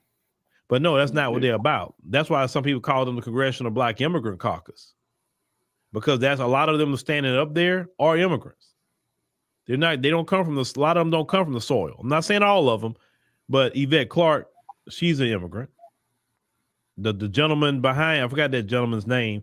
He's Caribbean immigrant too. The one that was standing to her right, the guy that was over it the last time, he's a Caribbean immigrant as well. And of course, you know, the Ilhan Omars and all of that. We won't get nowhere as a community if this mess keep going on, you know, with these people. We just keep it 100. We get nowhere because we have no proper representation that come from the grassroots. All of them are bought and paid for, all of them. And we always having to fight constantly to get somewhere. But during this administration with Trump, I'm going to be one of the ones. I can't speak on other brothers and sisters. I'm going to be on Yvette Clarke's head like water that come from the sky with rain. If she really go there, I'm on her. I'm on her every day. The Congressional Black Caucus talking about start speaking against mass deportations. I'll be doing a stream, a podcast every night, speaking against that mess. Because no. And the grassroots better be on their head too. There's so many issues that we can be talking about: reparations, the anti-Black hate crime bill, Black people having proper health insurance, Black people getting food, education, so many different things that we need. You know, skilled trades we need. Some local community college that we need for jobs or whatever. That's what we need to be talking about. Not no Trump with no mass deportations. So yes, I'm on her. Let her talk. That's your intention, ma'am. Just as much as I was on Kamala, I'll be on her. I'll be streaming about her every night the moment she talk like that. Every time she say something, I'm on her. Y'all definitely got my commitment, because we're not gonna put up with that from the Congressional Black Caucus. No. It's a new day around here. It's a new day. The Democrats is a problem for Black America. And a lot of us are waking up to see it, but we got to stay on their neck, because if we don't, they're going to get back in position. We got to stay on them.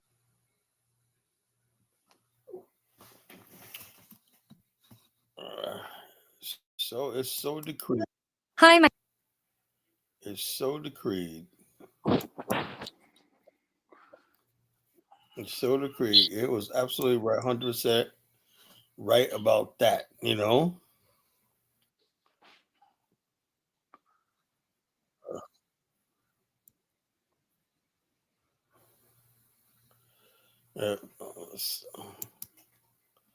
Somebody named Flower, I hope that's a female, because that sounds really gay, says Tarika's he said, your founder, Fat Joe was right.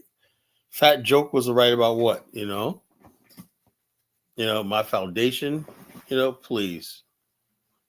I'm not even an FBA type of guy, but that right there, that's 100% right. That was 100% right. This lady is an immigrant background, and this is why I would say a lot of these people come here, and that's where when it comes to politics, we have a different value system. Immigrants are pro-immigrant first; they're not pro-black first. It used to be black first. Flowers are white women who chose. Oh, you're white. Here's time your ass out. Love to what are these white people? Where do they go? They love getting timed out.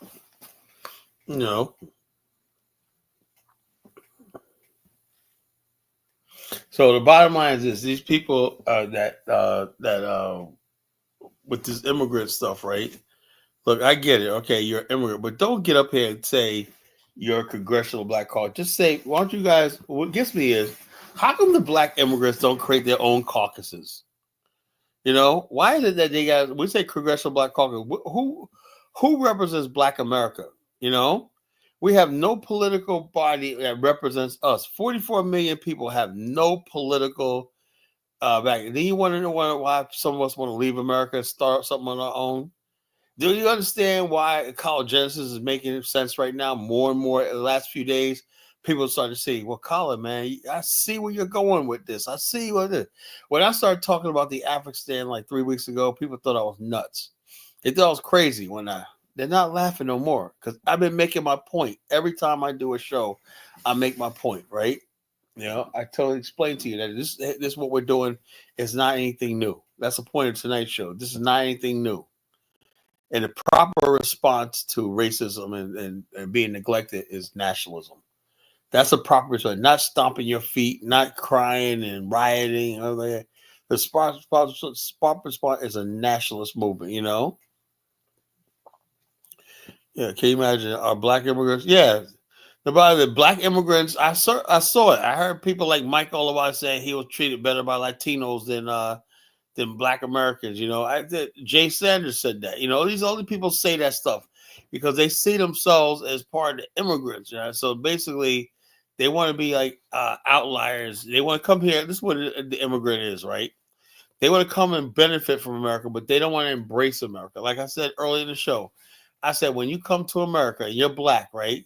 You have to follow certain rules that are set down by the dominant black culture in America, how we do things. You can't come over here and make a mockery of black America, our relationship with white people, our mores and norms that we live by, you know? And so therefore we come over here and be like, oh man, racism is stupid and everything. When you hear people saying racism is stupid, racism and stuff like that, or black people perpetual victims, those are immigrants.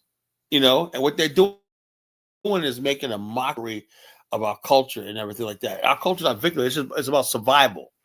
You know, we basically think like this because we know what country we live in. We can never let our guard down. You know, if you was one of us, you understand that. You know, you hear about an uncle or somebody that got killed by the Klan in Black America. You will understand about somebody that got beaten up by the police, or somebody that basically was falsely accused of rape by a white girl. So these things are in our culture that tells us how to survive in a country that really does not like us, don't want us here. You know, Hey, Carl, you seen that dude that got beat to death in New York by the police? You seen that shit? No, I didn't see it. You got a video? Nah, I mean, you could. I guess you could probably look it up on YouTube. It's I ain't bad though. looking it up, man. I ain't looking it up. Beat up by the police. What was he, black? Yeah, he was a black dude. They beat his ass to death. Wow. When did this happen? This was recently, like a few days ago. They released the body cam footage. It's crazy, Wow. man.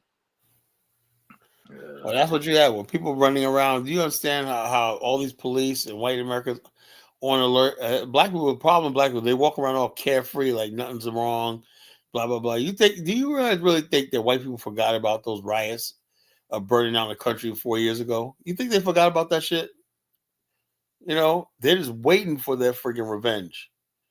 You know, and so black people walk around like, oh, I don't understand. Do you understand that they watch you guys loot stores, run around and harass people and steal and shit like that and pillage and everything, going unpunished and everything like that? Now they're saying, like, see, the thing about black people, we do something, we do something, and then they basically, we forget about it. We move on. We don't hold bitterness and hatred in our heart like they do.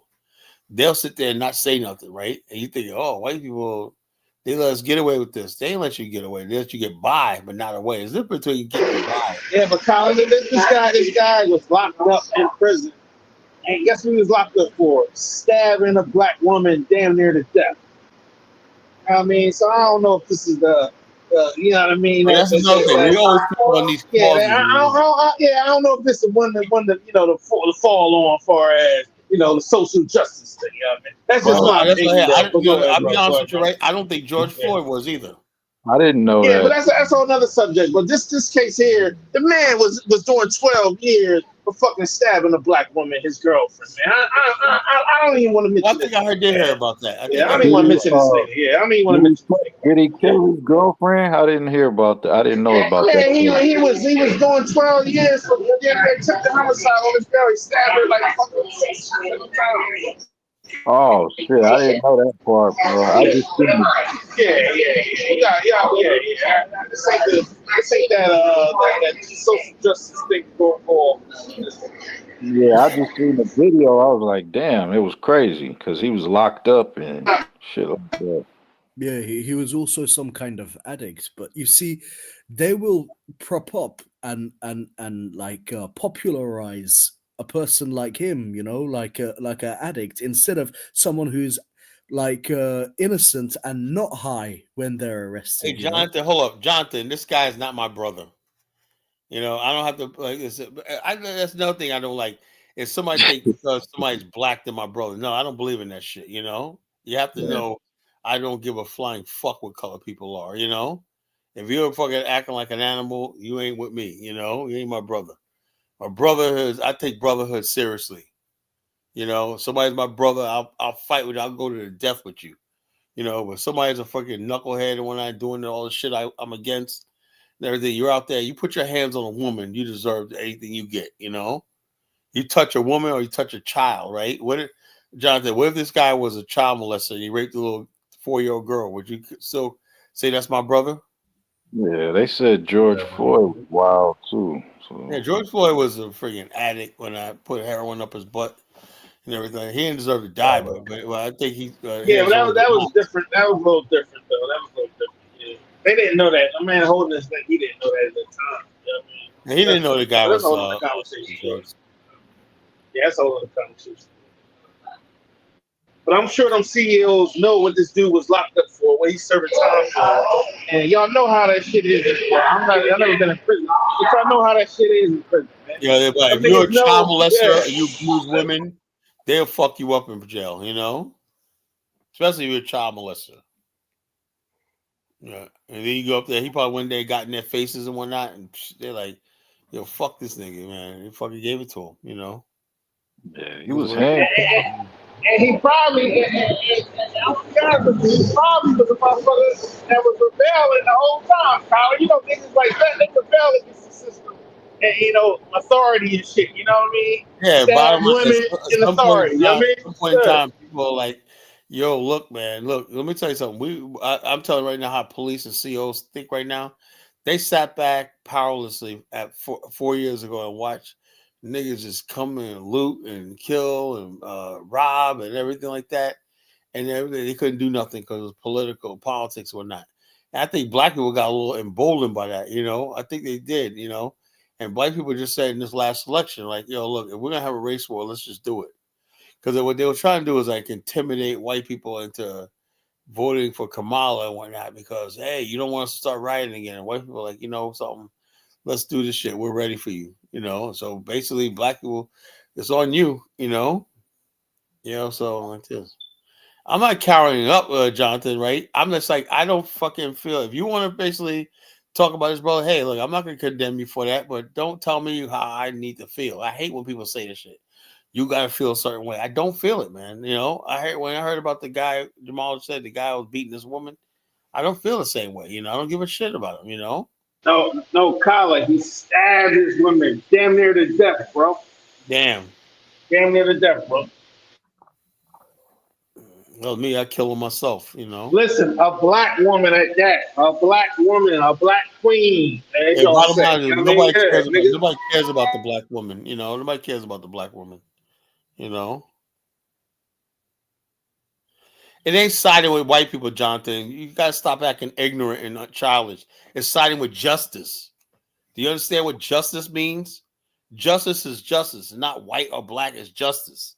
You know, this is why the black community is failing in America, right? That sentiment what John just said. If somebody out there killing, robbing, murdering, and whatnot, you could feel like this. I guess or Jamal, you know about that guy Biden released from death row from Philly, your town? He killed 12 people. Hey, Kyle, I was appalled when I heard that, bro. Yeah, I was appalled, Johnson's probably celebrating. This guy killed a friggin' infant baby. You know? Hey, Kyle, he killed 5 children, bro. Yeah. 5 children, bro. I'm saying the Bible. Look, it ain't about no black and white here. You know, I'm like this. If white people kill, I want their head. If black people kill, I want their head. It ain't no black and white. Jonathan, what kind of mess are you trying to pull when white Yo, men yo, do it? Colin, the guy from the Biden party from Philadelphia, he firebombed a house that had We children in firebombed the there. house, you know? Firebombed it. 5 children was in there, died. The mom died. One of the aunts died. Burned He up. killed the Burned whole up. black family, bro. But no one cares about the black family. You know, we don't care about the black family. What we care about, Hey, we don't care about black lives, Colin. we You don't know we give a don't. fuck We about don't. black lives. That's what I said. Jonathan just proved black people don't care about no damn black lives. You know? That's fucking crazy. John was serving a 12-year already, beating him to death. I didn't say it was justice, right? I'm saying like this: him being in a situation, he put himself in that situation. Jay Sanders, you know, I didn't put him there. You know, he stabbed his girlfriend, whatever, like that. He put himself in that situation. Should the police go over it? I heard they lost their jobs, so there's justice right there. They lost their jobs, so it's like this, you know. Yes, justice. What the bottom line? They lost their job. They might even go to jail for that, you know. So yeah, it is justice, right? He got taken out. They might go to jail. They lost their job. Might go to jail. Something justice was served, you know, all around. He got justice for dying, and he got justice for what he did, to that woman. God damn. There's National Guard from what I see on the news in and around New York City. I wonder why they have that deployed now. The National Guard and probably the army as well.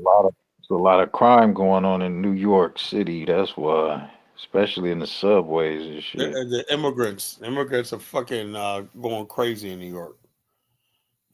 Immigrants, they trash the area with their vending carts, illegally selling produce on the street and everything like that, and leaving the places trash. It's fucking sick. Yo, Washington Heights, man, it fucking looks sick and disgusting. That dude just set the lady on fire in that fucking subway in New York. Yeah, but he was let back in under Biden and whatnot. But hey, look, it's all good. Joe Biden, Joe Biden said? He said he wanted Merrick Garland to prosecute Trump when Merrick Garland wouldn't do it. He was pressuring Merrick Garland. It all came out. He just pressured Merrick Garland to find dirt on Trump. A political rival. That's freaking. And these are Jamal. You told me America was back, man, 4 years ago. Remember that? He said America's back. Joe Biden. Oh yeah, this guy is. No, America's back now. You said that. Jamal told me that America's back. You said that bullshit. Jamal, I'm not gonna let you forget that shit. I'm not gonna let you forget that. You gotta put it in context. I was COVID shit. Okay. From the COVID shit, man. From the COVID. All right. You fell for Jamal fell for that COVID bullshit. That fake ass. Yeah, I fell for it, man. I gotta take the L on that one. That fake ass pandemic, I fell for that one. I gotta take the L on it. I don't mind taking the L. Yeah, fake ass pandemic, Pandemic.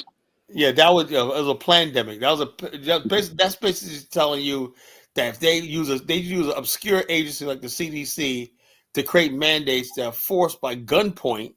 Yeah.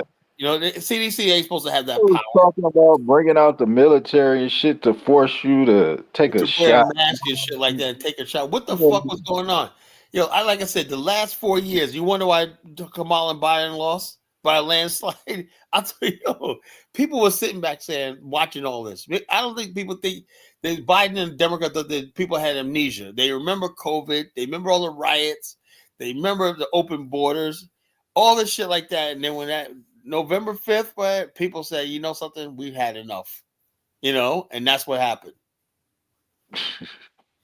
Wasn't it the WHO, the World Health Organization, not the CDC, that mandated? The World Health Organization is not an American organization; it's an international Bretton Woods institution, right? And why the CDC taking mandates from the World Health Organization? Is not that's another thing, all these world bodies and whatnot who just basically. I am not going to sit back and the chairman of the World Health is some third world lady and whatnot, I'm not going to say, how does America basically succumb to third world people telling us what to do over here? What the hell is going on, Yeah.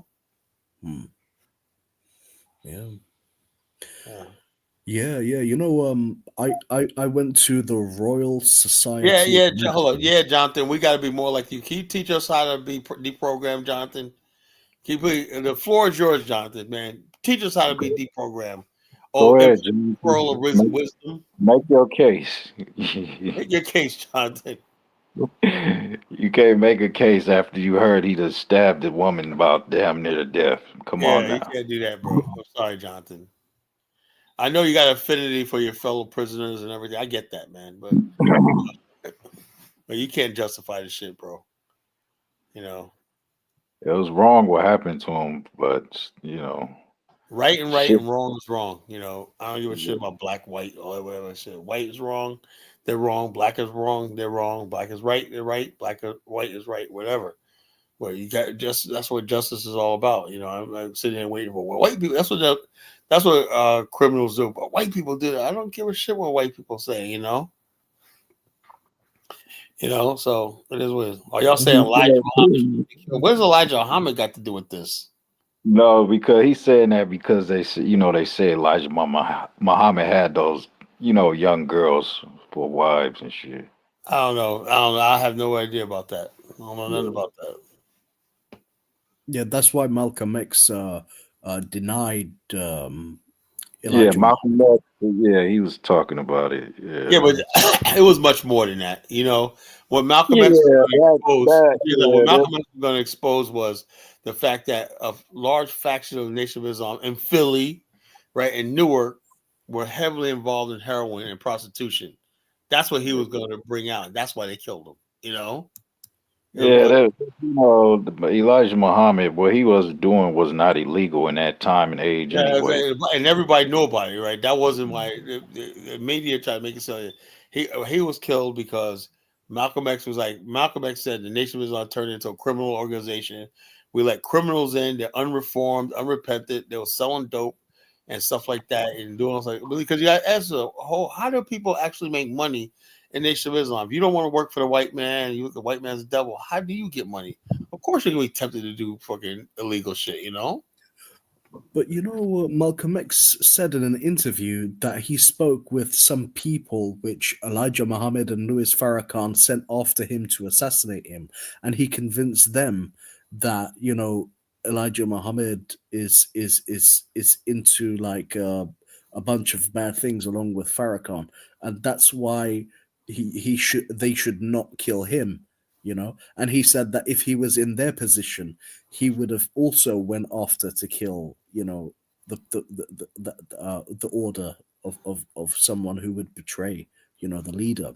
So, we can put it up maybe if it's available on YouTube. Right? No, you can do it. You can find the video. Like I said, I don't do no more things like that. If somebody want to put a video up, there's a YouTube the present button on the bottom. You can show it. I have no interest, no thing like that. I'm not trying to do any extra work that I don't have to.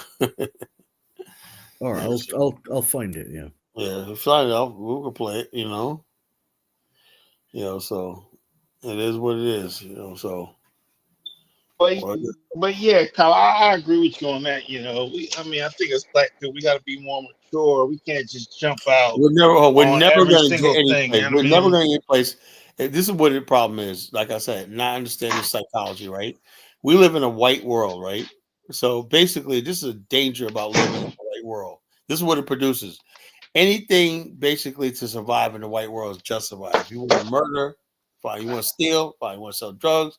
Why? Because basically, black people say we're victims and we don't belong here, and this is not our country. Blah blah blah blah blah. And we say, okay, we understand that, but some of us say, yeah, we don't understand all that, right? There's a racism, white supremacy, and everything, but you're still gonna act right. They say, why should I act right? The white man, blah blah blah. It's like, let me give you the perfect example I'm talking about.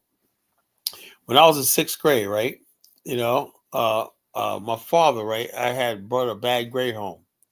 And I had this thing where I think one of my teachers was racist, right? My teachers, they do back in the days, man. If you bring a bad home to a black family, he knows he's going to get your ass whooped by your father. They know that shit, They had a lot of power over us back then because back then, fathers would whip our ass, So anyway, basically, my father told me, I was like, yo, man, I'm the only black in my class. They call me nigga, blah, blah. The teachers, racist, blah, blah, prejudice, whatever like that. My father said, you know something, son? I know it's probably all that, that red praise all that. But you bring me one more bad grade in this thing and let the teacher call me and tell me that you was acting up again. He goes, you're gonna basically you're gonna wish that teacher was adopting you when I'm done with you. You know, no, I don't want to hear what you gotta say. You better go in there, and ever since then, I just went to school, got my grades, shut up, whatever like that, no back talk. Whatever. My father told me, I know it's racist. I know you're gonna go through this shit, but you better not get into fights. You know, because I'll get in a fight, I blood this kid nose and whatnot. You know. And so he goes, you better not get into fights. You better not come home cut up and everything like that. You better not do all this stuff like that. You better not have the teacher calling us and whatnot and embarrassing us or whatever. And that was it. So I went through my whole freaking years, man, holding out anger in me, right? Because I knew I could not really do nothing. I felt it. But then years later, I realized my father did that. He wanted me, he goes, if without an education, I didn't have a chance. So basically, I was always saying to myself, I can't wait till I get 16. I'm going to drop out. I don't want to be around these people no more, whatever like that. And then basically, like older, I realized why he did what he did. He said, you, no matter what you go through, trials, you got to be a man and just man up and take it, right? So my father said, only thing I want to see you, and my father is like all black men back then. All they wanted to see you was walk down that aisle with that diploma. That was the proudest day of my father's life, you know, because he saw me walking down that with that diploma. It was well worth it, you know. And when the time I graduated, I realized why he did what he did. He didn't want me to make any excuses, you know. He said, I don't want to hear nothing. You're going to get that damn diploma. You know, I don't give a damn. You can't use racism and all that stuff like that to tell me what you're not going to do and whatnot, you know. So, but that's the type of man my father was, you know. So, I'll present now. Yeah. So. Oh, what happened, Jonathan? You got pissed off, dropped off. Jonathan got pissed off. He's mad. Jonathan don't like when I talk. When I sound. Don't get me wrong. I think it should be accountability, like you said. Because the black Muslims were too narrowly they were accountable. They sectarian were fired. and inhibited. Yeah, that's what I'm saying. I don't think we should be jumping out the window like, oh, let's save this guy here, protesting and burning down cities and all that stuff. That's my only thing. Yeah, nah, I don't think that's gonna happen. I don't think that's gonna happen. Anymore. Black people, honestly, black people are tired of all that shit. I'm telling you. Black people are tired of all that. If that was gonna happen, that would have happened with that lady. What's her name? Where she got shot in the Sonia, whatever her name is. Yeah. But Matthews. Now I tell you, black people, these people took all the energy out of Black America. Or what happened with the Daniel Penny thing on the subway? Yeah, people look at black people looking into things more more rationally and reasonably now. They're not losing emotion as much as we used to, you know. So basically, like, okay, maybe there's another side. What it is black people. Let me tell you something. What happened, right? When George Floyd and all these things happened, all the riots going on, that wasn't black people doing that. That was white people, Antifa, those anarchist types, you know. And black people got blamed for that shit, you know. And I should tell black people back then. I said, like, Jamal, I think you're a little wrong on that, Colin, because there was a lot of black folks involved in it. Like, yeah, I know that, but who was egging on? Okay, Jamal, let me ask you a question. Let me ask you a simple question, right? All throughout America, right, there were mysterious pallets of bricks being dropped off at sites where they knew people were going to march and protest. Oh yeah, they had videos of that shit. I think they helped. But I don't think they instigate. That was all instigate. Who was basically making whole truckloads of Molotov cocktails? That was but how do you explain like the Somalis that was doing anything in Michigan? Well, that's Somalis. They West Philadelphia, man. They was burning cars down in West Philly, bro. Wasn't no white folks in West Philly. When I say African Americans, the people that basically had a legitimate beef from like Trayvon Martin, when these people were trying to do peaceful protests and really believe in the Black Lives Matter. Yeah, I think y'all missing because if COVID was going on, people can mask up, so you're not going to get indicted if you do the crime, right? I think it was a powder keg. I think it was a whole powder keg. I looked at that very, very carefully. I was seeing a lot of like people like Somalis. Yeah, that's what I'm saying. Like it was black people involved. I didn't see very little African Americans doing. No, West Philly, Cincinnati. You go down parts of Baltimore. They tore Baltimore up. Bro. Whole thing is. Hey, Tyler, they was paying, and they even had videos where they was paying people to throw those bricks, man. Exactly. But you can find that. You can find that in any situation. But for y'all can't say that it wasn't black people involved. I'm saying the bottom line is people who are basically taking the violence white. I agree with you. Yeah, I agree with you, Colin. In Minneapolis, in Minneapolis, right? They found one of the guys that was out there looting. The white guy was a cop. You know, I agree with you. I agree. Listen, Minneapolis, a lot of white boys was involved. I agree with you. Hey, what happened to the video? Why the video play? What happened I'm to just the video? saying, it was a lot of African Americans. I'll share it. Yeah. Like specifically, like was that Charlottesville in the South? Like when they was tearing down them the Confederate flag and shit, they was all black boys. Bottom line is, like I said, man, the main thing is, you know, black people got emotional, right? We rioted for you. We thought that we were gonna make some change, and nothing damn changed. Did you ever get that? But Kyle, that's why I do gotta disagree with you, man. This nothing is the changed. counter. No, Colin. MAGA right now, right? A lot of their counter argument is the shit that happened after 2020, right? The DEI hires. Look how many corporations said, "Look, we're going to hire a DEI program." Right? MAGA said, "Hold on, Walmart just suspended it. Walmart just suspended it." Yeah, I agree with you. But a lot of this counter MAGA shit came after George Floyd, so you can't say nothing ain't changed. That's my pushback I'm gonna give you, though. Go ahead, bro. The whole thing is. It's like you're racing. No, I see what you're saying, but it was a change. If you're trying to race somebody, he's coming this way, you're coming this way, you're both going in opposite directions. You're not having a race. The MAGA has absolutely nothing to do with Black America. Nothing. No, Kyle, you're missing the MAGA movement. One of the MAGA biggest talking points is they want DEI, affirmative action, a lot of this new counterculture shit. They want that shit out of there, man. Actually, to tell you the real truth, majority of black people don't even support that shit, you know? No, that's not the point. Let's take black people out of it. I'm saying counter. I'm saying MAGA counterpoint. You say MAGA, but you'd be surprised how many white liberals don't support that shit. You know? No, but that's all another conversation. But that's what I'm saying. But like in Philadelphia, I'm gonna give you an example, and this is on a micro. What I'm saying, when I say with MAGA, right? The main thing I got from out of MAGA was the borders right there, inflation. And, that's one of the top things.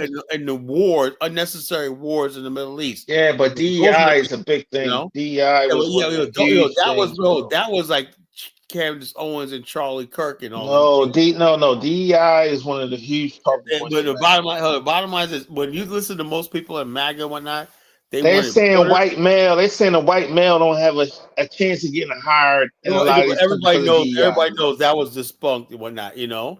No, but what I'm saying, this is one of their big talking points. Another thing, too, but hold on. But they was smart enough not to mention white. No. They didn't about that. But what I'm saying is, Colin, and what Philadelphia did, right? It's on a micro level, not the macro, but I'm sure a lot of other police departments did it, right? They banned traffic stops in Philadelphia after the George Floyd. So you can't say nothing. You can't say nothing ain't happened out of that, bro. Look, bottom line is this: because Philadelphia Negroes, right? It ain't just the only one. It ain't just the only city. There's a lot of cities, right? Philadelphia, just like most cities in government, right, are lawless. They ban minor traffic. Because when I get a traffic stop, look. How you gonna call a traffic stop minor when you speeding and reckless driving? That's no. What I'm saying is minor traffic stops, like insurance shit, like a sticker on the back of your fucking tag. So in other words, because you had Colin in America, you got black men getting killed for not having a sticker on their tag, bro. Jamal. Bro, come on, bro. Like this, Jamal, like this. If you're a grown ass man, right? But they're trying to stop encounters. This is what I'm talking about. Colin, do you agree? Colin, hold on, Colin. Do you agree a police encounter could be a traumatic point for a black male in this country? But that's where we disagree at. That's why I disagree with you. No, not at all. That's where we're not on the same page at, bro. No, not at all. I don't believe that. That's where we're not on the same page, bro. Philando Castile in Minnesota. Hold on. Let me finish. Philando Castile, a working man, licensed gun owner, got gunned down by a police officer for a minor traffic stop, bro. Jamal, let me tell you this, right? Personally, I have a gun, right? One thing I will never do, right, is carry that thing where it's invisible on my seat when I put it in the glove compartment, or like that, when I'm driving. Look, I'm like this. I'm smart enough to realize I don't trust these people, right? I don't trust people. I make sure that basically my tags, everything is good because I don't like being pulled over, right? My tags are good. Everything's good. You know, if you don't basically want to basically make sure your tags are right, everything like that, your broken tail light and everything, I check all that shit before I get in my car. You know? Yeah, but bro, no person should die because their No, I know tag is nobody not right, died, bro. but hold up. Look, I No person watched should die some for of these. that, bro. Look, I watched some of these traffic stops, right? Cop pulls you over, says, "Why the fuck you pull me over?" And he's like, "I didn't give you shit. Show me." So you understand when he pulls you over, he has a legal right to ask you for fucking everything. You know, don't go fight with a cop. Your time to fight. Like when I got last time I got pulled over, I got taken as a black cop, female cop, right? You know, bottom line is this. You know, I think she pulled me over illegally. Whatever. She gave me a ticket for reckless driving and driving in a restricted lane. Anyway, you know what I did? I said, "Okay, ma'am, I'll see you in court." Right? I waited. I got in court. I got in court. I beat the case. Black people don't not do that. You want to get your justice right there. You know, that's the problem. And you don't go up and argue with cops or whatnot. He's armed. He has a license to kill you. He will do it. You know? When you go to court, you still got to pay them. I've been to court before on tickets. And then you got to wait for them to reimburse you your money when you win the case. It's bullshit, man. What about the Congolese brother from Africa who spoke with an accent, got gunned down in Ohio, right? It was a simple traffic stop. Simple, right? He gets out the car, right? And said, "Oh, no, I don't know what's going on," right? He gets gunned down by an Ohio police officer. Kyla. Whoa, yo, this is a Congolese brother in Ohio. Jamal, hold on. Because I know the African brothers in the chat, like, it don't happen to them. You know, gets gunned down, bro. You gotta get evidence, bro. You gotta get evidence. No, listen, no, there ain't no evidence. Yeah, no, show me the incident. You're not supposed to it's all Googleable. It's all Googleable. I'm not. No. I don't do that. Google Congolese man gunned down in Ohio, bro. I'm not gonna. I'm not Googling anything. If you say you got the evidence, right? Show. Yeah, I put it in the chat. Put it in the chat. No, not put it in the chat. Put it up on the present. Yeah, but I don't know how to work this stream. It's not that hard, Jamal. You're a smart guy. You know. I don't know how to work it. I mean, you're a smart guy. You're not smart. What do you mean present? When you do it? Because I'm not. All you do is press present and whatnot, and then click on what you're trying to. It'll show all the stuff. I don't see that option of present. I don't see that option. Your present, it should be present on the bottom.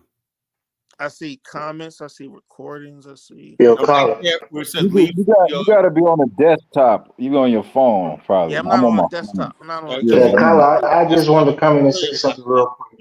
Calling from a phone. Come on. Yeah, I'm not on a desktop. No. Yeah, I wanted to come in and say something real quick about what you were saying about policing here in Minnesota. It's like ground zero for that stuff, and it's a good thing, right? Because here we had, you know, a great deal of police reform, especially when it comes to these minor traffic stops. Hey, Jonathan, I'm not trying to justify any. Hold on, I'm not scared of white people.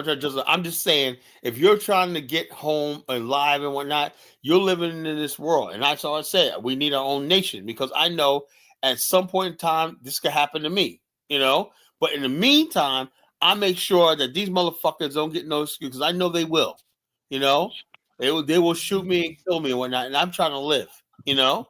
And so the bottom line is I'm not going to get to a traffic stop, you know, with a gun on my freaking seat and start arguing with these motherfuckers. That's the stupidest thing Negroes do. Bantu, can I get a witness, you know? Well, let me finish it real quick. I'll drop back off. I just want to say this. Look, even here in Minnesota, right? So if your tag is expired, what they do, they'll give you an extended time frame to get it, you know, to get a new tag, or they might send you a ticket in the mail. So they're doing a lot of things to, you know, to limit, you know, interactions with the police, and I think that's a good thing. So, like Jamal was saying, you can be driving around, maybe you got one of your tail lights is out. They're not going to stop you for that BS because that's predatory fishing. That's predatory police fishing. They will stop you for the minus thing, and then try to search your entire record to find something wrong. Check this out. I had this one. All of those things are positive I had this one reforms. Virginia Beach cop called Top Cop. This guy, I know Top Cop, right? Because this guy is freaking amped up. He's psycho, right? One time he almost hit me, right? And I said, "You stupid motherfucker," right? And it was outside my job, right? Then a couple nights later, he waited for me in the parking lot. I said, "I know Top Cop is not gonna let that go." I said, "You stupid motherfucker," right? You know, he's like, "Oh, I'm sorry." I said, "You a stupid fucking motherfucker." I said, anyway, he was parked in back of me, right? I said he's trying to sneak up in back of me while I was going across. And I said, I knew I saw him in the rear mirror. He has lights off. He was trying to bust me. I was like, nah, you can't get it. Then a couple of weeks later, like, he drove past me and just like waved to me. Like, I said, man, I'm watching. I know you out here trying to get me or not. Then finally, one night, he finally got me, right? I had my freaking, I forgot to turn my lights on. He said, yeah. Then when he told me right that night, right? And then the next day I saw him at 7-Eleven. I said, yeah. He said, no, I just gave you a warning that night. He says, but to be honest with you, he says, the federal government, this was the time George Bush was president, right? The federal government gives police departments extra money by basically all the traffic stop they do. The more traffic, man. But Yeah, Colin, do you think a person should die? Do you think a black man should die for a minor nobody car should die. infraction, Nobody, Jamal. I'm answer this question, yes or no? No, absolutely Jamal, not. it doesn't always lead to death, but kind of leads to inconvenience of that person's life for the minor things. Like, my whole thing is like this. Like, look, I What you say, that. Look, Elvis? Say that yo, again. Stanley Crutchett was blown away. Alton Silver was killed, right? I was saying, I said, like, and the bottom line is this: so somebody to get up here and tell me that college and such, man, you can go to hell. Everybody knows how I am. usually doesn't mean a death. Now, what did Elvis say? But I will say is this: although the police shootings and whatnot, I'm against what angers me. Is one reason why I triggered to do this movement. The police shootings and getting away with it, you know. And if you want to know about me, this is one reason why it drives me to this movement is the fact that I know Are you guys getting me? this country for black men, you know. But at the same time, I tell black men, you know, if the problem is a lot of black men don't believe that. They don't believe that. I believe that these people could take my life. I worry about my brother out there, both my brothers that's like a derelict. I worry about him. Well, I got a lot to worry about, you know, because I know how these cops are, you know. But the thing is, like I always tell people all the time, look, these people don't care about you. They'll kill you and they'll get away with it, right? They got a license to kill, right? So please, when you how are you getting me? Yeah. Your mic is kind of muffled. Oh, mine? Nah, Elvis. Oh, hey, I just posted in the chat the Congolese man that was gunned down by police. I'm not playing it, man. I said put it in the present, you know. You can't post it. I don't see it. I just posted in the chat. It's in the chat. What chat? The private chat? In the comments. I don't see it. I don't see it. The last comment I see is exactly Elvis. That's all I see. It should be under that, right? You don't see it under that? No. Nope. It's not there. Nothing there. Well, anyway, but like I said, the whole thing is this, though. I don't like to have police shooting, killing black people or stuff like that. It's not me. But you have to basically understand that, you know, in this situation in America. I put it in the chat. It's in the chat. I ain't putting in the comments. It's in the chat. It's in the chat.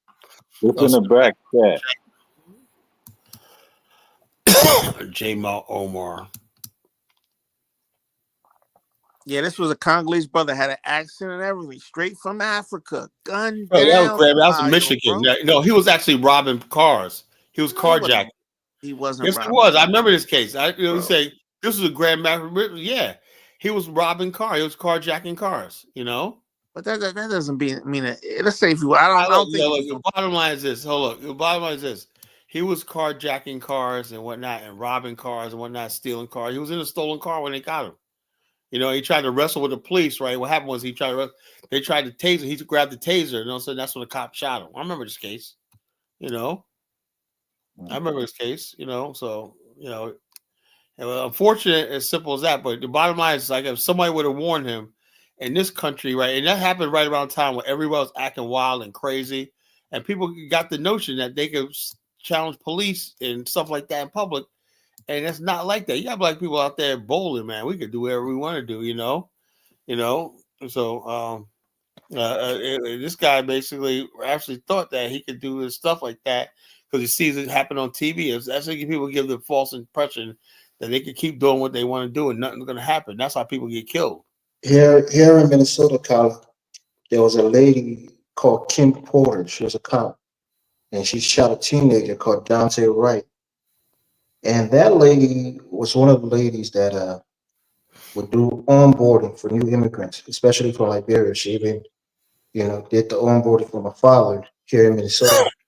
So they have programs for new immigrants to try to tell them how to interact with police. And I think that was a good thing that the police department did here in Minnesota to engage new immigrants. Exactly. So a lot of times they don't know. They think they're a lot of times people don't know, and they cops. get frightened, they're scared, they don't know how to, behave on a traffic stop. They're rash. They try to talk to the police Right. face to That's a lot face. of times that's what happens. Yeah. So It was another brother. It was another Americanized Nigerian brother. It was an Americanized Nigerian brother. Probably about 6 years ago, got gunned down in California, right, by police officers, right? No, actually, Model. it He was know the culture. I Hold remember on. it The was Nigerian Ugandan. brother knows the culture, right? All that shit, right? No, he wasn't Nigerian. He was Ugandan. Gunned down. Ain't have a gun on him. Yo, bro, Jamal, you gotta get it right. It was a Ugandan. No. That's the different. That's a different case. I'm talking about in California. This was a Nigerian brother. Are you talking about who? He was a Nigerian brother. Probably about 6 years ago. What about Diallo? I think Diallo was in what, New York, right? I think it happened in Northern California. Ahmed Diallo. Yeah. Diallo No, I'm not talking about that. No, this was like that was like 20 years. I'm talking about 6 years ago. A Nigerian brother gunned down in Northern California. Let me see if I can find that. Put in the chat. Hold on. Yeah, well. The whole thing is, bottom line, I tell people all the time, man. But the point is, Kyle, the reason why I brought that up because you did have reform after George Floyd, so we can't say nothing happened because this is the counterculture that you're getting now from MAGA. They say, hold up, all these reforms. Oh shit, the white guy can't get a job now because DEI and all that stuff. That's all I'm saying, bro. Jamal, I don't know if this happens in your state, but here, if somebody is having a mental illness or having a mental episode, you don't call the cops. They got a special hotline, or you can call mental health professionals to come instead of police officers coming. So it's a lot of reforms that was done after George Floyd. And that's a positive. I agree with y'all. I agree with y'all doing right there. We should have that nationwide, bro. I agree. That should be implemented in every city, country, state in America. State in America. I agree with you on that, Elvis. I'm a big advocate of mental illness because if you see the people that's dying, a lot of them have mental illness. Mental illness should not be a death sentence. Man, when they call the cops, they tell the cops that they having a mental episode. So it shouldn't be. The cops still shoot them. But the cops are not trained in mental illness, though. They're not trained in it. Shouldn't they? So they not training it. Shouldn't they call somebody who is trained in it then? They say that's a waste of money. They say, I agree with you. I agree with you. I think cops should be trained in mental illness, but they're not. You can't. Mental illness should not be a death sentence. You know what I mean? It's like, because they not trained in it, so what? They just get to kill somebody. They rogue, man. They don't. You understand? White cops are scared, right? They don't know a difference between a mental illness black person and a person like Elvis. A mental illness black person and a person like Kyla. They can't differentiate. That's what racism come in, y'all. They don't know the difference, bro. No kidding. They don't know the difference. We know. Listen, bro. We know if that's why I say, Jamal. That's why I say when I get pulled over, my job is to get home. I am not trying to make. I agree with you. I think we all agree with that statement. Like, I agree. Black lives matter, man. No. But down with the black people not saying that. What I'm saying is, Kyla, that white guy don't know the difference between Kyla and the person that's having a mental breakdown that's off his meds. We know. Listen. I see people off their meds all the time, right? Oh, he just off his meds. I'm gonna keep going. I mean, it ain't that deep. We know that as black people. White folks don't know that. That's the difference. Yeah, that's what I'm saying. So why if people don't know, black people need to know that. You know, no, but black people for the most part, we know if Hakeem off his he got hold on. A lot of black immigrants. A lot of black so immigrants. You trying to tell me that cop that killed what's her name, Makala, you trying to tell me he didn't know she was having a mental health issue? But the thing is, hold up, that thing with that lady right there. Who's that? Who? When she had what's her name called? Macy, something Macy. A white boy wouldn't know that. He wouldn't know that. A white boy. The whole thing is, but let me tell you something, right? She had a pot of scalding water, right? And some people get mad when I say this right here. If you look at the video, she didn't even pick up the pot, man. Yeah, but a white boy wouldn't know that. What y'all come on? How long y'all been around white boys? A white boy wouldn't know the difference. That's all I'm saying. But go ahead. I see what you're saying. He's like, that scalding hot water. She was threatening to do that, right? And then also I'm saying to myself, no way I'll justify it, right? Or basically, did you expect the cop to take the chance and get burned with scalding hot water? Or basically, I don't know. It's just a sad situation, man. If it was black cops, they'd be like, they might have left the house and say, yo, you gotta relax or some shit like that. That wouldn't have went down like that. White boys can't differentiate between her and a college Genesis. Kyle can be on office on a law-abiding citizen, right? But she office man. We can know that because we're black people. You gotta understand. Yeah, it's just a sad situation. And what gets me is this. This is what I'm saying. This is what part. A lot of people are not gonna like what I'm about to say. You know. Now she called the cops because she heard a noise, right? And she's a woman like in her early 30s, whatever like that. I'll ask her a question, right? Where was her man at? Where was her husband? Oh yeah, we both said that got nothing to do with it, Kyle. It has something to do with it. Yes, it does. Why did she have to call the police? That doesn't deserve a death sentence, Kyle. No. What I'm saying is this: anytime you call the police, right, and you have any sort of altercation, you're putting your life in danger. I agree. You know? I agree with you on that. And so the bottom line is this: I'm saying like this. The whole thing is this: if she had family and everything like that, she like this. Where's her husband? Where's her boyfriend? Where's her brother? Yeah, but that don't deserve a death sentence. Why did they have her? I didn't say she did. You're putting words in my fucking mouth. You know, I didn't say that. I'm saying, why do we have to keep calling the police? Every time black people, you call the cops to your house for something you could have solved yourself without putting that at risk, you know? That's what I'm saying, but we don't know. We don't know the background. Like, she could have burned bridges with family. You know how people with mental illness is. They burn bridges, right? They might have cut family off, bro. We don't know her situation. The cops will know that, you know? So the bottom line is this. Anytime you call cops are not there to be your thing. They're there to basically, if you're a threat, they're going to neutralize. That should be the last resort. Cops should be the last resort. I agree with you. Yeah, so the bottom, but she called the cops. That's what I'm saying, but we don't know. That's what I'm saying. When you having a mental, when a person having a mental breakdown, the cops on his son, man, and she told him that he had a mental illness. The cops came and they wound up killing that dude, man. Yeah, I seen it happen many times. You know, mental illness should not be a death sentence. She started screaming and hollering. You living in a perfect world. No, but it shouldn't be. In a real world. You that can and will happen to you if you call the cops. I'm saying mental illness should not be. Look, I've seen a case where a kid was in bed. You said one case where the kid was in bed sleeping, and the cops kicked the door in and blew him away one night. They had the wrong house. Yeah, I seen that. That was fucked up. This is what the world we're living in. I'm talking about mental illness. That's reality. You know? No, but you got cops killing mental ill people. They're not killing the lawyer. They're not killing the fully aware. He just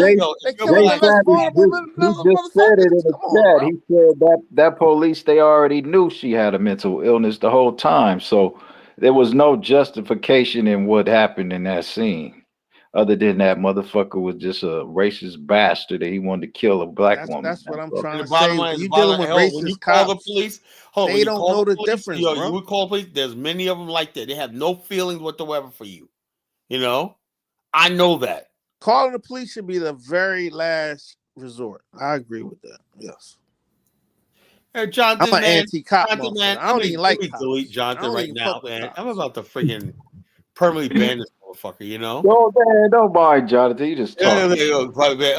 I'm not saying nothing out of the ordinary and whatnot. He just basically pissed off because he can't be the star of the show and he's up here running his fucking mouth when I use. He's stupid, putting words in my mouth, twisting what I'm saying. And everything but yeah, schizophrenia shouldn't be a death sentence. Nobody's saying it's a death sentence. No, I agree with you. We're saying that for the last fucking time, right? We're saying when you freaking call the cops, she called the cops. You know, when you call the cops with that's what you have to deal with. I seen a case where The cops came into this woman's house. She was butt naked, black lady, right? They had the wrong house. She came in butt naked with that, had her on the ground at gunpoint and whatnot. And then in Chicago, and then they said they gave her some half-ass apology. Why they sit there while she wouldn't give her a blanket to cover up with it. That's the fucking reality of living in a white supremacy country that don't give a shit about you. You know, black people haven't figured that the fuck out yet. You know, that's just like that black lady got shot in the head. It got killed when they said they was at the wrong address. So yeah, it happens all the fucking time. You know. And people like sitting there come at me when I'm just trying to tell you something to keep your fucking black ass alive, you know? Because this is real world. They ain't no fucking internet joking shit, you know? In real world, you could actually die behind these people, you know? You know? They say, oh, Jay said, this is a stupid thing. She pays their salary. Okay, that really makes sense. Jay said it must be a young, stupid motherfucker. She pays this. I'm sure the cops are sitting there saying, oh, yeah, you know, I can't shoot her because she pays my salary. That's how stupid these people sound. You know? The cops are there, you know something? We can't shoot her. I can get away with it. And she goes near that pot of water. But the bottom line is, let me stop doing that. Let me get burned and scald because she's paying my bills, you know, my salary.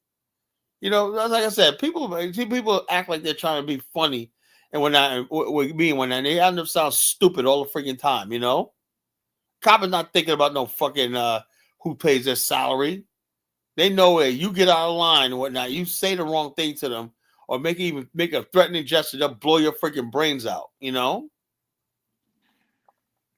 I'm saying, look, if he said, you can't call a cop. No. Under no circumstances, unless it's of extreme emergency. Remember that case a couple of years ago where a black woman was killed by cops outside her house? Cops came in for a wellness check. She was just playing Xbox with her son. She came to the window and the cops gunned her down right from outside. Remember that in Texas? Remember that? Oh, man. Yeah, it's too many cases. There's too many freaking cases. You have to understand that the freaking police are not your That's what I'm saying. But another thing too, the police are peace officers. Jay Sanders, you're gonna have to hit the link because Kyler finna block your ass. Hey, Kyler, to play devil's advocate though, when you're having a mental breakdown or a mental illness, they don't I don't care, know. Jamal. They don't give a shit. Hold on, bro. I don't think some of the people, some of the women particularly, that's in those situations, they're not differentiating. No, I can't call a cop because they're having a mental breakdown in that moment. That's all I'm saying. But go ahead, brother. No, I'm just saying, like Jay said. No, but I agree with you. I agree with you 1,000%. She don't have the right to call a cop. Look, the bottom line: if you're stupid, if you don't believe this shit, how do you basically go all this time seeing all these black people getting killed and whatnot? I got the message, right? Don't fuck with cops. Don't argue with them. Yeah, but the thing is, Colin, you know, I believe that. You know, I don't believe that you can get no justice for no fucking cop. Yeah, but it's a lot of white people doing having the same mental breakdowns, calling the police. Well, coming up with their lies. Look, I've been seeing a large number of the white people getting killed by cops too now. You know, because no. I'm sure it happens, but I'm just saying that actually more white people get killed by cops. But Colin, so we agree in a nation state. Having a mental illness is not a death sentence. I'm not saying it is, but I'm saying you living in a racist country. You know, every other country. First of all, most countries in the world, cops don't all carry guns. You go to the UK, cops don't carry guns.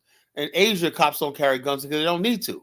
You know, you got to put literally in America, police are licensed to kill. You know, that's what they do. You know. You know what I'm saying? That's what they do. And you can get killed easily by a black cop as you do a white cop. That's that power thing, you know? It is what it is, you know? They say you fight injustice with justice. Look, this is what Jay says, I guess, one of these social justice warriors, stupid motherfuckers, you know? Yeah, what's your social justice warrior now, you know? That shit does not work, man, you know? Social justice warrior. You can't fight justice with injustice or not. Get the fuck out of here. They'll say, man, take your black ass someplace, you know. They'll stomp your black ass, you know. They don't give a fuck. My goal is to go to work, do my thing, and go to fuck home, you know. And I'm in my house or whatnot, you know. So the bottom line, that's why I said I don't fuck with police, whatever like that. I know what they're capable of. Pull me over. Yes, officer, whatever like that. Okay, what's the problem? All right, I just give you my thing. A couple of weeks ago, a cop pulled me over a month ago, right? He pulled me over I was about to get loud with him and whatnot, but I didn't. This was back in like October. And he said, the reason I pulled you over because because I was looking at what happened was, and he had me because I was looking at my phone, right, and the light turned red, and while I was at the light was green, I turned red. I let the light turn red, and then the next time I pulled off, and all of a sudden he pulled up my time. He said, "Yeah, are you on drugs, whatever like that?" And all of a sudden I could tell he wanted to give me a ticket, right, because he was sitting there arguing. So I was looking in the rear mirror. He was arguing with somebody on the dispatch, and I was sitting there waiting for my ticket, whatever like that. He says, "Look, I'm just going to give you a warning. I'll give you a warning right here. You look like you was driving erratically. You sat there at the light, whatever like that, and you let the light turn green, and there was green, and you sat there. And no, I said a few weeks ago, and it was actually a couple of months ago. I don't know. Keep forgetting I'm in December. It was back in October. It was still warm out. Anyway, basically, it gave me a warning, right? But this fucker wanted to give me. He looks like the type that would actually shoot you, So I didn't give him no back talk, whatever like that. I said, look, I'm just trying to get home. But my nephew is a cop in Virginia Beach, right? If I have any problems I call my nephew. He's a detective.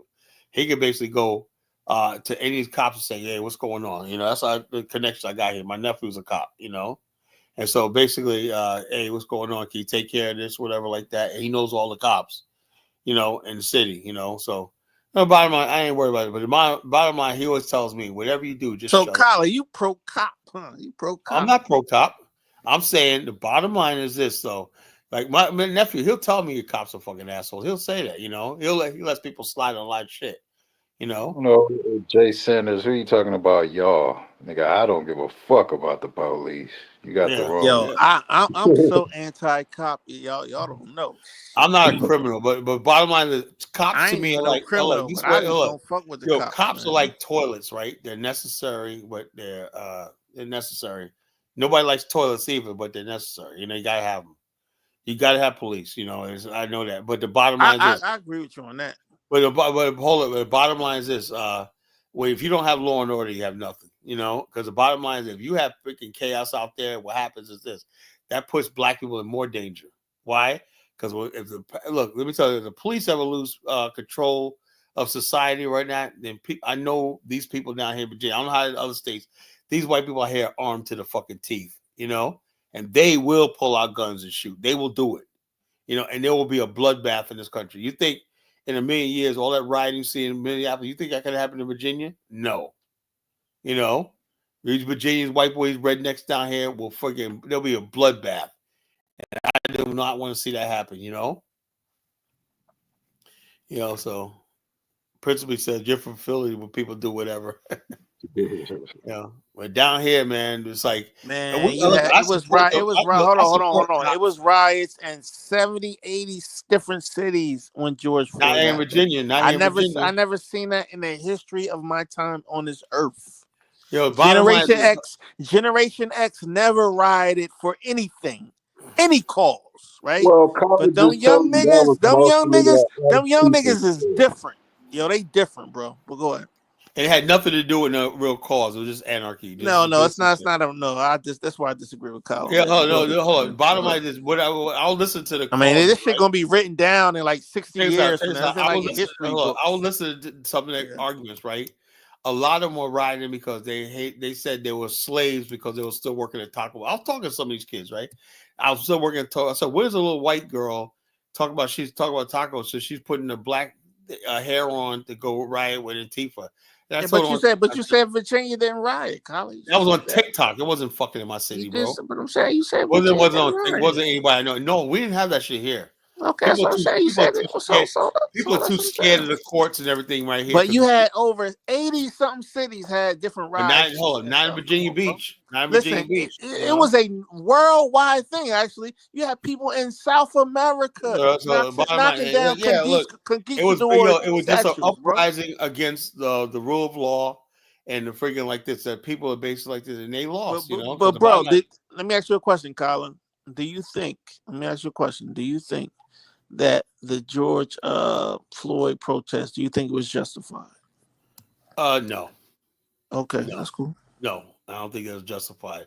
I'm seeing white people running out with flat screen TVs and everything. Take it off white people. I'm talking about the black folks that was doing it. Hold on, the black folks out there, Jamal. I saw the black people out there protesting, saying, "We're not rioting, we're not this. We're just trying to get justice." I saw a lot of black people saying that in Georgia. That's what I'm saying. Do you think it was only the hooligans? It was only hooligans and everything. There was two types of people. There were people who were legitimately protesting. I'm talking about the black folks. Let's stick it. Hold on. Yeah, that's what I said. The black folks, right? Hold on. Majority of black folks were not rioting. Listen, that's majority anybody. Majority of people in 1960. Majority of black people didn't like Malcolm X, Colin. That's not saying much. Jamal. That's not saying much. Majority of people who are rioting. Majority of people hated Malcolm, bro. Political motivation and whatnot. Yeah, but majority of people hated Malcolm X, bro. Hold on. You had a whole thing where people basically just want to be lawless. Yeah, but the majority of black folks, the majority anybody ain't gonna do anything. Majority of people out there that are protesting, right, were not about the violence and looting. That's the majority.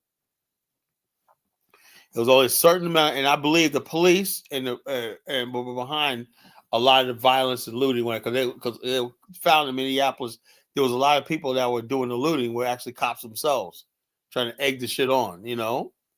So, yeah, I mean, they stood on his neck for like what was it, 9 minutes, 8 minutes, or something. So, yeah, it was crazy, man. Yeah, so it is what it is, Costco fans said I saw Caucasians coming out of the stores with birthday cake. Yeah, I'm sure, Jamal, and they were basically out there riding for George Floyd, coming out with birthday cakes and Slim Jims. Yeah, you had Los Angeles, Portland, Philadelphia. Philadelphia ain't right. Listen. Philadelphia never riots about anything. This was the first riot since the 60s. Philadelphia participated in Cincinnati, New Orleans. It was about 70 something cities, man. And hold on. First of all, not only in America, you had people in Colombia knocking down statues and everything. Check us out. And not only that, but the bottom line is, I hope they're happy because they got Donald Trump elected in a landslide. It did. It was a counterculture. I agree, man. That's what I was saying. I agree with you. The bottom line is, people thought they were winning something and they lost. And remember, Colin, the corporations got scared and said, "Oh, we're going to do DEI and we're going to do this and hire more black people and all that." And this is the counterculture. Black people, look. First of all, when they say DEI, right, they put black people in the face of it. The people who actually benefited are. But that's a whole other. Most of the DEI hires were LGBTQ. No, it was a lot of black women. Lesbians and black women. Black women, yeah, I agree with that. But I'm saying ain't no black men. Ain't no black men. DEI had a lot to do with the George Floyd. The people that basically suffer the most in the society of oppression is black males, and who don't get DEI are the black males. Simple as that, Yeah, but I agree with you on that. But I'm just saying this is where the counterculture is coming at from MAGA. The bottom line is MAGA. I'm talking about from the far right. MAGA is just a response to the anarchy in this country and the anti-American. Yeah, well, that's. Let me give you an example, right? That part too. That's a part two. You had the Palestinians. We're both right. Hey, Colin, we can agree. We both right on this. You had the Palestinians, right? That were basically burning the American flag and somehow down with Israel, down with America, and everything. I'm gonna find a video, right? And this is what the MAGA movement, right? Let's say YouTube. Let's see. I'm gonna show you the Palestinians anti-Israel protests, anti-Israel protests, anti-Hamas, pro-Hamas protests. Let me look for this thing. Pro-Hamas protest. Hamas.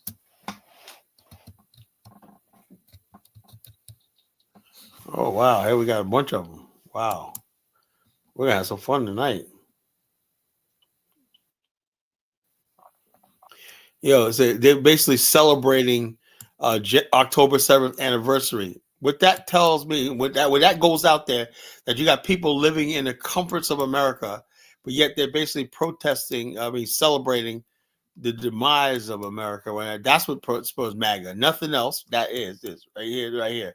The MAGA people are watching all this shit. Yeah,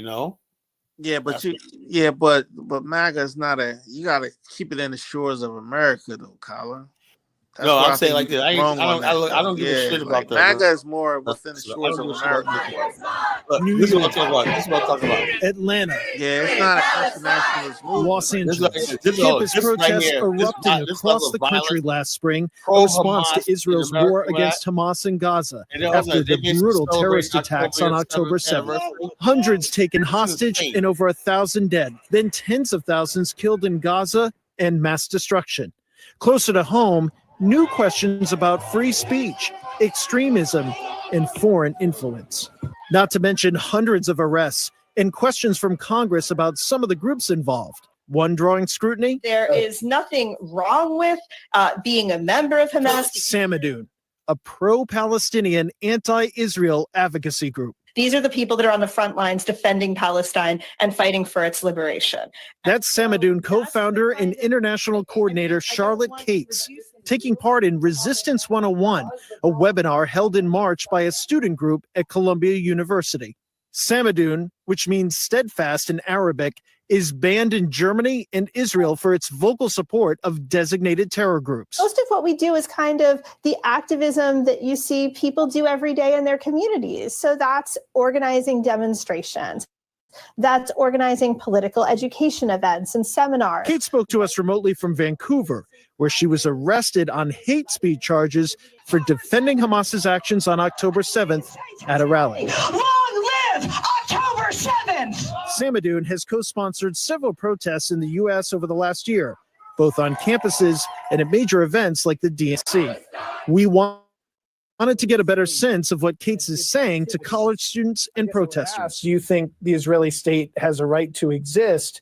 The so-called Israeli state is a settler colony, and it never had a right to exist. There's no such thing as a state's right to exist. You supported Hamas's actions on October 7th. Is that accurate? And when we have spoken about October 7th as a brave, heroic operation, that is something that we stand by 100%. So you look at the events of October 7th, not only as something that you support, but you also believe that it was justified. I think that Palestinians fighting for their liberation is an absolute right. Throughout our almost 2-hour-long interview, Cates called Israel a colonizer or referenced colonialism more than 40 times, including after several questions about the death of Israeli civilians on October 7th. What do you say to those individuals who were at a concert that did not have a weapon? Was it heroic for that action to take place? I do think it is heroic that Palestinians broke out of the siege on Gaza. Palestinians have a right to resist, and that what we saw on the 7th of October was a heroic operation designed to achieve the Palestinian people's liberation. I guess the question is, where does it end? Do two wrongs make a right? We're not talking about two wrongs. We're talking about a colonizer, and we're talking about a colonized people fighting for freedom. Cates has said similar things in her speeches and webinars with students. And they took an action that they understood is necessary in order to make change. Members of Congress now asking questions about Samadoun's funding. How we can make sure we are following the money. And following the money isn't easy. A U.S.-based nonprofit, Alliance for Global Justice, processes donations on Samadoun's behalf, and tax law doesn't require them to report who is giving Samadoun money.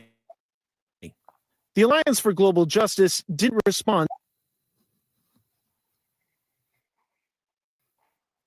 to our request for comment, but Kate says her organization follows all U.S. laws and regulations. In a letter to the Secretary of the Treasury, House lawmakers have asked for reports on 20 organizations involved in campus protests, including Samadoun, looking into where their money comes from. How much money, even if it's just a ballpark, would you say Samadoun has raised or you've raised here in North America? I mean, we've raised thousands of dollars. Ultimately, the question here is, where's your money coming from? Where are you really getting your support? One of the things that's really amazing about standing against genocide. I had enough of that shit, you know? Yeah, enough of that shit. Enough of that Yeah, shit, but MAGA don't really care about Gaza like that. I would say most of them, like at least 90% of them, they're not really into Gaza like that.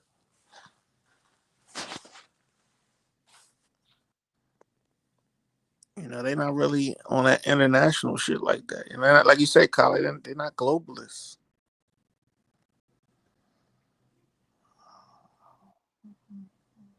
What you think about these black MAGA people? They need it, man. I think we need black people in MAGA, man. You Be think honest so? with you. Yeah, I think so. Yeah. I think I'm we not. need some in there. I'm not with Listen, it, man. MAGA is listen, a lot of people don't know MAGA is a diverse group, man. Like MAGA everybody in MAGA ain't on, the same stuff. Like, and I think that's where MAGA is a populist movement, man. It's union people in MAGA, it's racists in MAGA, it's KKK motherfuckers in MAGA, it's guys that's Yeah, that's what I'm not with it, globalists, it's man. globalists in MAGA. Like MAGA is a very populist movement, man. Yeah, black people with MAGA look stupid to me. The whole thing is, check us out.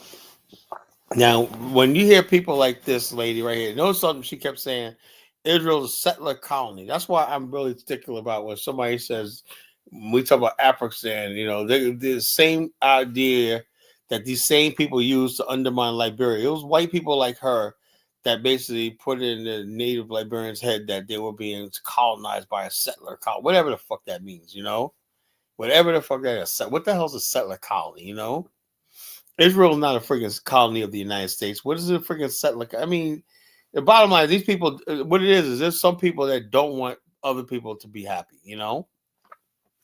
Hey, Colin, because they're going to say Afghanistan is a settler colonist. Of course they will. Of course they will. But why?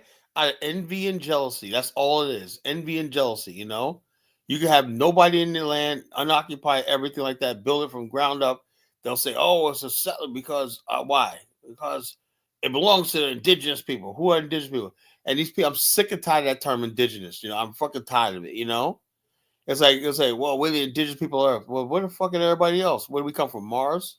It's just a freaking way of backward people trying to claim something that they don't fucking deserve.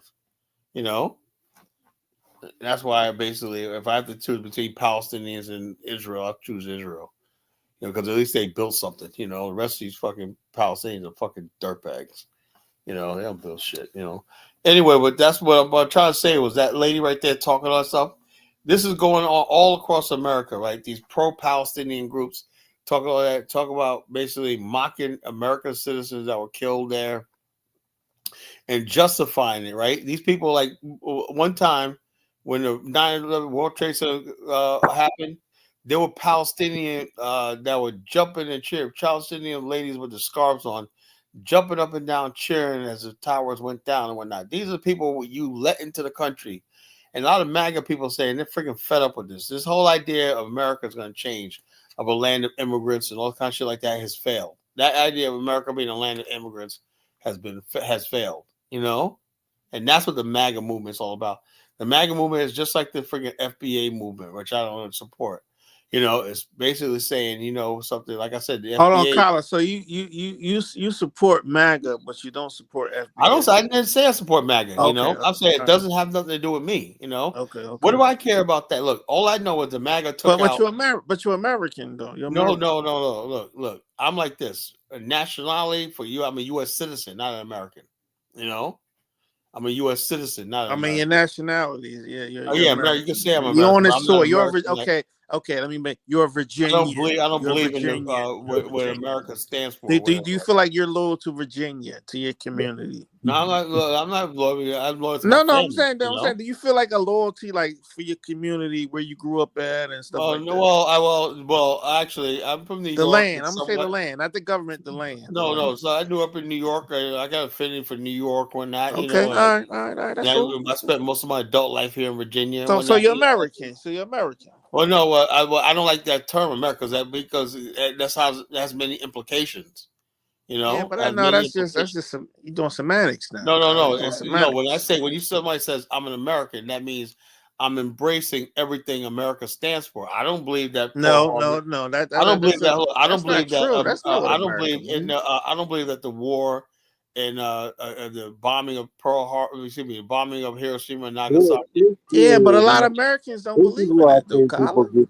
confused. No, America is America. If not, you're a true blue, look, it's you're a not true blue just the American. United You're a States. true blue America, American. You North believe in everything America, America South stands for. America. Central America. It's 3 different Americas. So We talking We're about just well, but let's I'm not let's part be of Black specific. We talking America. about I'm not North part of America, America, yo. We're not Jamal. talking about South America. Yo, look, Yeah, I'm but part of Black America. Just say There I'm you part go. of Nah, Black America. there you go. There Where you go, black Kyle. people Yeah, are. but that has nothing to. When you say I'm an American, that's like an insult to me, you know. But that's Yeah, basically but erasing my Black America, heritage yeah. here. Black America is just a fake of people. Yeah, but I know a African white guy I Americans that work were with. born He here and hates. everything like that. I know A a white totally guy I different work with. He hates culture and imperialism. ideology and way of life than white America. You know, Yeah, white but Americans are America.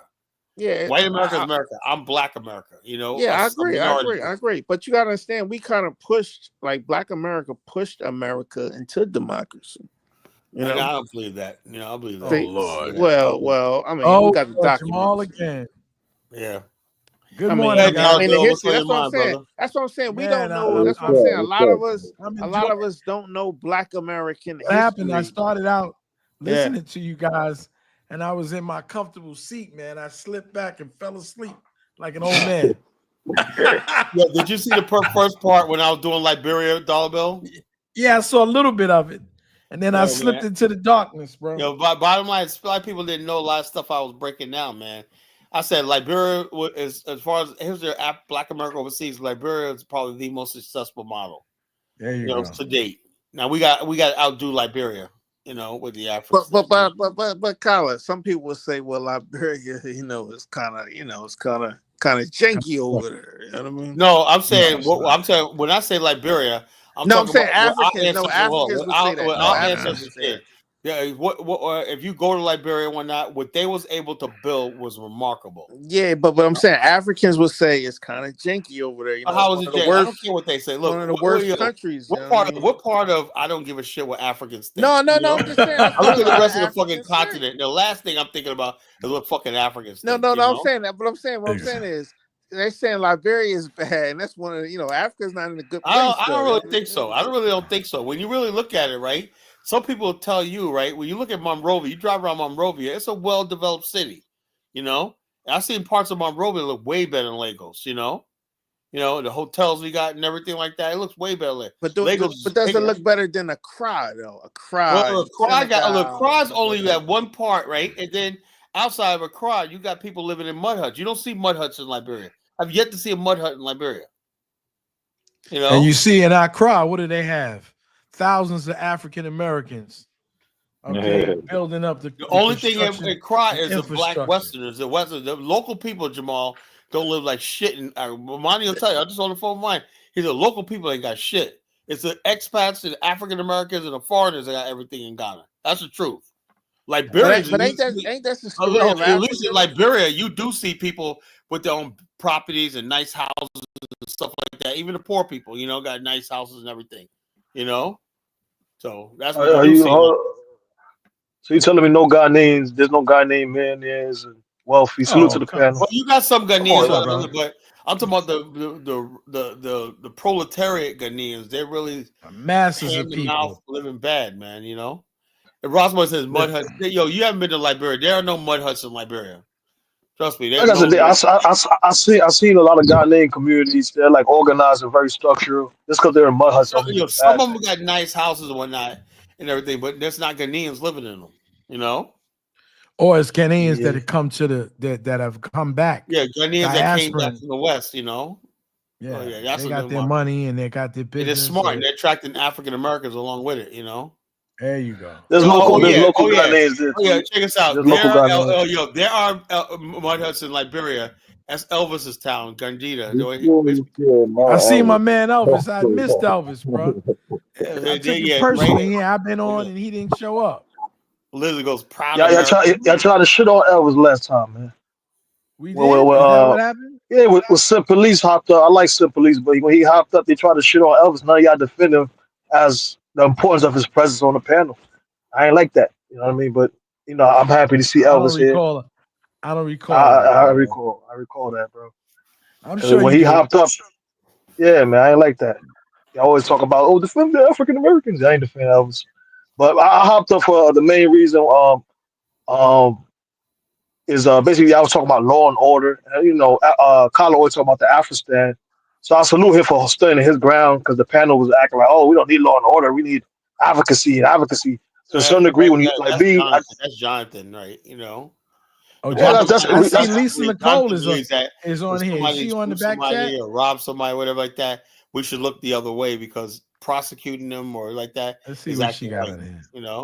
Exactly. That's lawlessness, man. I know Carla used to do security. I currently do security, and the amount of people, certain people will take advantage of a lack of order. They'll steal, they'll do whatever. There's no order. We had that shit so tight. We understood people's lives were in our hands. We enforced exactly. every rule. So, but is it going to be like Rwanda? No, hold on. But I tell you one thing. That's way too much Look, the whole thing is this.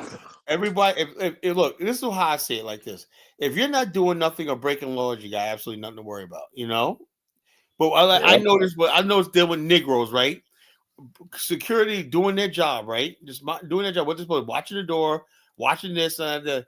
This still nigga just sit there and be like, y'all think y'all bad and whatnot. No, we're just doing our job. When they sit there, we got but Colin, you can't go to Afghanistan with that cop mentality. What are you talking about? No, yes we are. Yes we are. Security. This is gonna be he's from Philly. He like the lack of order. He like lack of order.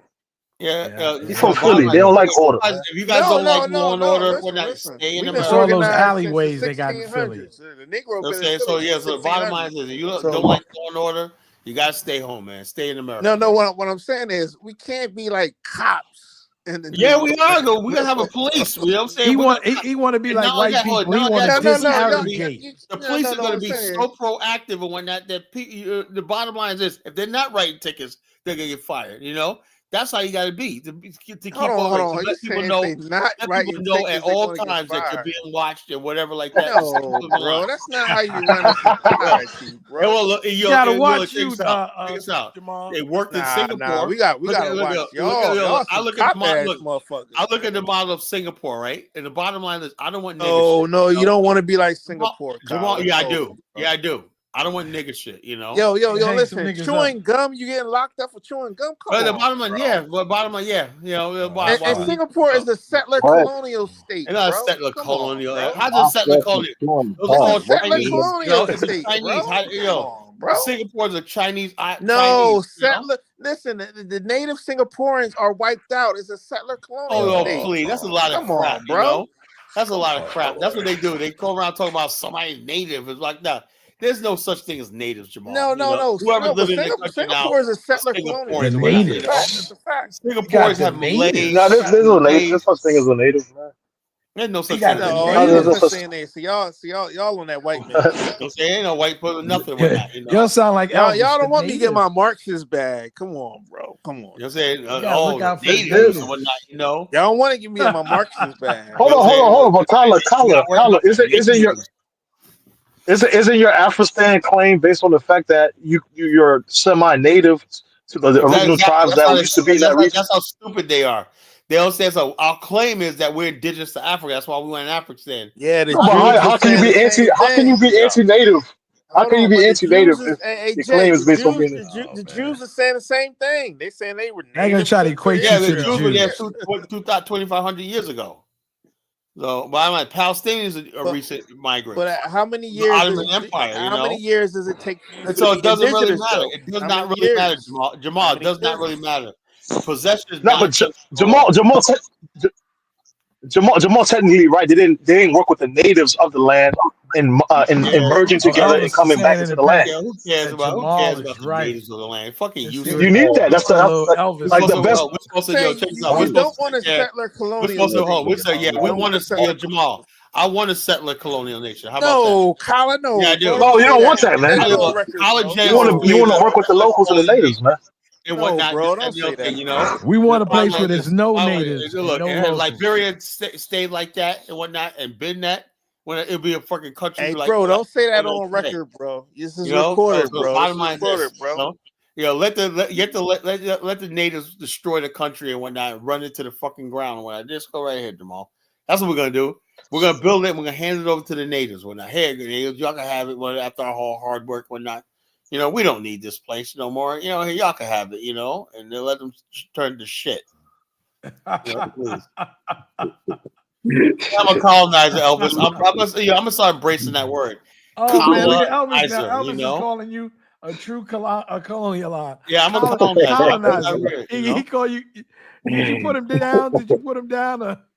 Why is he in playing? Hey, the what they say? chat? These are not the words of the BAIO. This is colonizers, individuals. We got a disclaimer. Hold on, we got a disclaimer. So no matter These what, are not the word of the BAIO. Look, no matter what I do, they're still gonna call me a colonist. Somebody's supposed to just embrace it, right, Dollar Bill? There you go. You know what? I had a big These are not the words of yesterday the BAIO. with Baruti, and we were talking about pissed the me off ampersand. yesterday. Yeah, he told me, man. He said you called him a fucking idiot. Yeah, he kind of enjoyed that. He told me, he said, Colin said Dollar Bill says you're pretty intelligent, but I can't tell it. You sound like a fucking idiot. So he would. I was listening there when Colin said that. I was like, damn. I think he likes to relish the playing the troll. Getting on my nerves. Asked me. I forgot what it was about, but he asked me stupid questions, and I just lost it. Yeah, he likes that. He like the back and forth, the banter that you got. I tell him I can't put you two together, man, because both of you guys are big dudes. It'd be like a pay-per-view joint. I'm telling you, man, be like WWE and shit. Hey, Dollar Bill, pause, Dollar Bill. You gotta pause that. Pause that one. Pause on that, man. Pause that one. And I laughed so hard, man. He had me dying today, man. But hold on, both of y'all's big dudes is crazy. That was crazy. That's like, hey, it's a big man thing, man. They'll be scrapping, bro. That's big man thing, man. Blows come out, man. Pause. Blows come out, man. I'm good with the hands, though. Oh man. But yeah, man. So you know what he says to me all the time? He said, I don't prefer that word African American, and you always represent me. I would just think that you would just call me just a regular old dirty African. I hope he's on here tonight. I'll do that. I'll call him that. Dirty African, that's good. Dollar Bill. I was thinking I had a question just for you. Look, I had a question tailor-made for Dollar Bill. Yes, sir. All day. Meant to call you today too, bro. I got a question for you, right? I said, look, Ubuntu has to have core values, right? Yes. What about Ubuntu work ethic, right? What about Ubuntu? What was it? Ubuntu work ethic. What about Ubuntu honor code? All those things. How come I don't hear anybody saying that?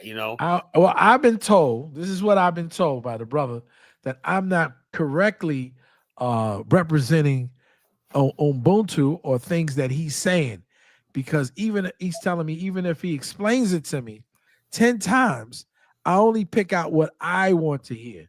So I'm going to have to change my name from Ubuntu Warrior, because obviously I'm not representing the thoughts.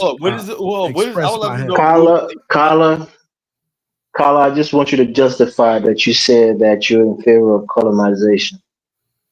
Oh, I'll tell you right this. This is what I'm saying like this, Elvis. I'm going to tell you this, and I hope you understand what I'm talking about, right? I've reached to the point in our life right now, if no one's going to do something, I'm going to do something about it, right? The black race is the most fucked up thing on the goddamn planet, Right now, there's not one country in Africa that's developed. There's not one country that's thriving. The best minds of the black race live outside. Even the expats that got to go to the UK, Germany, everything like that. The bottom line is we need democracy. Does not work in Africa. It does not work in El Salvador, Venezuela. It does not fucking work. Right? We need a new order. Erase these borders. Create new borders among ethnic lines and whatnot. Give everybody a chance of industrialization and education and a guaranteed standard of living and life and everything like that, Now, if people basically call me a colonizer for bringing the best, then go right the fuck ahead. Other than that, keep doing what you're doing. While you got freaking government after government, keep looting and robbing the continent. I seen a goddamn motherfucking video, Elvis, where a freaking Indian and a Chinese were freaking had a 4-year-old a baby freaking picking coltang and where he should be in school and whatnot, and you're gonna dare call me a colonizer? How dare you? You know what I'm saying? That's not even in my nature to freaking do something like that. But you guys have nothing to say about that. All you gotta do is care about what Black Americans think and what they say, because you're so intimidated and so jealous of us and so hateful of us. So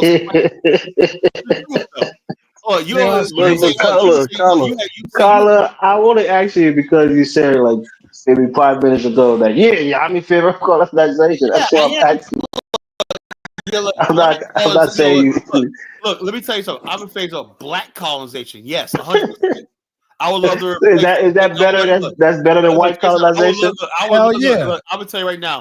I would love to replace all these fucking puppet ass colonial countries in Africa with a new Afghanistan policy that dominates the whole entire continent. That's what I would, if I could. Can I say something, guys? Kung Fu fan, 1 second, dollar bill. Kung Fu Fanta is saying, what about the green cards for the natives? Yeah, he keeps. Are you still going to give them the green cards to stay in that country? I don't know what he's talking about. I can't. That's some bullshit. Ignore him.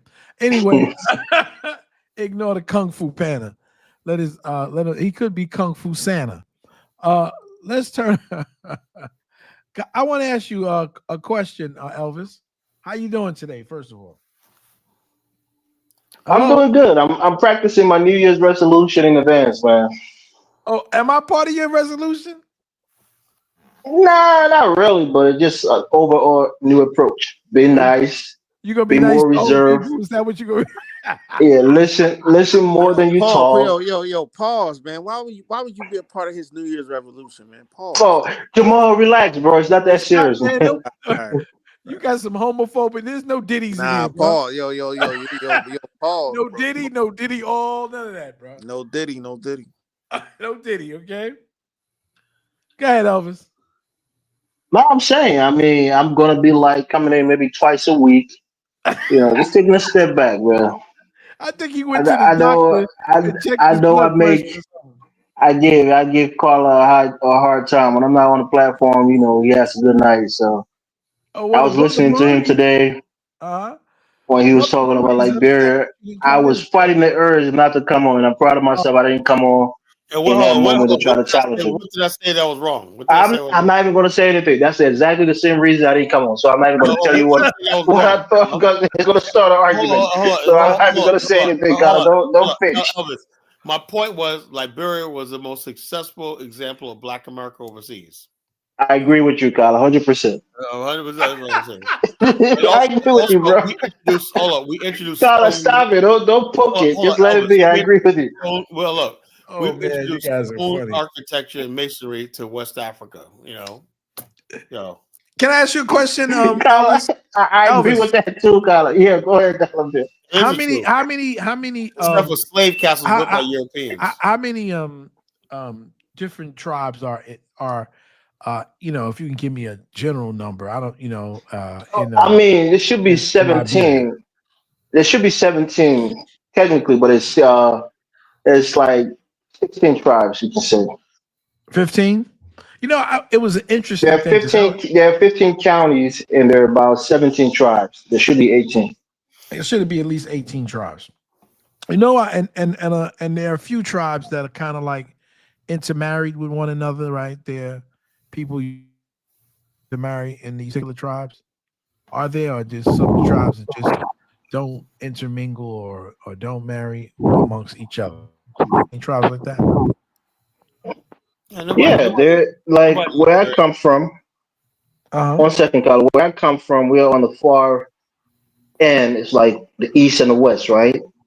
So we're on the far side of the country, on the eastern part, and then you have people who are on the western side, like the Lofa and Barpolu, where you have my counties and Maryland, Sino, So most people who live in those counties, they barely intermingle with the people from the other extreme end of the country. The one tribe that want to be a tribe is the Sapo people. The Sapo people are predominantly found in Sino County. They come from the Crown people. They left us, in like the 1400s. They left us because they said our tribe was too violent, too savage, and they didn't want to, because there was like a ritual the younger brother was supposed to fight for kingsmanship, because after the father died, there should be like a contest, to see Some who's the real strongest Wakanda man. shit. Some real Wakanda shit, huh? Oh, pretty much, actually. I mean, now that you think about it, yeah. Yeah. So instead of actually fighting, because you fight to the death. So instead of actually fighting, he left with his family.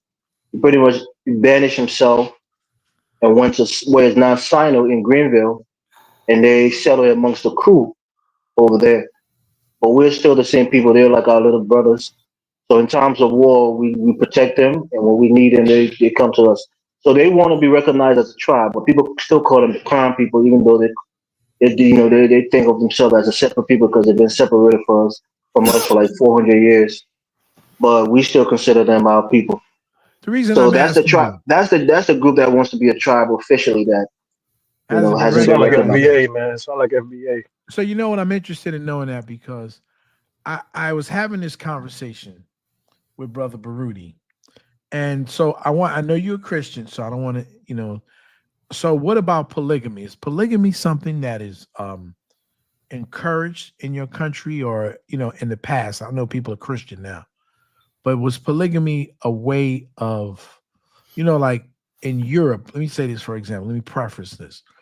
In Europe, people would marry, not so much polygamous, but they would marry like, the king or queen of France and Germany. They would all intermarry to try to, to quell war and problems by having people intermarry into these various groups.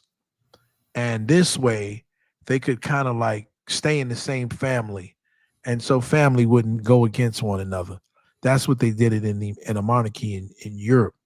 Could you show me or whether those type of examples, including maybe even polygamy, that was used in that area to, because you have many fractions and many, I don't want to say tribes, I'll say many nations of people.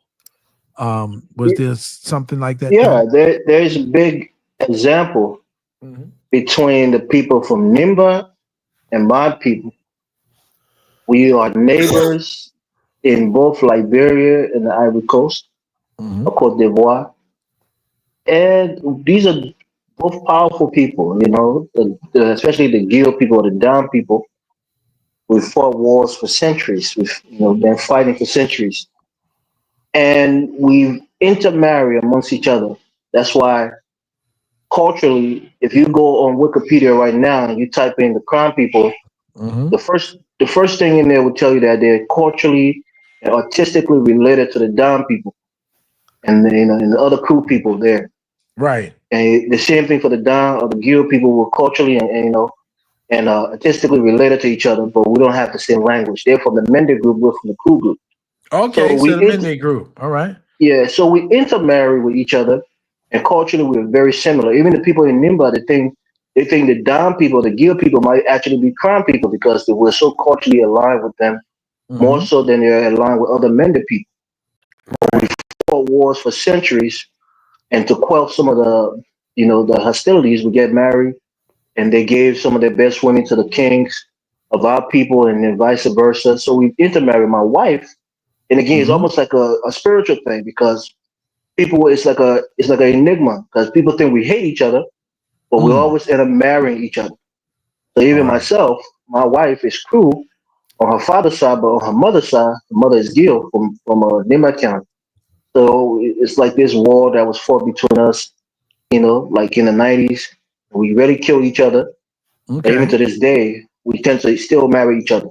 So it was like a covenant that was made between our ancestors that kind of seems to follow us today. We just seem to be attracted to each other, no matter how much hatred, no matter how much animosity is between us. We still get married to each other to this day.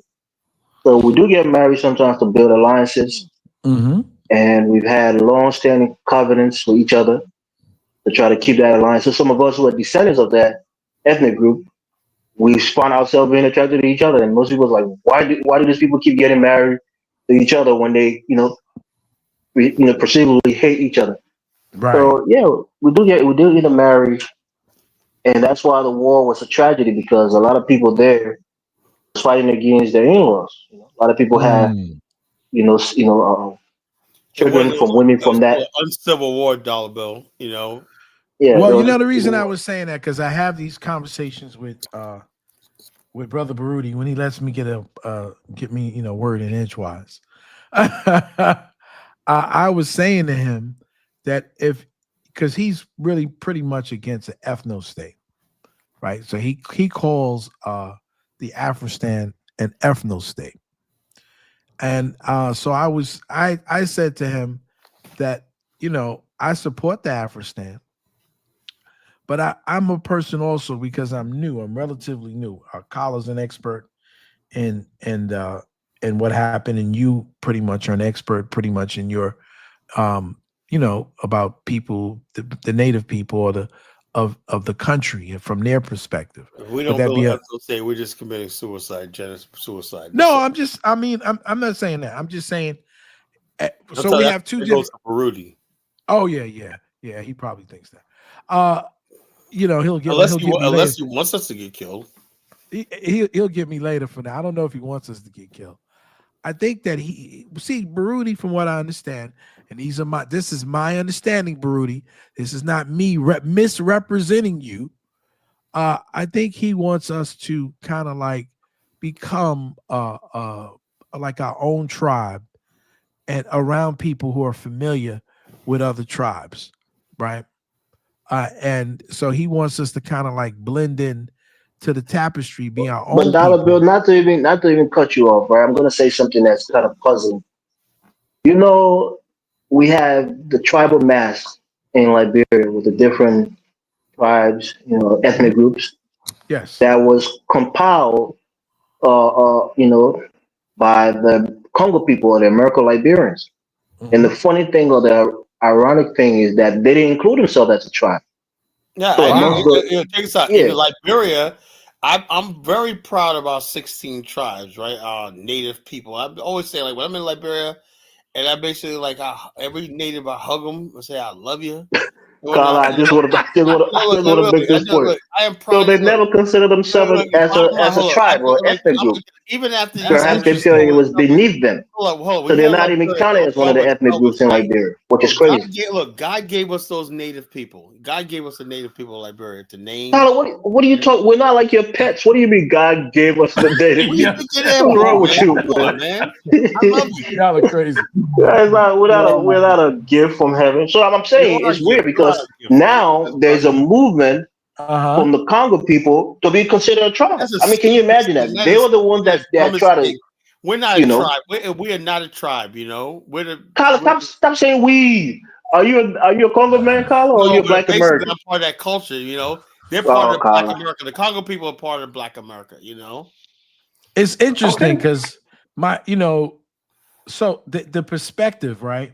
Because we were having this discussion, and he was saying this is what he was saying, that it would be easier for us to integrate in a place like, for instance, I don't know if he was talking about Zambia, for a place like Zambia that's already has many different tribes there, and people have been living there for many years. Dalba, I would say like this. I got friends in Zambia, right? That would be a good idea. Only, right? If we could still have some sort of autonomy or municipality, then it would work. I don't know. Look, I don't believe in basically Black people being completely helpless and powerless, voiceless, and everything in any place. We only go strength when we have numbers. Well, I said that I was looking at the Isle of Man, right? Because Kung Fu. What's this guy? Kung Fu Pan is always talking about those various places in Greenland and in those areas, and I could be wrong.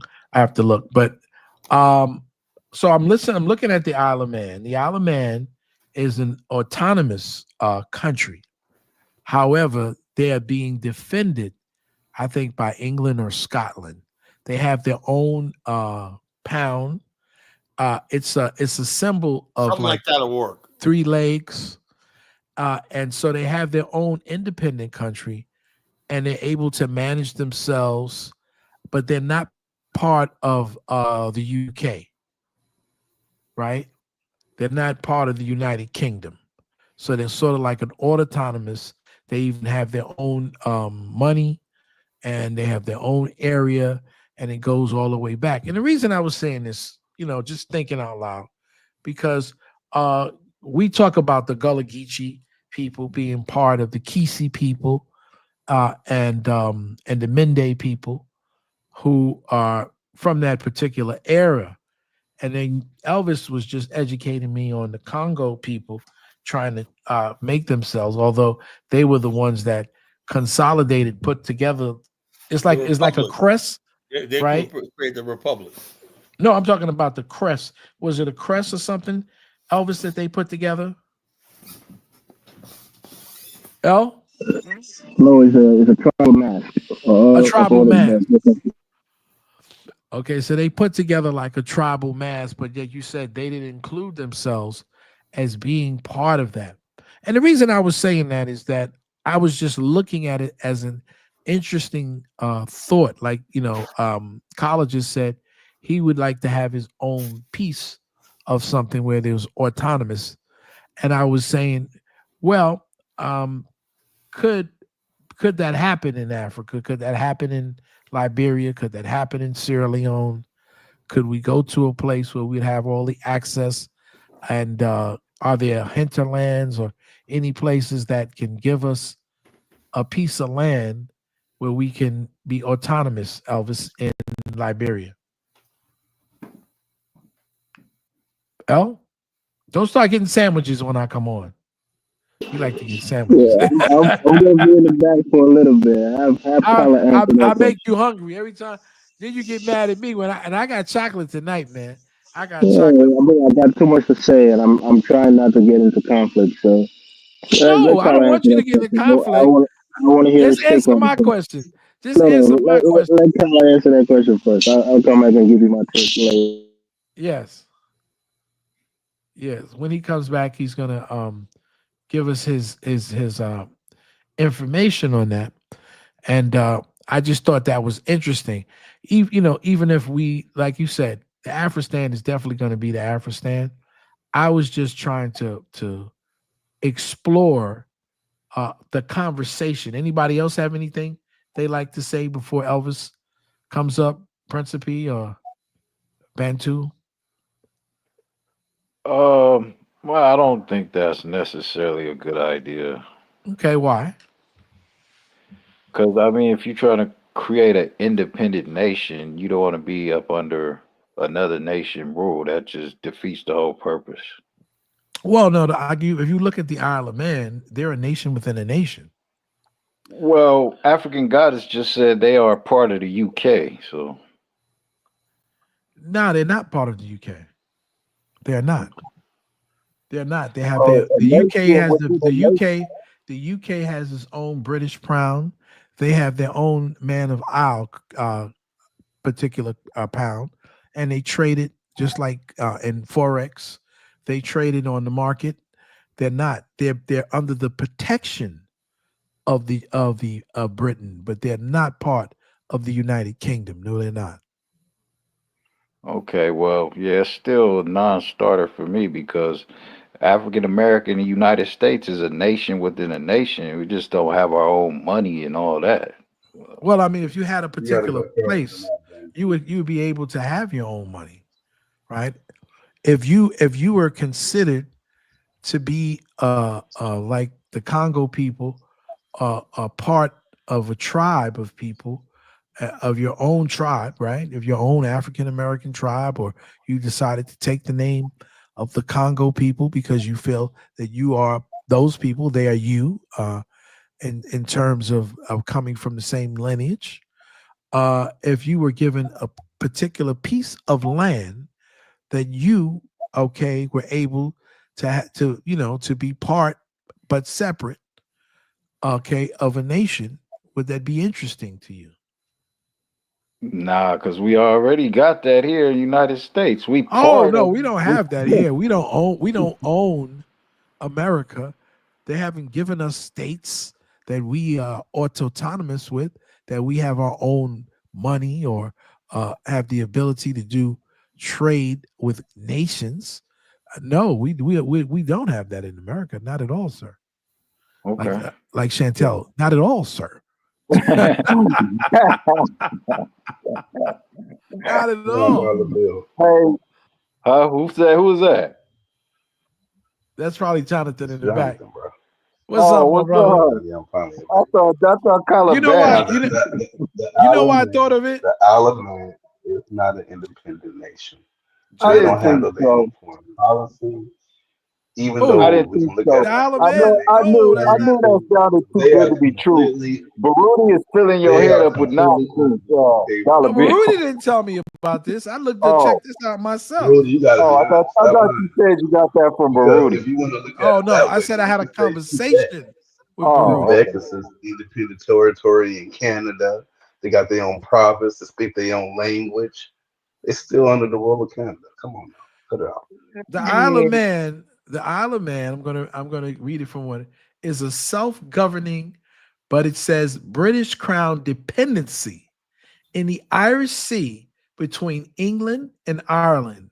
It's known for its rugged coastline, medieval castles, and rural landscape, rising You to gotta the stop. mountainous You gotta center. stop right there, dollar bill. It said its dependency is on who? Yeah, I say they're under the protectorate. They're under the protectorate, okay, of Britain, but they are not part of the United Kingdom. And it says they are British Crown dependent in the Irish Sea between England Dollar Bill, and what is the Ireland. British Crown So dependency? hold on. What is that? Go ahead. They have their own currency. Their capital is Douglas. They have their own currency, which is called the Mannix pound. They have their own language, which is Mannix, and English, which is a Celtic language. And they have their own government. It's a it's a I'm just telling you what it is. But do you think that's like the equivalent of what you think Afghanistan would be? I don't think that is. I didn't say. I didn't say. What I was saying was, right, I was just having this conversation. And I'm going to tell you why, because Jonathan was really pretty part of my emphasis. And one of the reasons that I asked Elvis the question about polygamy was because of Jonathan. Yeah, actually it was because of Jonathan, because I looked at what happened in the Pacific with the white men in the Pacific, right? Those are all pretty much colonies of America. The Pacific, these particular areas in the Pacific, Guam and such. Those islands, right? Those islands. Yeah, those islands in the Pacific.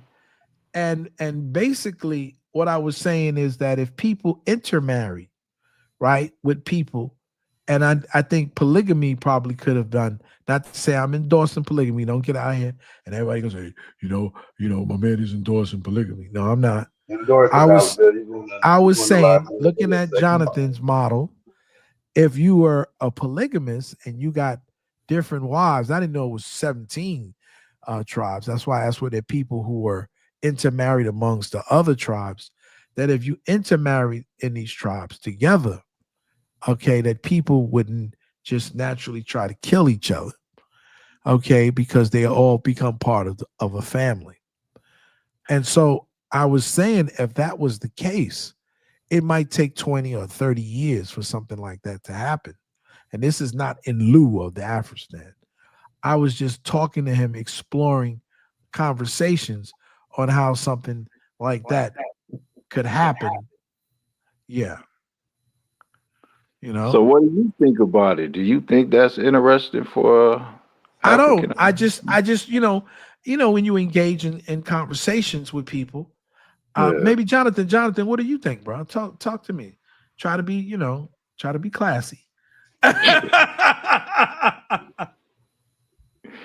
Jonathan Most busy. definitely. You should be marrying these other ethnic groups and expanding your connections and building relationships.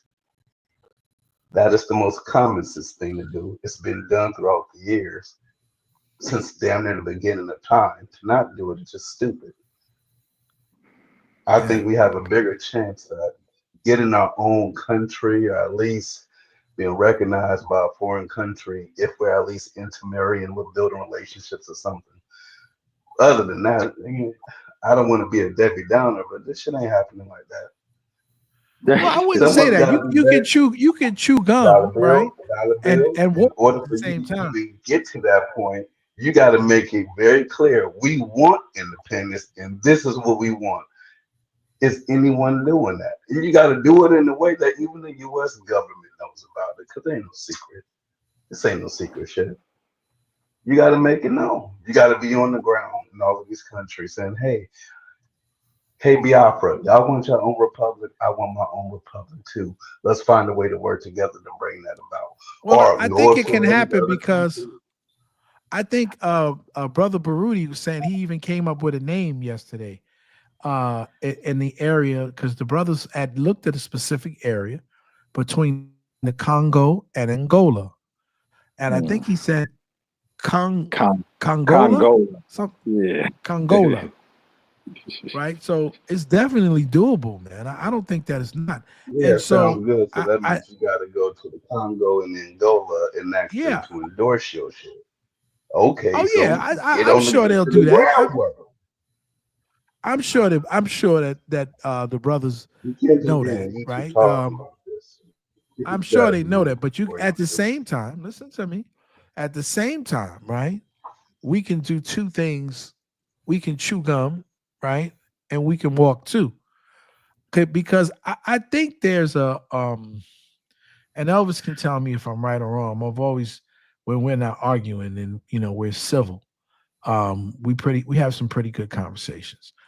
And and I tease him sometimes, but in some respect, I think he should, go back to his country, because I think he has a lot to give and could possibly, become the president or the prime minister. I don't know which one that they have that they recognize, if it's a president. I can't be going back to no motherfucking Liberia, man. Don't try to put fake pressure. Hold on, what happened? He ain't got nothing.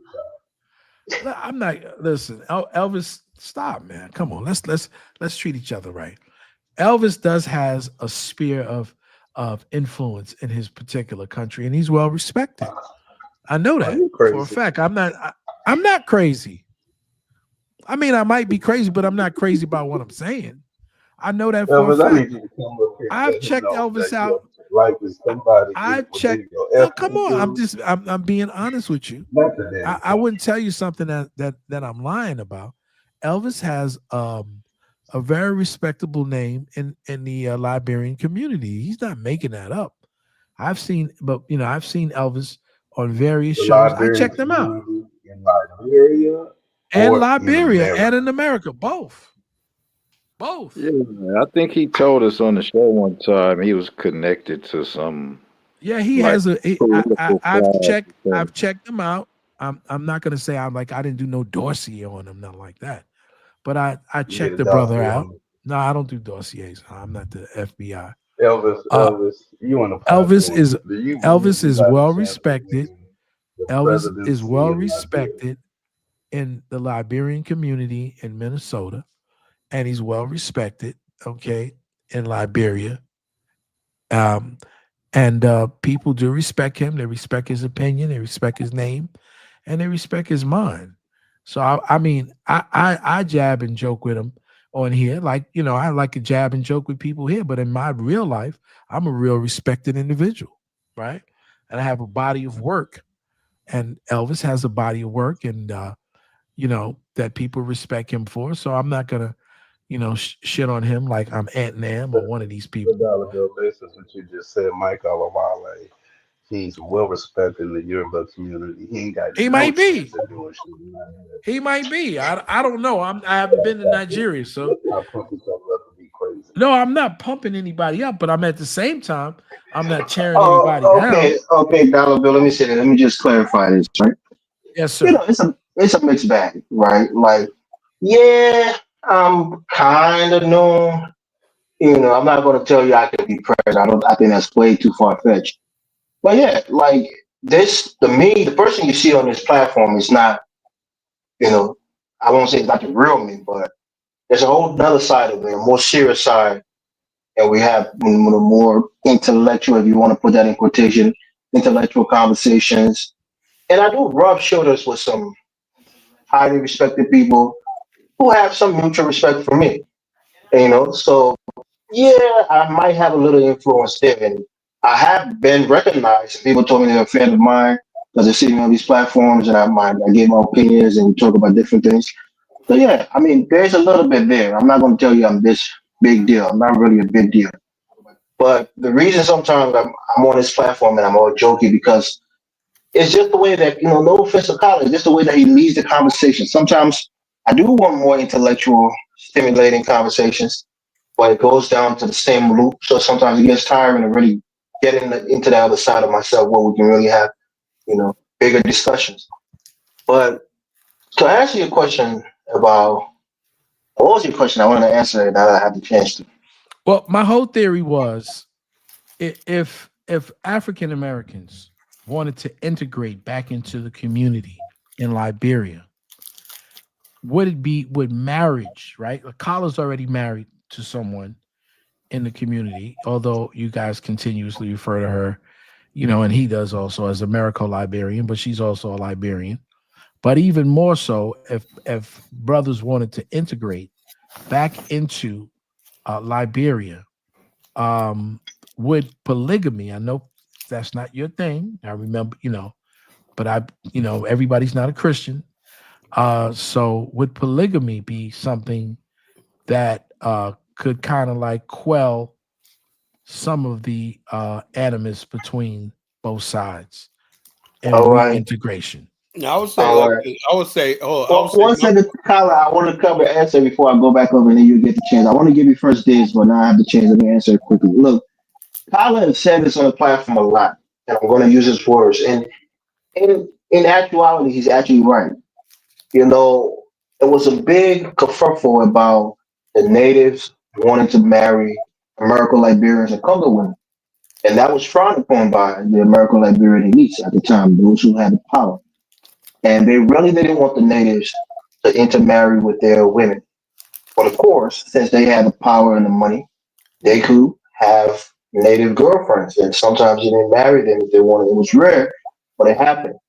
So they didn't want to integrate for whatever reasons. I can speculate. Maybe if the native blood would pollute their blood or dilute their stock.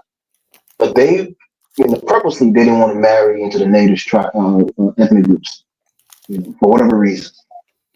But now, I think, I had a conversation with a doctor, a psychologist, and we talked about it. He's advocating now. He comes from the American Liberian group or the Congo group, and he's actually he has a campaign that the Congo people should be considered a tribe, and they should have the same rights that the other tribe has. And we've had heated debates about this issue. And I make fun of him a little bit that you guys were so on your high horse, you refused to make yourself a tribe because you thought that was beneath you. And now you're trying to be a tribe or ethnic group in the country. I do think it should be an ethnic group, of course. And in terms of numbers, they're very small. They're probably less than 30,000. Yeah, but that culture dominates the country. I get that. It's this whole supremacy thing. You listen to what I'm saying. It's not about culture. What I'm saying is this. Dalba, you have to understand something about Liberia. I mean, the candy bar. So. Colin, just eat your food and wait for 30 seconds and I'll conclude. Right, so my point here is I agree. Wait, Colin, you're so anxious. Give me 30 seconds, brother. I'll be back off and be in the back. I think it should be a ethnic group. I think there should be. And that will help in a way that, let's say, people from America, African Americans who wants to go into Liberia, they will have an established ethnic group. They can integrate into that group as their own ethnic group. So I think that's a smart idea. But again, they have to lobby the government. They have to go there and maybe pass a law because they can lobby with the SAPO. The guy even talked about it, that he can lobby with the SAPO group who are also fighting to be recognized as a tribe and be removed from under the Crown people and have their own ethnic group. And he's trying to ally with them so that they can be recognized. And that way, if a person like yourself or Kyla, God forbid, the Afghanistan doesn't work out, a few thousand people can go on Liberia and have an ethnic group already ready for them that have similar history in a similar bloodline, and you can integrate into them easily. So I agree with that idea. So that's my take on it, Kyle. You can take it. No, I think we're gonna do the Afghanistan. We're gonna put No, on. I think that two things can happen at the same Look, time. look, I say like this. This is where me and my good brother David here disagree. I believe that Liberia could be the staging ground. It's going to be the main staging ground for this. I believe that. So Liberians will benefit from that, from our presence and investments in their country when this takes off. And that's saying Liberia is not being left behind. But we do have a responsibility to Liberia, all Liberia, not just the Congo people. My only point I'm trying to make is when we talk about integrating into society, in African society, it's very difficult because everything is so tribalized and based on tribal life. A tribe dollar bill in Africa means we're looking at it from an American standpoint of view, no respect of a standpoint that okay, when we don't care about that when you see a black right. We go right now with the Congressional Black Caucus. A lot of these people fighting for immigration. And it's got chairman of Congressional. She's an immigrant background, so she's like, well, we always black people believe in flat blackness. Right. That's not like that in Africa. And that because they're not flat blackness and everything like that, you really could be a situation where you could be marginalized and get nothing because you don't have the numbers, Oh, I 100% agree that we don't have the numbers. The Constitution. You have to change the whole Constitution, right? And it cannot be based solely on majority rule, because the majority of people just got numbers. The only thing you got is numbers. That means you always rule whatever, just by fiat. Well, how many people live in the country itself? That's right. It's about 4.5 million people. Small country. Not a lot. It's a small country. It's not a lot of. But the whole is about half the population live in Monrovia. Monrovia on Friday night is so friggin' congested. I mean, my God, that's the only thing you probably want. Friday night, man, it's really congested in Monrovia because so many people there.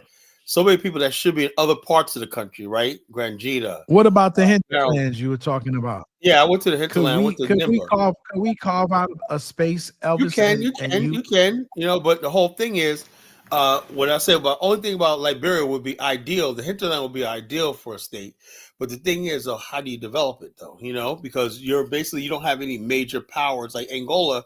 You're in the region where they got money and resources, right? That is nothing up there.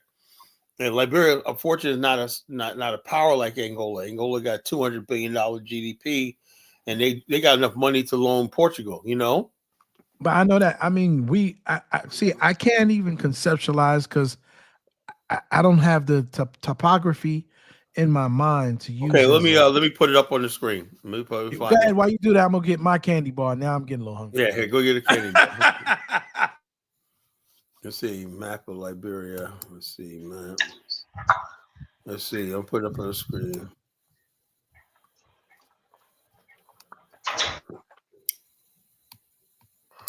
Okay, the screen ready.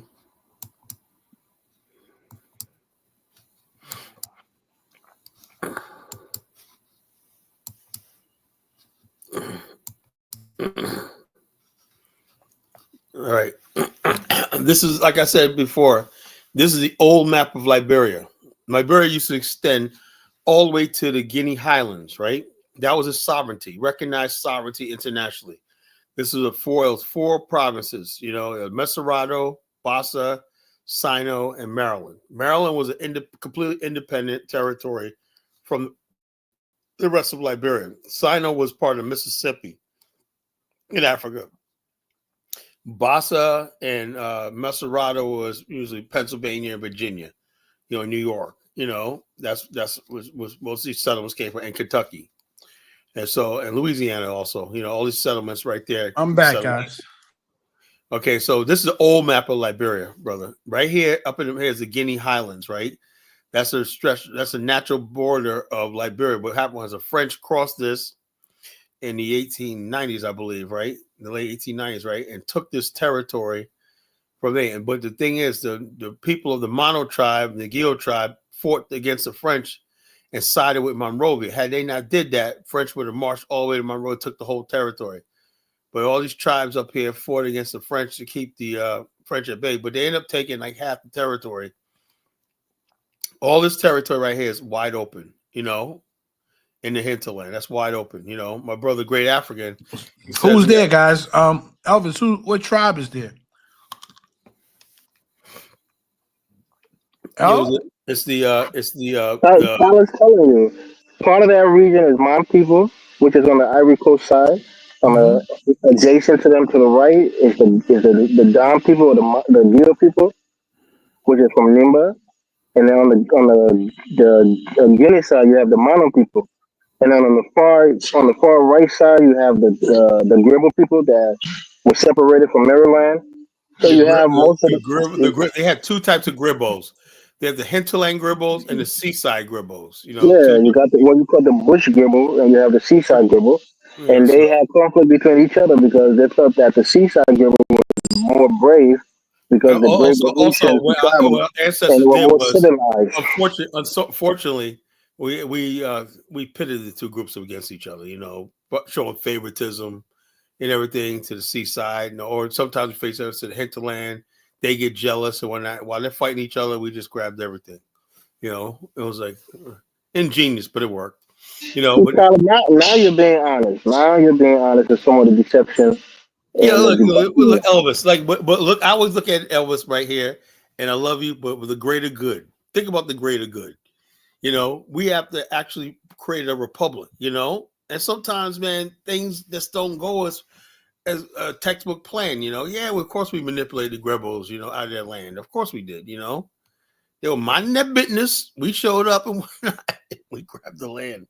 You know, but we had a good relationship there. The Grebels loved the Congo people. You know, they loved them down there. They always say, "Oh, our people from America came here and whatnot." They basically embraced them. Oh, there's Tubman's from there. That's what Tubman's from. You know, he's from Maryland. You know, he was born in Maryland when that was his house. You know, they love the Grebo people down there. Love Tubman. You know, they claim him as their own almost. You know. But it's a territory. We want to see the hinterland. Let's see. I'm trying to get a map of the hinterland. I can use this map right here. All right here. This right here, dollar bill is like wide open. Great African, my friend, Great African partner. He says he got like a few hundred acres of land. He would love to build like a city state for Black Americans to come there and whatnot. You know, he has all this land up here, up in the hinterland right here. I was there at Gabanga, then I went to I was almost at Yepica. I was at Senequele and everything. That's where the OAU was formed, right? Think about the President Kwame Nkrumah and Sekou Touré was in Guinea, right? And Tubman came up from Monrovia. They met in the hills of Liberia, and that's where the OAU was formed. You know, that's crazy. And it was by the Garvey. It was because there was a lot of Garveyites at the time in Liberia. Beautiful history, man. Yeah, it's a beautiful history. That's why I said I don't want this history to be erased by lies and this deception. Yeah, were things imperfect? Yeah, sure it was. But the bottom line, tell me anytime you deal with Black folks, things are perfect, you know? But the bottom line, nevertheless, like I said, this is about some of our indigenous people, you know, and everything like that. This is the Elvis's perspective. Elvis, from your perspective, could we go to the hinterlands with that? Or would that cause major conflict once again? Yeah, you can go to hinterland. You know, they're cool up there. I just want to ask him from his perspective. Elvis, you still there? No way. Elvis.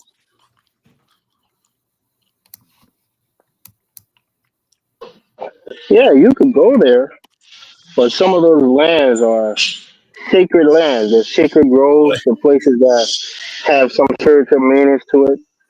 Those untouched lands are very important to the people that live in that area. They use it for hunting, they use it for special rituals and other things. Again, it's all about negotiations and how you interact with them. Yo, if you want that hold on, Elvis. This is one of the churches we're going to be going to in Liberia, in Edina. That's the settlement, you know, built in the 1840s in Liberia. You know, that's one of the churches we was at. Me, Bomani, all us group was at. We visited this church right here. You know, it's well preserved too, after all those years. In the hinterlands, it has the coast and all that stuff. Now, this picture right here, mud huts, this is from the 1950s. You don't see mud huts or anything in Liberia no more. The Liberian indigenous people use wood frame houses. I've never been to Grand Gita, but I don't know. But that's what I've seen. Unfortunately, so. And right here is a map of Liberia. This is really the sovereignty of Liberia was just a little strip of coastline. Most of the settlers lived in small towns on the coast. That's all it was. The rest of the territory was controlled by native people. And past this yellow line was all controlled by native people. This idea that we took their land and all this kind of nonsense. This is a nice, beautiful church in Harper, Maryland, in Maryland County. So that stone church that was built in the 1840s. And one thing about Liberia, see this architecture right here, this black wall right here? That's particularly unique to Liberia. That's stone architecture, stone masonry, because Liberia has black rocks off its coast, so it's like a beautiful, a lot of buildings have that walls. This was once a temple inside of Maryland. This was once a beautiful civilization that was destroyed in the war. This was once a beautiful civilization. Can you imagine cities like this and everything, and people got right access to the beach? You walk right to the beach and everything like that, and it was like a paradise. Liberia was literally a friggin' black man's paradise, So, the place you're saying that there's no way that these things can be repaired, or the only thing stopping it is the people in charge. If we had, like I said, I was just always talking about reconciliation. Yeah, but the whole thing is when you got a country, brother. Like I saw talking about part of Mr. Rosenthal, he wants to come on a tour with us, right? And I sent him to Liberia. He's been to several times, but it's hard to get stuff done because the people in leadership, they don't have the vision. They don't think like us. They got all that land, they got all this coastline empty. Liberia's coastline is empty, right? They could build hotels, resorts all on the coast, industrial zones, everything. It could be Liberia could be a popular. Liberia could be developed so much that we wouldn't probably need to build an Afghanistan, but their mind, their mind don't think like that. They don't have the African mind is just, I don't know. It's just like people don't like when I say that, but it is the truth though. Tyler, bottom line is, like you like to say, the bottom line is about money. We don't have enough money to do those things, and we have to find a way to raise revenue. The whole thing is that's why me, Bomani, and us, we're working on trying to build up Liberia's tourism, and so they can basically bring people over. And most of you have tens of thousands and millions of people coming to your country and enjoying the history of the country. Everything they said, talking bad about your country all the time. That's what I tell Liberia. It's why we kicked that one girl off our tour. All this jail was bad. She's a crew lady like you, Elvis. And Wayne, Wayne, right? You know Wayne, right? Y'all got to stop because I don't know her. You're gonna blame it on Dollar Bill. Oh, you know her, right? Came here with peace. She's a crew lady. Came here with peace. I don't want to say that. I don't want people to think that the clowning and the buffoonery starts with me. Right, Elvis? Right? But the whole thing is, Still call it that. It's all about peace. No, I'm saying like this, Elvis. He said Dollar Bill asked the question, can this be done again? Yeah, if you had the right people and everything. And also, like I said, I think once they start seeing more of us come there on these tours, the Successors tour, and they say, wow, this is the second tour. And we start telling them, not only that, we're creating a blueprint to do tours in Liberia. So we could pass on to anybody that wants to do tours in Liberia. For a small fee, we'll send you the book, everything like that. Just follow the same itinerary we did and whatnot. So tourism, and we're going to try our best to get that to happen. We need a few hundred tourist people to get it, to invest in tourism and everything like that, and let the country start booming, bring investment tours and everything like that. Once people start coming to the country in large numbers, putting money into the country and everything like that, things will change, But the only people that's going to do it is us. The white people are not going to do this. White people. I wish that. To me, it's and I could be wrong because I'm a novice, so you have to bear with me because I know very little. To me, in my assessment, and this is not in lieu of Afghanistan, I think this is something, and I know the haters don't want this to happen, but I think that a reconciliation is needed, and for those people who don't want to go to an Afghanistan, who just want to, go to a place where where people can actually negotiate and have an opportunity to do certain things, why not let them go? People like, who, like, what's the guy's name? Jamal, who definitely doesn't want to be in a place that's organized and so on and so forth on a certain level. He got law and order. He wants to have a more autonomous, situation. Maybe that could be something that can be Liberia discussed. has a lot of potential, still. If we if Black America embraces Liberia, man, they're fortunate like this. We start saying, but the whole thing is we've been taught, Dalbert, like I said, like I told you, we've been taught so negative. It's like a friggin' we've been so emasculated. It's like, how dare we try to build a nation? So there got to be something wrong. That's how bad slavery did to us, right? That when we attempted to build ourselves, we basically are in guilt, and we let people shame us for friggin' building a nation, And so that's why I said, I know Elvis probably don't like this, but the bottom line, I have to defend my people in Liberia because I really, in my heart, know they did nothing wrong and everything like that. And a lot of it's just hatred and envy that towards them and everything like that. And the problem is, Black America, basically, if they did embrace Liberia like they do Ghana, Liberia would be fucking number one in Africa. Really would, But I would love. I see those beautiful children. Yeah, they're beautiful. You gotta see these children. There's something else. And I'm like, I can't wait to meet the kids. Oh, your children, they know that. Let me tell you about Liberian children. I'm trying to knock Black American children, not trying to do that. But the children in Liberia, they're so respectful of adults, When you come around and whatnot, and they basically when adults around, they're quiet. Then when you walk away, they start talking again. That's how respectful they are. Hey, Kyle, let me say this, right? Dollar Bill, you said something very, very profound. And I will say this. I don't say it often, but I will say this. Kyle is right on some points that, for sure, before the war, things were better in terms of the development, the way the country was ran. Things were better. Props to the American Liberians for really running the country in a good way. But there were underlying grievances from the quote-unquote natives and how they felt slighted. They felt. Yeah, I agree. Look, I agree with that. Right. So that's why reconciliation is important. And we haven't done that yet for all these freaking years that we have peace.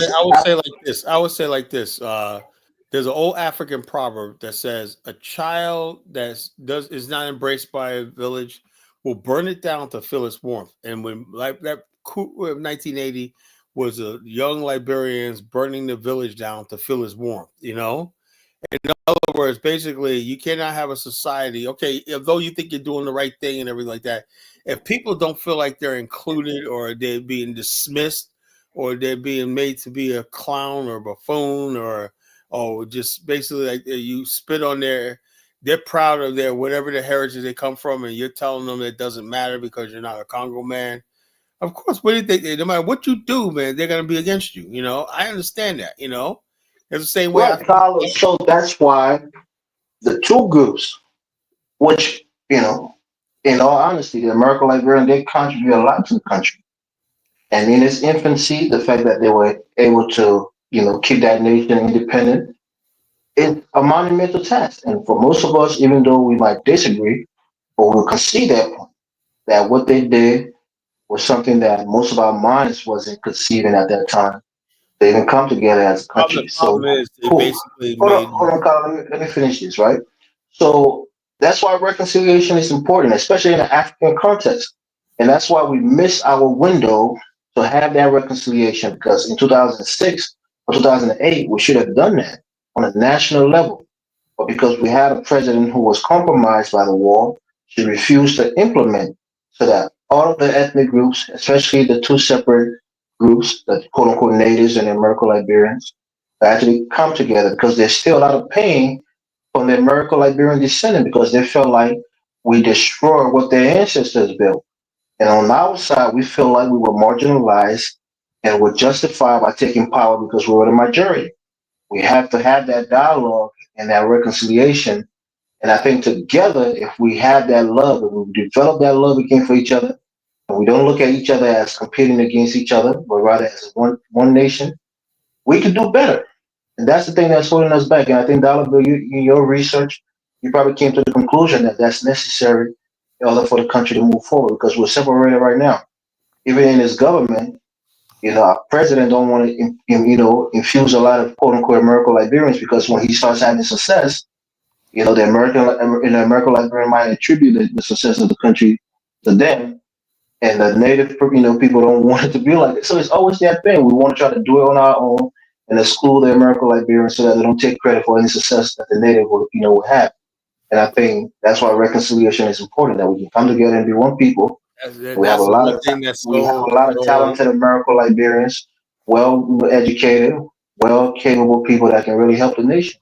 But we're still separated, on those lines of native Congo. That's why I was really surprised when George Weah hired Janine Cooper when that American Liberian through and through.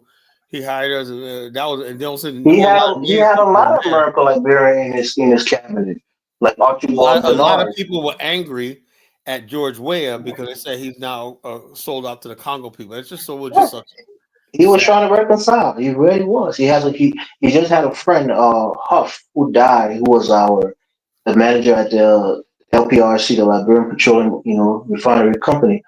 Was a close friend of the former President Weah. He died, suddenly, and he was there crying at his funeral. So he was really close to a lot of American Liberian, and part of that reason is because he was a massive celebrity. So a lot of people were, attracted to him just to be friendly with a guy who was a massive celebrity on the continent internationally. But he did hire a lot of American Liberian in his government, like Archibald Bernard was his personal lawyer. You had a lot of people in his government who were American Liberians. So it's not a lot of hatred there, but it's a lot of historical hurts that needs to be healed through reconciliation.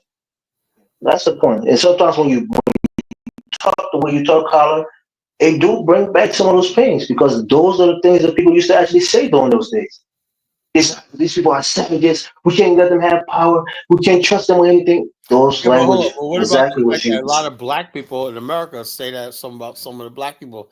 That's a strong black. But it's wrong. Whether you're saying it to your own people or saying it to other people who might be a little different than you culturally, it's still wrong. What we have to do is find out. I don't really know if democracy, because I really honestly think that guy Cummings should have won the election. I think Cummings. I listened to him. Yeah, based on face value, he was the best choice for most people. Yeah, but on these shows, we advocated for him. We said that he was my second choice. If it wasn't George Weah, I wanted it to be Cummings. But again, he lacks charisma, Colin. He lacks an important thing in politics. He does not have charisma at all. He has a charisma of a fucking rotten clam, man. I was like, geez, man. Yeah, so it's politics. He's a nice guy, man. But dude, man, you got to be like Carl Jensen. You got to basically spit fire and brimstone and spy. You know what I'm saying? You got to do that, and Dollar Bill, you there? I'm here, my brother. Okay, so let me just give you a resume. Kyle knows a resume about this guy, and he's very impressive. He rose up to pretty much the second in charge of Coca-Cola International, Liberian born, of you can say Congo stock. I won't say American Liberian, but Congo, because his parents, I think, had some from Trinidad or something like that. His father. So he's a very, very smart guy, business tycoon. Was the chief administrative officer at Coca-Cola for I think like 13 years. And he retired early, went back to Liberia and ran for the presidency. In his first go around, he made some waves. I think he got like almost 10% of the vote or something like that. And then the last elections, he had a snafu, He had a question about gay marriage. And he said, that's that dude Obed spread that lie about gay marriage. No, but besides that, Colin, the way he answered the question, this is a clip that's on YouTube. You can go look at it. It's not a rumor. He was asked a question by a journalist called Mamadi Diakite. Mamadi asked him the question, "What is your take on gay marriage?" And he literally said, "This is an issue that I personally struggle with."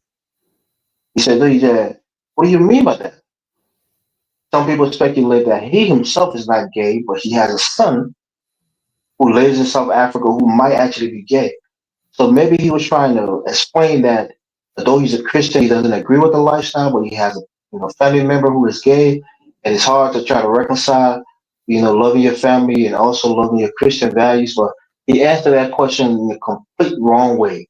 And the guy asked him, "Are you sure that's how you want to answer?" He said, "Yes, that's how I want to answer."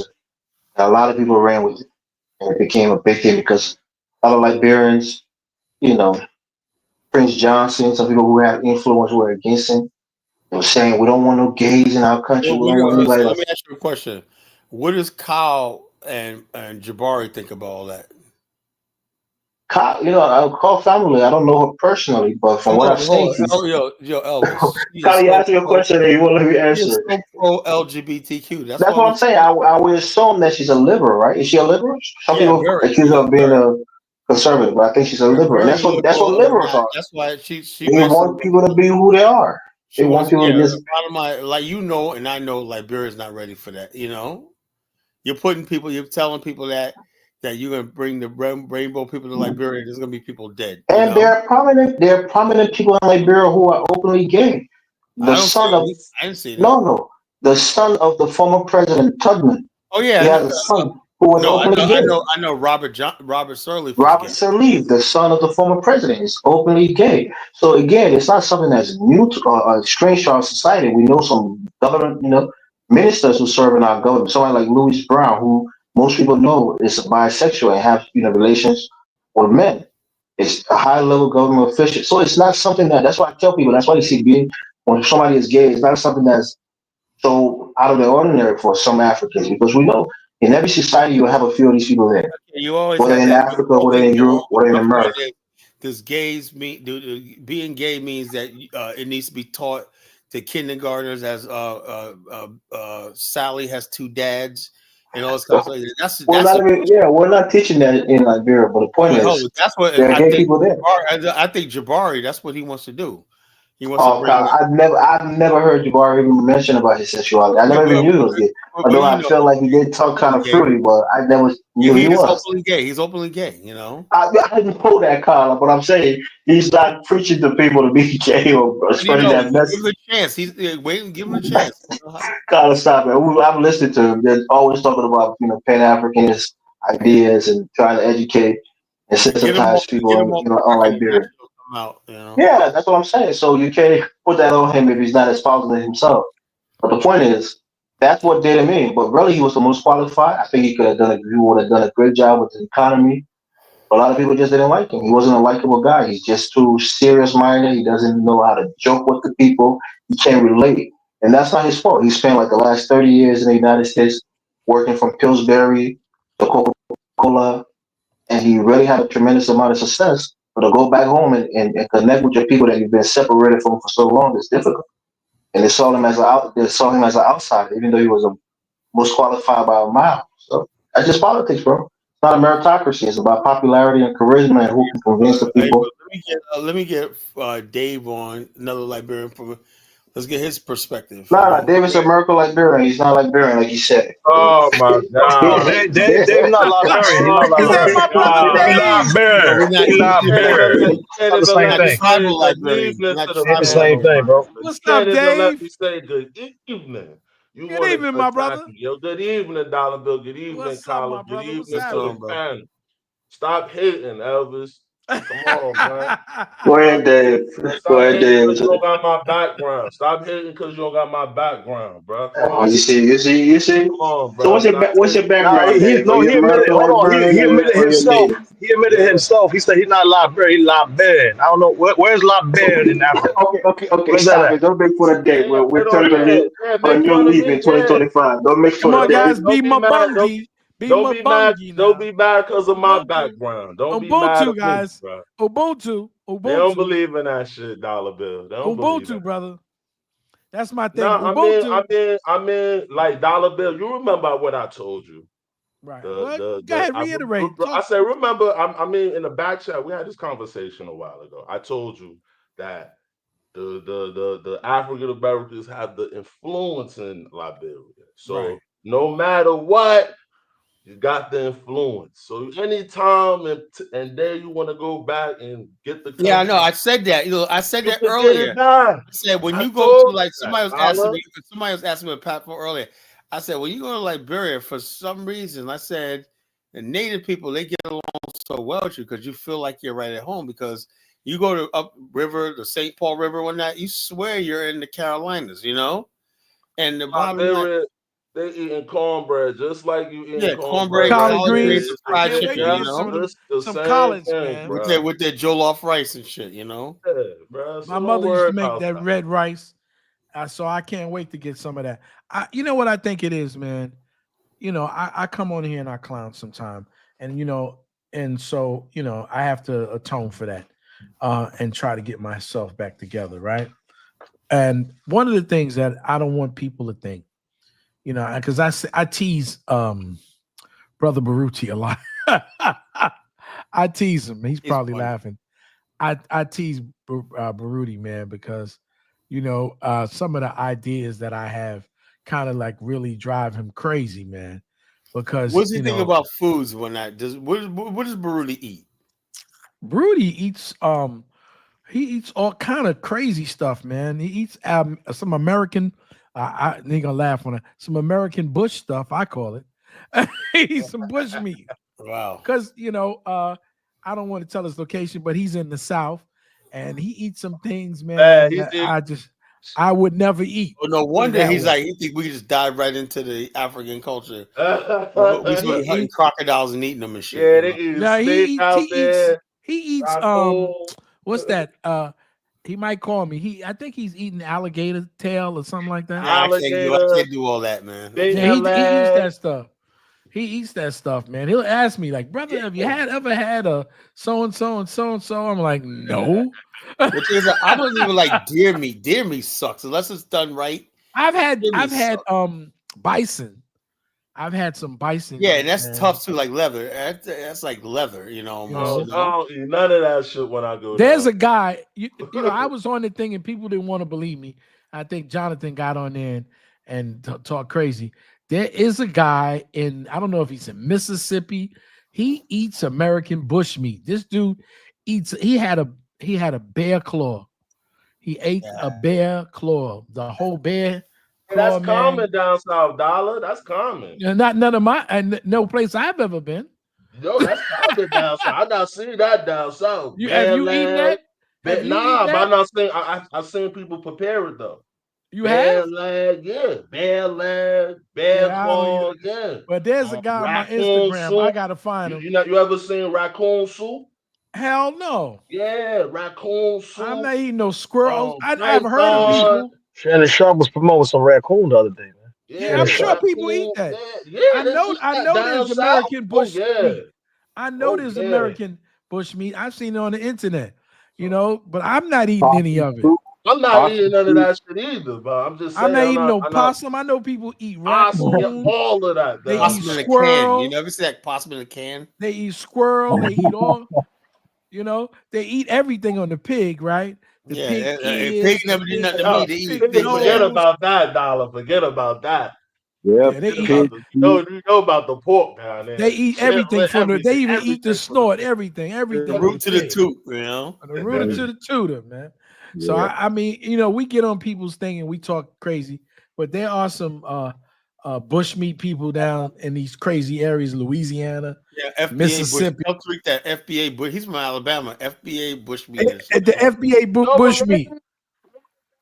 So North Carolina.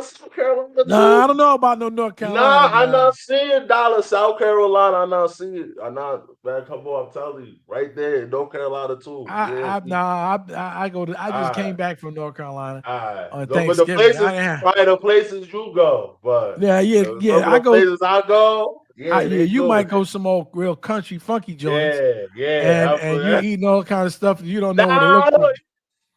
I'm not eating none of that, but I know people do eat that. I know about people, I know. I got. What gets me is right. You got people that swear they're vegetarians, vegans, all like that, but yet they be eating bushmeat. Bushmeat's okay, but a steak is bad, chicken's bad, fish is bad, but bushmeat's perfectly okay because it's African. Yeah. Well, I mean, like I said, they got cats down there But I know for a fact that he's had a few alligator stuff like that. That's what he's told me. He's had some stuff like that. Gator meat is good, man. Huh? Gator meat is good. You had gator meat? Well, yeah. Fried gator meat. Man. Good, man. That shit's delicious. Nah, like not we gotta call him Bantu the bushmeat eater, bro. Yeah, man. Yeah, man. Y'all ain't had no fried He's gator American meat. bushmeat. That's all right, man. I'll pass. I had some alligator shoes, man. I had alligator shoes.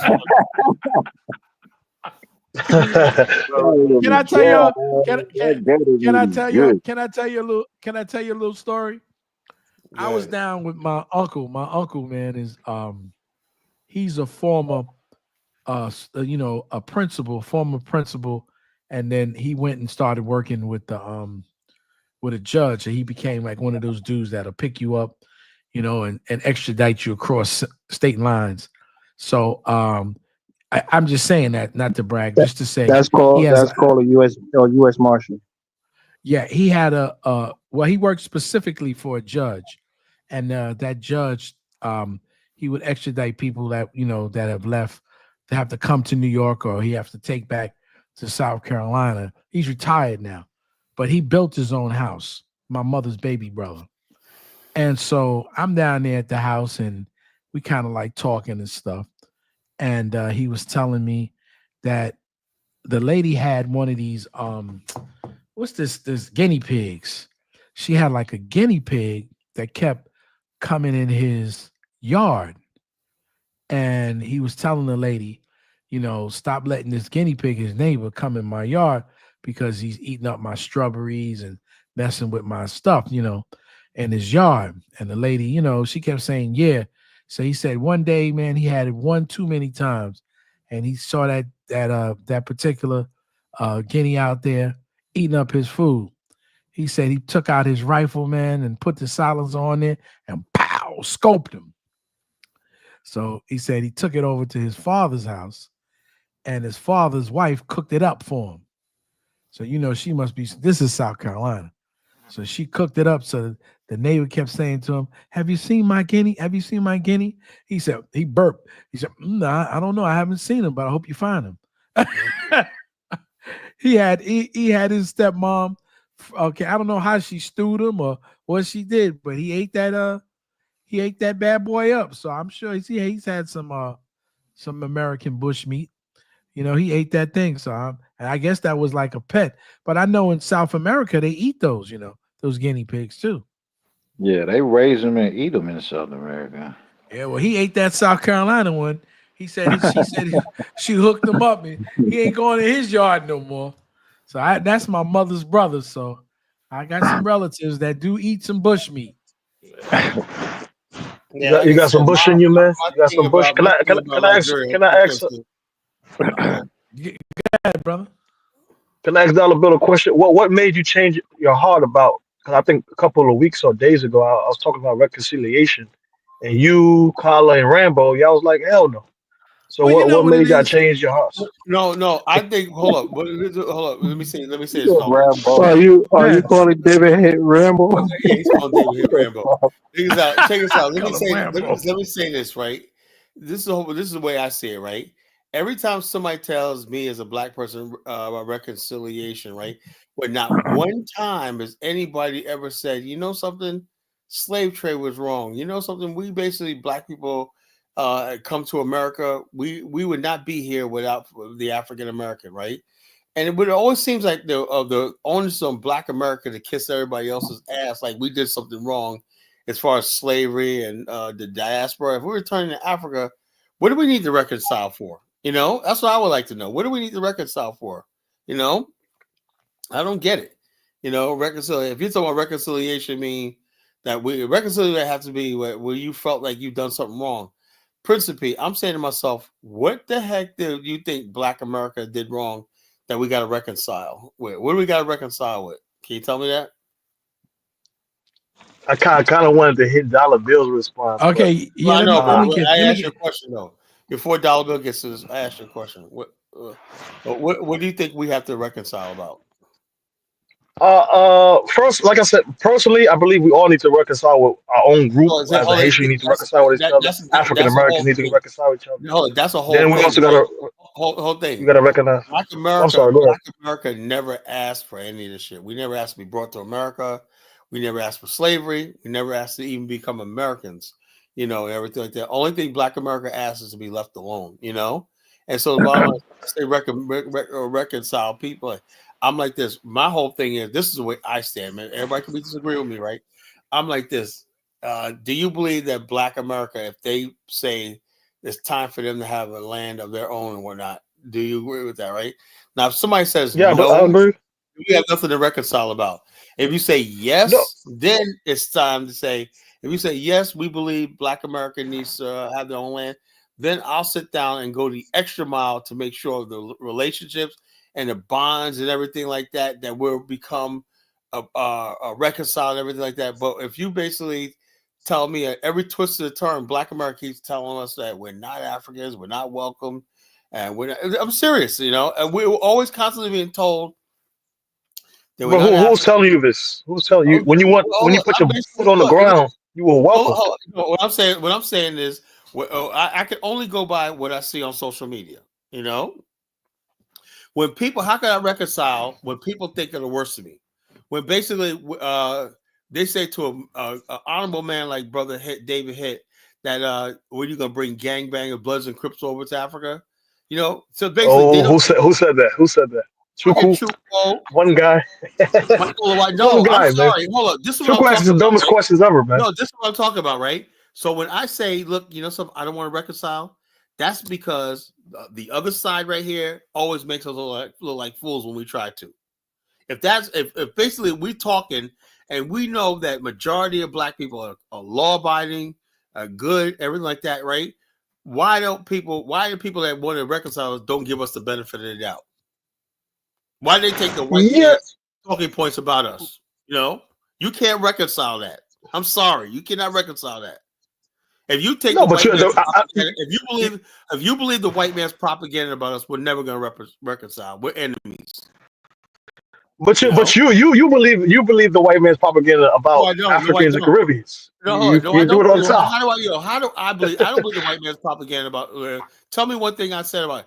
Anything I say is because I've observed everything, and I know for the majority of Black Caribbeans are my people. You know, I live with them my whole life. I have cousins that are part from the Caribbean. You know, so the bottom line, I have uncles that are Jamaican, you know, Haitians, or everywhere else. You know, so the bottom line, this nonsense about this, you guys be talking online. You guys sound like a bunch of white boys, to tell you the truth, because real Black people don't talk like that. There's no Black American, FBA, Haitian, whatnot among real Black people. You know, I could talk to those type of Black people. There's preference. Some people have preference. Like myself, I prefer my own Haitian woman. The bottom line, that's why we can never reconcile. Because you guys really, if you go for that small thing, preference. You guys want to have your it's not about that.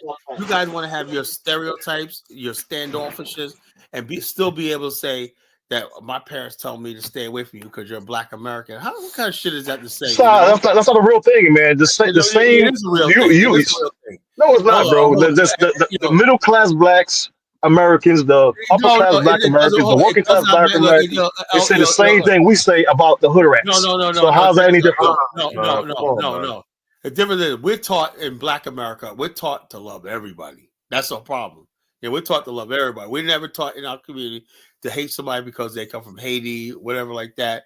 We're not taught that in our culture, you know. We're taught the Christian values and like that, you know. So the bottom line is you can't put that on us, you know. We don't act like that. So do you have an open arm? So do you prefer your nieces and nephews? I know you said you don't have kids to date hood rats and gangsters and thugs. Let me say this, right? And you're African American. Hold up. First of all, a hood rat, whatever like that, is not like a race or whatever like that. What you guys do is you basically when you guys talk about us, you talk about as we're all hood rats and we're all criminals like that. We understand there's certain people that do bad behavior that we don't want people around. You guys don't do that. What you guys do is come over here and say in our country that we help build over here, right? And say that we don't want our kids hanging around these people, whatever like that. You know, you guys openly say it. Or if you don't say it, you'll say, my parents told me not to hang around. I'm like, and then black people are like, who the hell y'all think y'all are? You know, if you guys were all that great, why can't you stay in your own country and be great? You know, stay away from us, you know? And so that's why it's so. No, but hold on. But even in that song that you guys love to play, the guy goes into details of what he described as whatever the word he says. He says, "Oh, the dealers are ass niggas." So it's not a group. It's a type of people, a type of actions, a type of mentality. And you guys do the same exact thing. I don't really get it. No, you guys do the same thing for your own kids. Forget about songs. Forget about hip hop. Right? You asked me about reconciliation. Right? Reconciliation. Yeah. Well, how could anybody reconcile when someone's already made up their mind about me? I am not going to sit back and apologize for who I am. You said Pookies and Ray Rays. I'll be honest with you, man. Those Pookies and Ray Rays are still our family. You know, they're still people I know. If you can't accept them, can I ask you another question? Can I ask you another question, man? Yeah. So, do you think Black America needs to reconcile with the different groups and different issues, the different beefs? I remember I was talking to a young bro in the store the other day. He was telling me he's from DC, and he's saying that, you know, there's a lot of open violence sometimes that goes on amongst them, and it's based off of simple feuds that people don't want to put aside. So should 2025 be the year of reconciliation amongst our own groups, recreation among Africa? Look, I'm a grown man, right? I don't go around bullying nobody. I don't get picking fights. So that could be some street shit. That's not nothing to do with black. That has to be to do with street shit, you know? Where people are doing shit like that. That's not, you guys don't know how to compartmentalize street ass nigga behavior, right? But it affects black growth. It affects black growth. You guys be going up on regular black people, hardworking black people, and saying the most ignorant shit about all of us, like we're all Pookies and Ray Rays. Proof of which, when you got the Chukos here, the Michael Owale's here, whatnot, they let it be known that's what y'all think about Black America. You know, that's the first thing that come out of their mouth is Pookie, Ray, gangbang, Bloods, Chris, whatnot. So that tells me that no reconciliation. No, and sorry, it's not gonna happen. Can I get my chime in, guys? Okay, go ahead. The African goddess says that this is an African approach to reconciliation. Not all BA will want to be in Africa, but extending the olive branch would lift any curses from participation in slavery. I think she's got an excellent point. I think a lot of continental Africans, especially Nigerians, tend, and even people who claim to be half Africans like Chuku, tend to think and say certain things about slavery. And I think it's a Michael Owale can justify it. It was legal. And they try to justify this slavery to the world. And I think that's a horrible thing. And then I even have these conversations, and I don't agree with Brother Baruti, okay, because I think that Africans from the continent are in denial of their participation, okay, in slavery.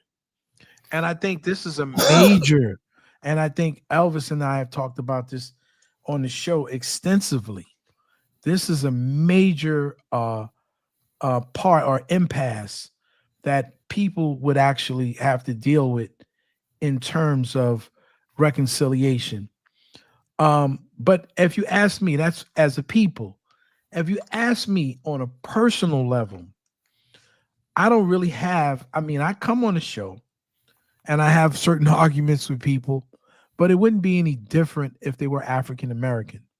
If African Americans got on my nerves and they call me names and I call them names, you know, I would say bad and nasty things to them, you know, probably about their mother or the economic condition to which they're coming, or their low IQ or intelligence, because all is fair in love and war.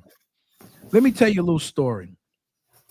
Tonight, I received some information and it kind of saddened me. I had a student, let's say his name is Odeyemi. So I had a student named Odeyemi last year, and I was very fond of this kid. You know, an African kid who I've known for many years. And finally, I got him to come to my class. I asked for him to get into to come to my class. I really liked the kid, and we developed a very strong bond. And I would try to explain certain things to him because his father, got him his citizenship and everything, and he was excited. But I know that this kid, even though he was born in Africa, in Ghana specifically, I know that this kid is a very American kid. He lives in the hood. He's influenced by a lot of the things. He's not a bad kid at all. He's really a sweet kid. But he's a kid that's easily influenced and wants to be part of something. And he would, I would tell him, I said, listen, your father came to this country. I live around a lot of immigrants most of my adult life. So I understand their, what they want for their children and how important it is for him to have an education, how important it is for him to stay on the track, and so on and so forth. And I would try to explain to him, I know that you're American, right? I know you like certain things. He likes his do-rag. His father's a Muslim, and he likes to wear his do-rags. And, sometimes he come into class with his do-rag, and I'm telling him to take the do-rag off, or I take the do-rag from him, and then he pulls it out like he got 1,000 do-rags.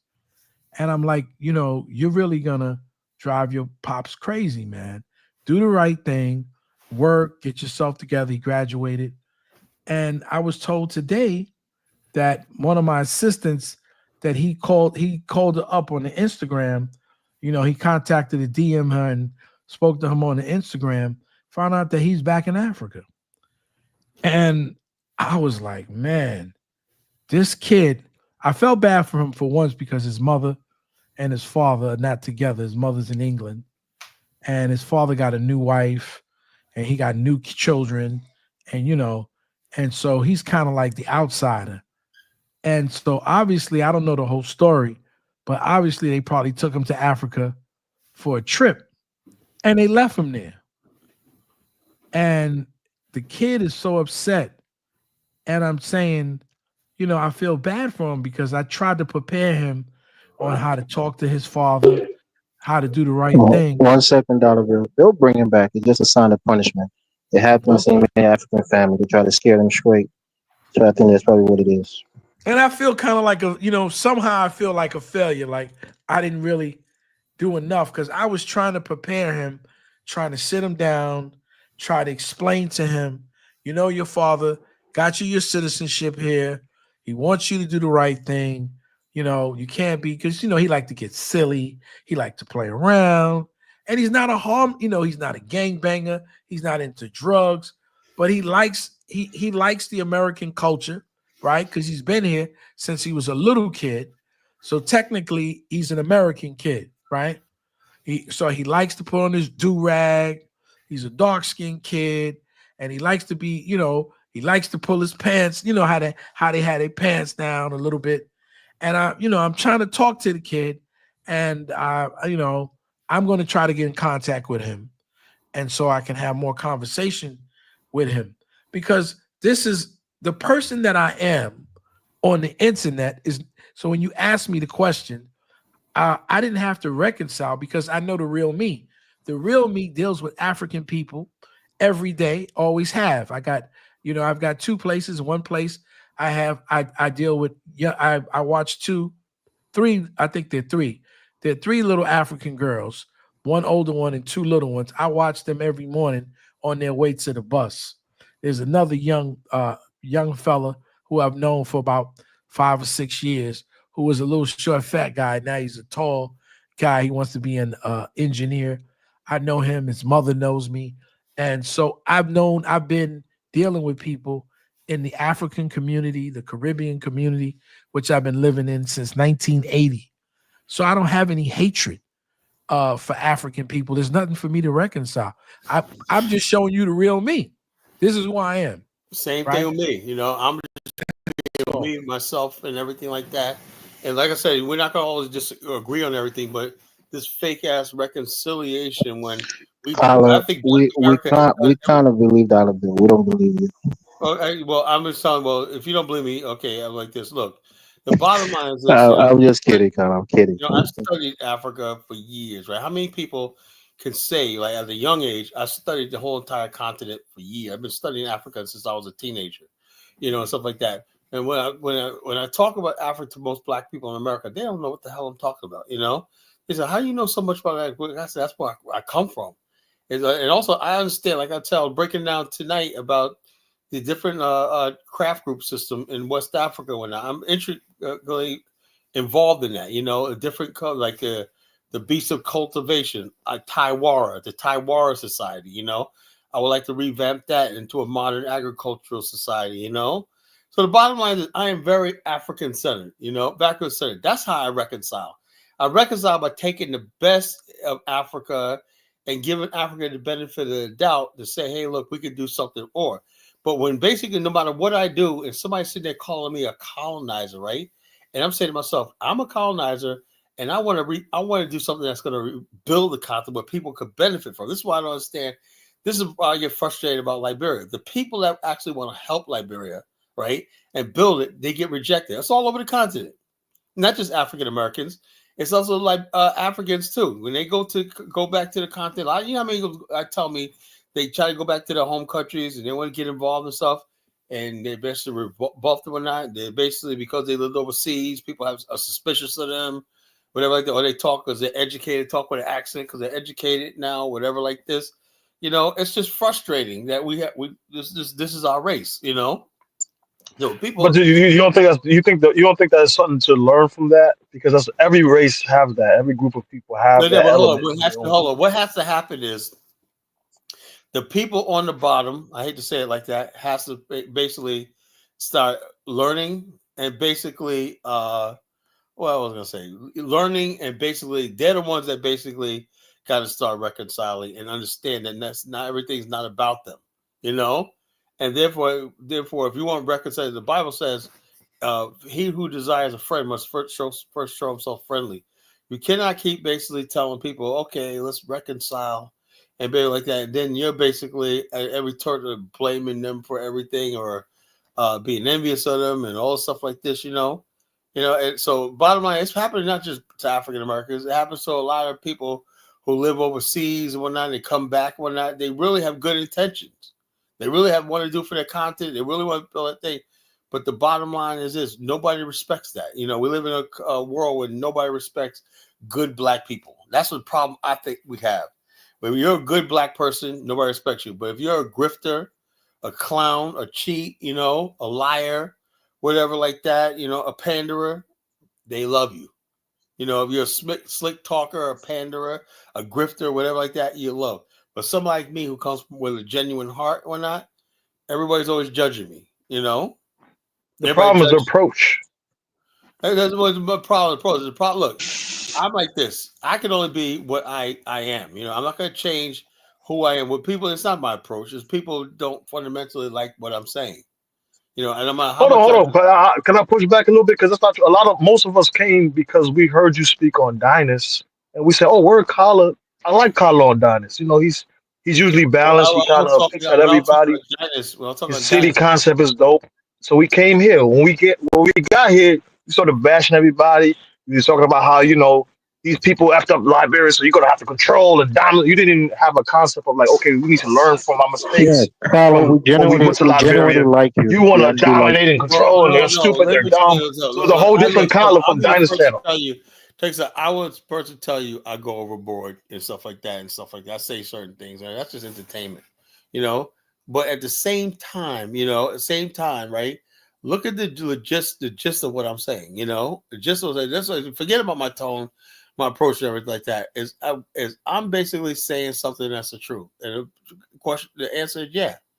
He's definitely telling the truth. I said the truth about what happened in Liberia. I'm telling the absolute 100% truth. I'm not lying. There's years of research and everything like that. That's what the conclusion I had. Now, I would love to basically, like I tell people all the time, like when I said years ago, I was the first one to say, this Black Lives Matter shit is bullshit, and I basically had people I fell out with, right? I said, no, I think this people have hijacked the LGBTQ, have hijacked the Black Lives Matter. These social justice people are not trying to do it. They're trying to grift. They're trying to get money. And they're trying to get on CNN. They're trying to get famous. And what happened? Was I right? Yeah, I was right. You know, because that one dude that died, whatever like that. All these guys that came out, like, quit the movement, whatever like that, or just like this. Well, I forgot the one guy. I think it was Anton, whatever his name. I forgot what his name. What Antoine, whatever his name is. And the bottom line is, it was a whole bunch of people coming out that they were basically getting fame and notoriety off the Black Lives Matter movement, and they didn't really give a shit about who died or whatever like that. It was basically they were trying to push their Marxist, leftist, feminist, gay stuff like this, using Black Lives Matter as a cover. I said that years ago, and people got mad when I said that. They said, "Carla, you against Black Lives Matter?" No. You know, I said, no, I'm not against Black Lives Matter. I believe in the term Black Lives Matter. But they couldn't understand. I was separating Black Lives Matter, which is legitimate, from this nonsense that they were doing, you know, other nonsense they were doing. And I was right. Can I say something? Yeah, go ahead. Everyone has an issue, right? Not everyone, but some people have an issue with me calling someone names, saying some things to them that was derogatory, but had no issues with them calling me cotton pickers. You know, there's certain things that are sensitive on both sides of the aisle. And so when you're in an engagement, whether it's war, like we talk about war, we could be angry or we could be butthurt on how things happen in a war, but all is fair in love and in war. So when you're in engagement, like I said to let me, you know, I hate to tell stories, but I love to tell stories. I told my pops one the other day, but let me tell you a little story about me. When I was about 16 or maybe 17 years old, we used to live uptown. I still live uptown, but we used to live uptown in the Bronx, and we went to visit some young ladies down in the southern part or the South Bronx. And so when I got there, there was a young lady that I knew. Her little sister was trying to get away from this guy. This older guy had kind of grabbed her and he was trying to kiss her. And so I intervened and I knew the girl and I said, yo, man, get off her. She's, you know, I don't know if she was like 12 or 13. I know she was young. And I happened to be about 17. I wasn't much older, but, you know, 17 is a whole lot different from being 12 or 13 years old. And it seemed like this guy was a little, if not my age, a little older than her. And I thought that was, you know, inappropriate and nobody was saying nothing. So I went on and I said, you know, with the brash mouth that I've always had, you know, I told him, get off of her, man. And the dude said, okay, man. And we walked away. And all of a sudden, I felt a thud upside my head. The dude actually punched me in the back of my head. And when he did that, I turned around and I beat the crap out of this dude. And I never forget it because I'm beating this dude, but he must have been high on drugs. When he pulls off his shirt, man, this dude looks like the Hulk, right? Big dude. And my boy, I never forget, my boy, Joinski, kind of like held me back. And he said, man, if you keep it up, I'm going to let my boy, you know, finish you off. And I'm thinking to myself, no, I'm not a tough guy. And I'm thinking to myself, man, please don't let me go because I'm tired of beating this dude. Okay. Well, making long and short of the story, the next day we came back and I saw the same guy and I got into an argument with him. We got into an argument and I cussed him out and a whole bunch of stuff. And the whole block, the entire block, it was like 5 of us. The entire block threw us out of the neighborhood. These are African Americans. These are not Puerto Ricans. These are not Cubans. These are other African Americans figuring that we weren't from their area. We from uptown. How dare we come downtown and take their girls?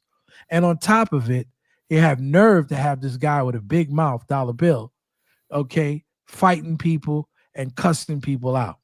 That's what I did, okay?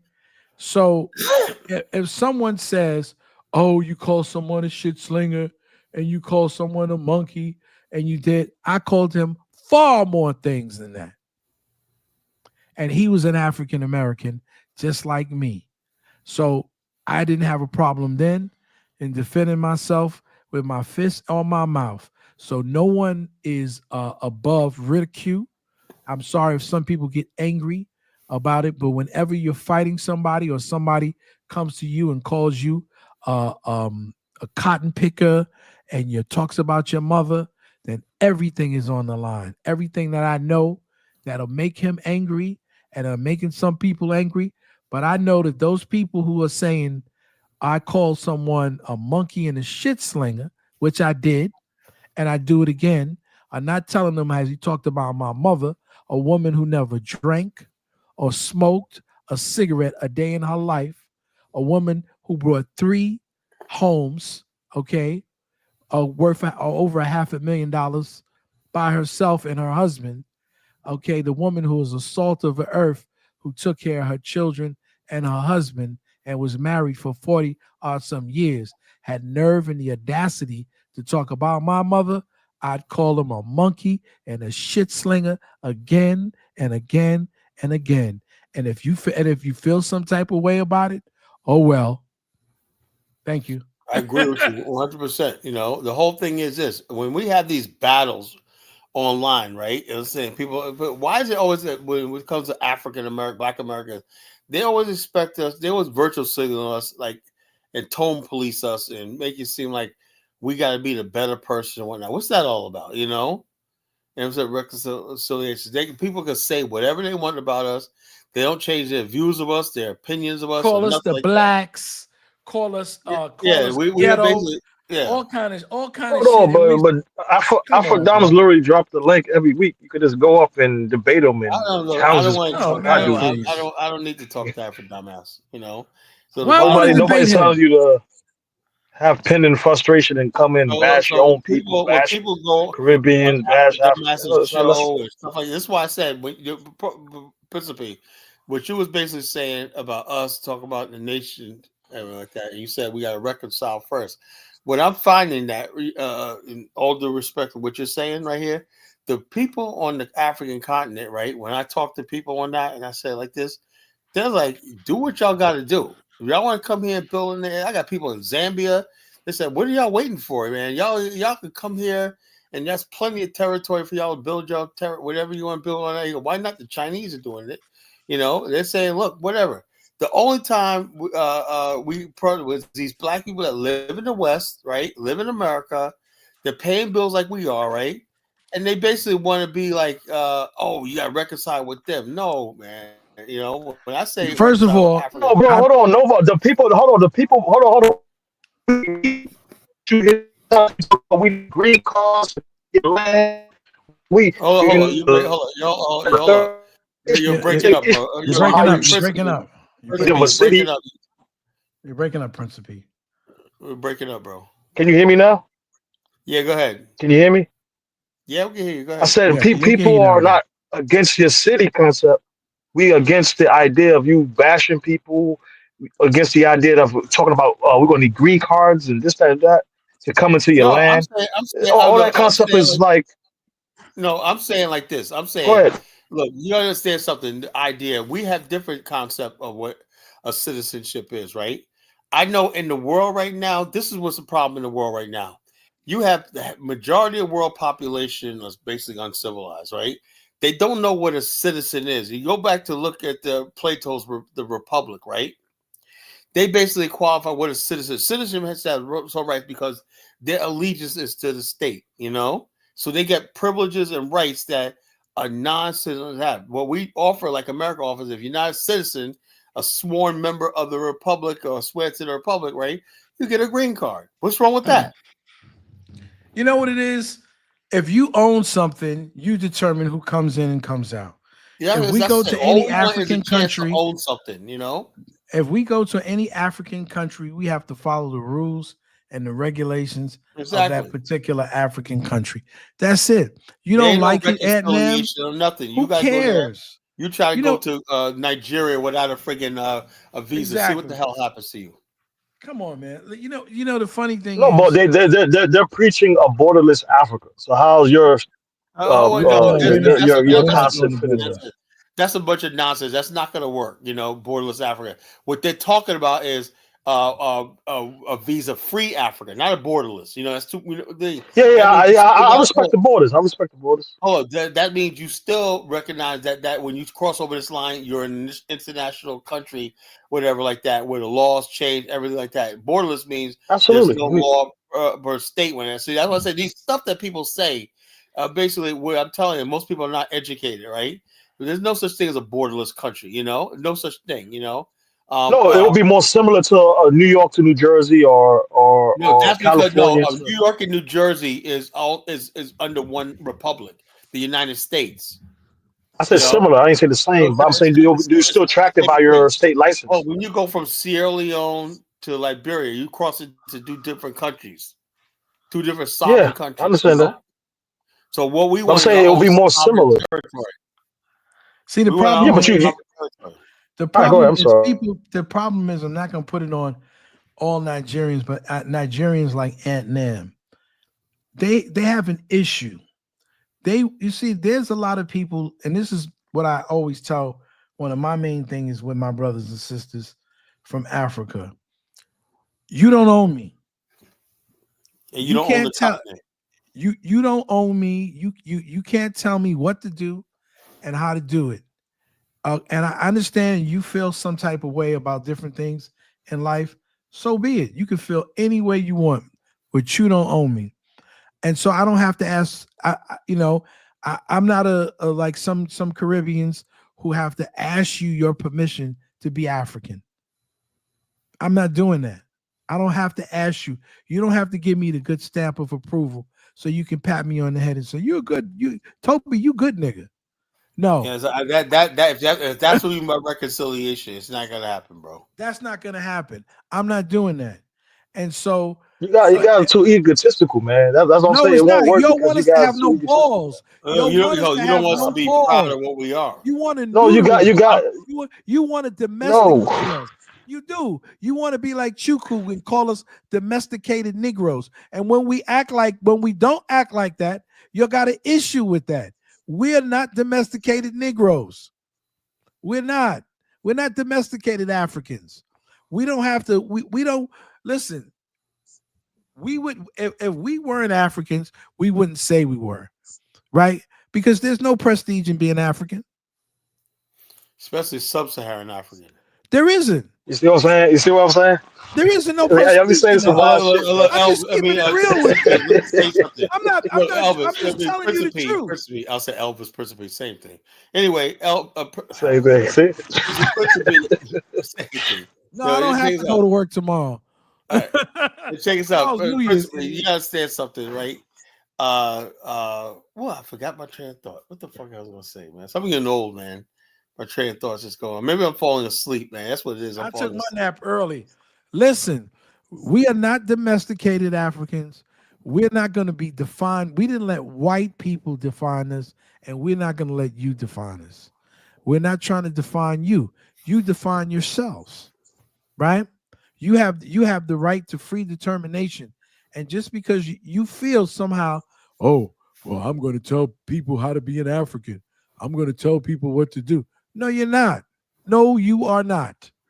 Yeah, but as a leader, as a brother, as whatever, you're still open to critique. I think even recently on like Alpha Diamond show, Mike, hold on. Mike caught a beating because currently in Africa, certain people are looking at Nigeria funny for them not backing Burkina and Mali and all these other countries. So people came at Mike and all these other Africans from Nigeria because of that. They're not above reproach. They understand that they're a brother. You guys think you are above brotherhood. Oh, no. You guys are so egotistical. I can't take correction. Principally, I'm not saying that, you know. Well, first of all, we're the most criticized group of black people on the planet. So you can't say that about us. We're taking the most criticism on any black person. Everybody, look, we're the only people that let everybody else into our social spaces, everything, and define us. Even the fact that they could redefine our culture, hip hop, whatever like that. And we let it fly, you know, whatever, you know. We let it fly. We should be more gatekeeping our culture. And let me just say this for the point of view. Rap originated, okay, in the 30s and the 40s before any Caribbeans or even Latinos were allowed in this country. Stop the cap. DJing, I will say, was very much influenced. Okay, the DJing of spinning the wheels and all that was influenced. But the person who did the first cut or scratch was an African American by the man of DJ Theodore. So I don't understand. Grand Wizard Theodore? Grand Wizard Theodore, okay, is the person who invented the scratch. Cold Cut Brothers. Okay. The L Brothers, before it was the Cold Crush, the L Brothers. So what I'm trying to just say is this is what we keep hearing and seeing. They want to shrink us. They want to destroy us. Y'all don't realize that the cracker has been trying to destroy us since we came. And also, Principe, let me say something. Dalbel, I don't know if you hear this. I was talking about it yesterday. You sent me that video with that lady Chimanda, Yes. whatever her name is, right? Anyway, basically, right after that, I warned people back then when that happened. That interview went on. Right after that, she interviewed where she said, "We Nigerians say we don't see color and race, everything." Right away, the world white supremacists, the neo-fascists, start amping Nigerians up as an alternative to the Black American narrative, right? They start saying how Nigerians are so successful, exaggerating Nigerian success, basically as a swipe at Black America, you know? And a lot of stuff we found it now, with adding up the receipts, it was all a lie. You know, it was all a lie about And it's some coon shit. It's some coon shit. Yeah. Don't come into these geopolitical places where we've been fighting a war about color and race for 400 years and give me this bullshit about you don't see color. Say in your country. You're not in your country. You're in America. So when you come to America, our rules apply. Black America's rules apply. It was defined. Do you know that? Listen, did I send you that part where that white guy talks about how the word picnic itself was started by white people who actually were in crowds would pick a Negro. The word picnic would pick a Negro that they were going to hang for the day. How they would cut off various body parts. Okay, how they would eat us. How they would take our skin and make it into furniture. And these are the people that you come and you put in front of us and you tell us we shouldn't be mad at. Are you insane? Are you insane? People, Roy, why would you pick out a sellout? Every group have a sellout that the European drags and brings to the front. Why not? There's a whole like light-skinned senator in Nigeria that always talk about the black race. Did you hear what I just said, Principe? Oh, because Nigerians always say we're acting like you want to single out a sellout.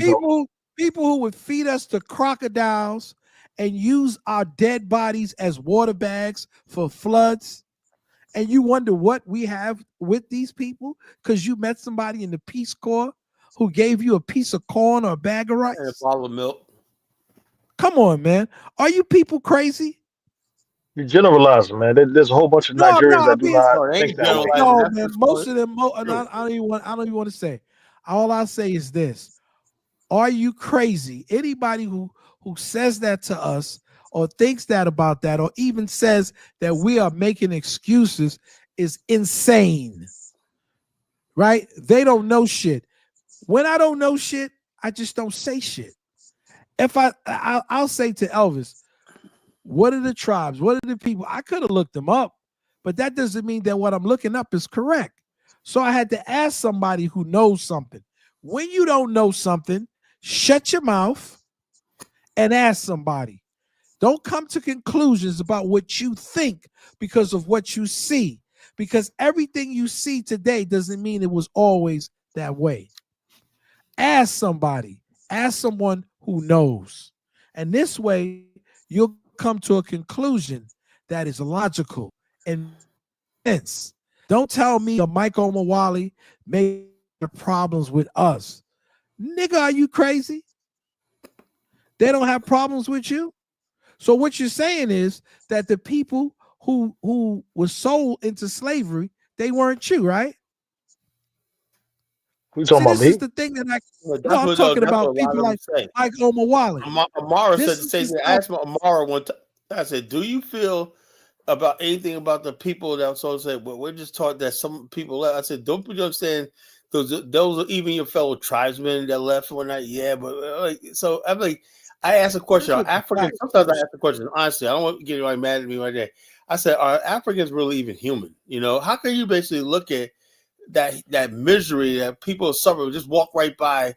Seeing people being dragged off to the Europeans and whatnot. That's why when Baruti gets up here and tells us, I got to be them. I'm sorry, I got a problem with that. African American, we think differently, right? We care about humanity and we care about shit, you know? The fact that most Africans are like, oh, slavery happened, big deal. So we showed you from mirrors and trinkets. So what? You know, and I'm saying Then you myself, get these sellouts like Ola, who come in here and tell us about the white source and how he met this white woman and all this. Ola's married to a non-black woman. What do you expect? I don't understand. No, it's not what I expect. He can say a lot of truth, but it's only to a certain extent. He has somewhat sellout tendency because he's married out. Some part of him so had to change. When I you know, go off to on do these that. type of people, instead of people saying, you know what, Dollar Bill, they deserve to get going off. They some sellout Negroes. Yeah, check this out, Dalvin. I want you to deal with this question Aunt Nam just said. I'm gonna hit it too, but he says Okay. these Africans in America don't have issues with white people. Why do you want them to hate white? We're not asking them to hate white people. We're just saying be They aware do have of the issues. religion. They're using your land. They're taking up your resources, and they're making you come to their country to be up under their nuts. When you've got a country, you've got a continent and a country that is much more beautiful, And has you more resources. much rather come here in America and fight with Black America. They have emasculated you as a man, and you can't see it. That's the issue. And they come here and they basically do the white man's bidding. Oh, there's no such thing as racism. And when Africans say it, that carries a lot of weight because whites don't see them as they say. Oh, they see You really white think people don't they love understand you? it. You think white folks love you, or you an idiot or imbecile? Which one are you? Bro, but you guys are generalizing about sellouts or people who are trying to over intellectualize racism to the point in which it doesn't exist, while there's individuals who don't think like that among those groups. The same way there's people among your own group that speak the same way that you guys just glance right over. Let me And ask you a speak the question. same way as those individuals. How can you go on a platform? Let me just say this. Does our platform set up there? I know we have conversations and stuff. Do we put up thumbnails? The Africans do this and the Africans do that and the Africans do this and that. They build whole platforms like that. Tariq is hold on. Tariq platform is 10 times, 100 times bigger than Afrodamus. Yeah, but people, you see his thumbnails? Do you see his thumbnails where he making fun of Haitians, Jamaicans, making fun of Africans? More people are seeing that than seeing Afrodamus channel. So that means because of one person is open season on The all real African American. platform wasn't built on that though. That's the part you missing. His platform been big. So what I'm just trying to say, it say doesn't matter. People are seeing those thumbnails in the current day. So that means that's open season on all African Americans because of Tyreek. I don't agree with that thinking. But there's individuals who agree with that thinking. But if you compare, if you compare his channel to there's less Africans that goes to Afrodamus. Less than 2,000. Less than 2,000 goes to his channel. While Tyreek there's thousands daily, rebroadcasts, retweeting. Come on, you're not even comparing, bro. First of all, so that means that because of one person is open season on African Americans, and we're all the blacks now, right? Because of Tyreek. How many Africans flock to Afrodamus? Maybe 2,000, right? I even listened to that idiot Kazarian the other day. He has a whole thing talking about how Caribbeans and Kaizo's a troll though. Kaizo put people against one another so they could come debate and argue and then come to some kind of reconciliation at the end. That's what he does all day. Check this out. Kaizo's funny, right? One time he had me on a show, right, and he gave me all this praise. See, colleges and shit like that. And then the next day, right, I got a show. He said, I wasn't on the show. He's like, yeah, man, we had colleges. He was talking all kinds of crazy stuff. That's stupid economy. He threw me under the bus, man. That was so fucking funny, man. Kaizo's funny, man. I like Kaizo. He opens the stage for debate by trolling you by that's what his whole platform is. I always tell him come up with better headlines and topics. You can see the troll. You have no anger. See how you have no anger when you talk about the trolling of Kaiser, but I can sense a little. Talk shit about Haiti, bro. I go up there and defend Haiti. It creates discussion. It's entertainment. That's what he does. So you have some anger and hostility when it comes to Tyreek, but you don't have that same feeling when it comes. How many people goes to Kaizo? How many people goes to Kaizo? Doesn't matter. All I'm saying to you is he's an open platform. Everybody comes on that shit and debate and argue. Not Kneezy been on it. He's the low key godfather of that shit.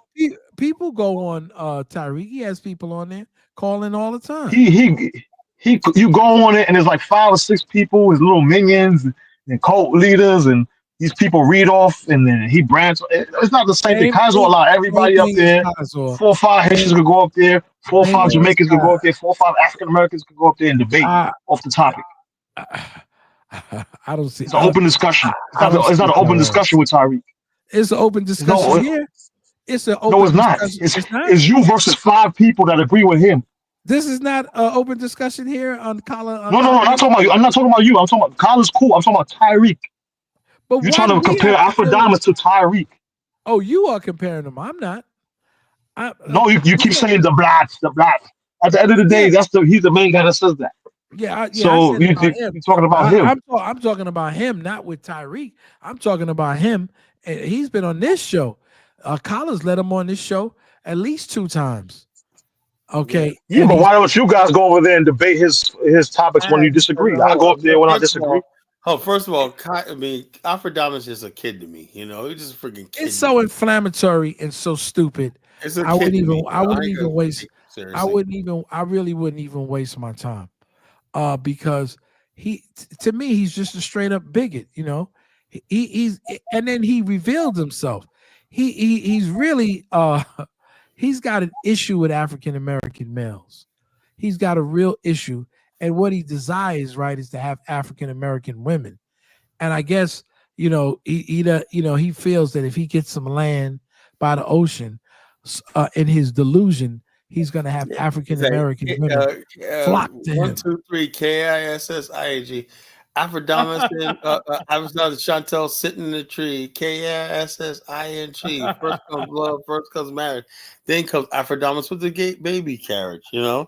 He's got these delusions of being with all the bum queeshes that he can get his hands on. I see Afrodamus having Chantel, what's it, Mystic Dime, all these chicks. And he gets angry because we call him Afrodumbass. He don't like that. Because he's a Shungay warrior, and we laugh at that. Like, Shungay, Sonike warrior. The Sonike warrior. I'm a real Sonike warrior. I'm wearing my spear up your ass. I'll stick my spear up your ass. I'm wearing the fez, okay, from the French, but I'm a real Sonike warrior. Yeah. Come on, that's just. Sound like Kinchala. Everybody they always got that King T'Challa voice, T'Challa voice. That's so freaking funny, though. I think he's hilarious. At the same time, he's just Afrodumbass is a fucking hilarious, man. We call him Afrodumbass. We think that's apropos. Afrodumbass. The fun never ends, man. But fellas, it's been 6.5 hours. I gotta go. 6.5 hours in. Where you going, Kyla? I gotta get up in the morning, man. I got business to run, man. I got business. No, you don't. Look. I'm gonna end the live stream. You guys sit here talk all night to 5 o'clock. If you want me to, I can keep it open for a little while. New Year's, Carla. Yeah, keep it on. Keep it on, Dollar Bill. On vacation. When I figure out how to make you administrator, then you can do your own shows and everything. I gotta figure out how to do that. I can do it, but I just gotta figure it out. So I'm not computer savvy like that, Okay, we'll work. To make you a moderator, I found that by complete accident, All right. So they say, make me a moderator, Kyla. Nah, I don't think so. So when you ban me, I can ban your ass back. I can't get rid of you. No way. No way. Trying to get rid of the leader. God bless, man. God bless. Happy New Year. Be well. It's man. always a pleasure, brothers and sisters. All right, brother. Happy New Year to you and your family. I won't be on tomorrow. I'll be getting drunk. Make it be a prosperous one. Full of Happy New Year. all the things that you didn't get last year that you'll get this year. All right, everybody. Happy New Year. I'll talk to y'all right, Happy New Year. God bless. Peace and Dollar Bill, chicken. you ain't going nowhere. Yeah, I'm going to lay in the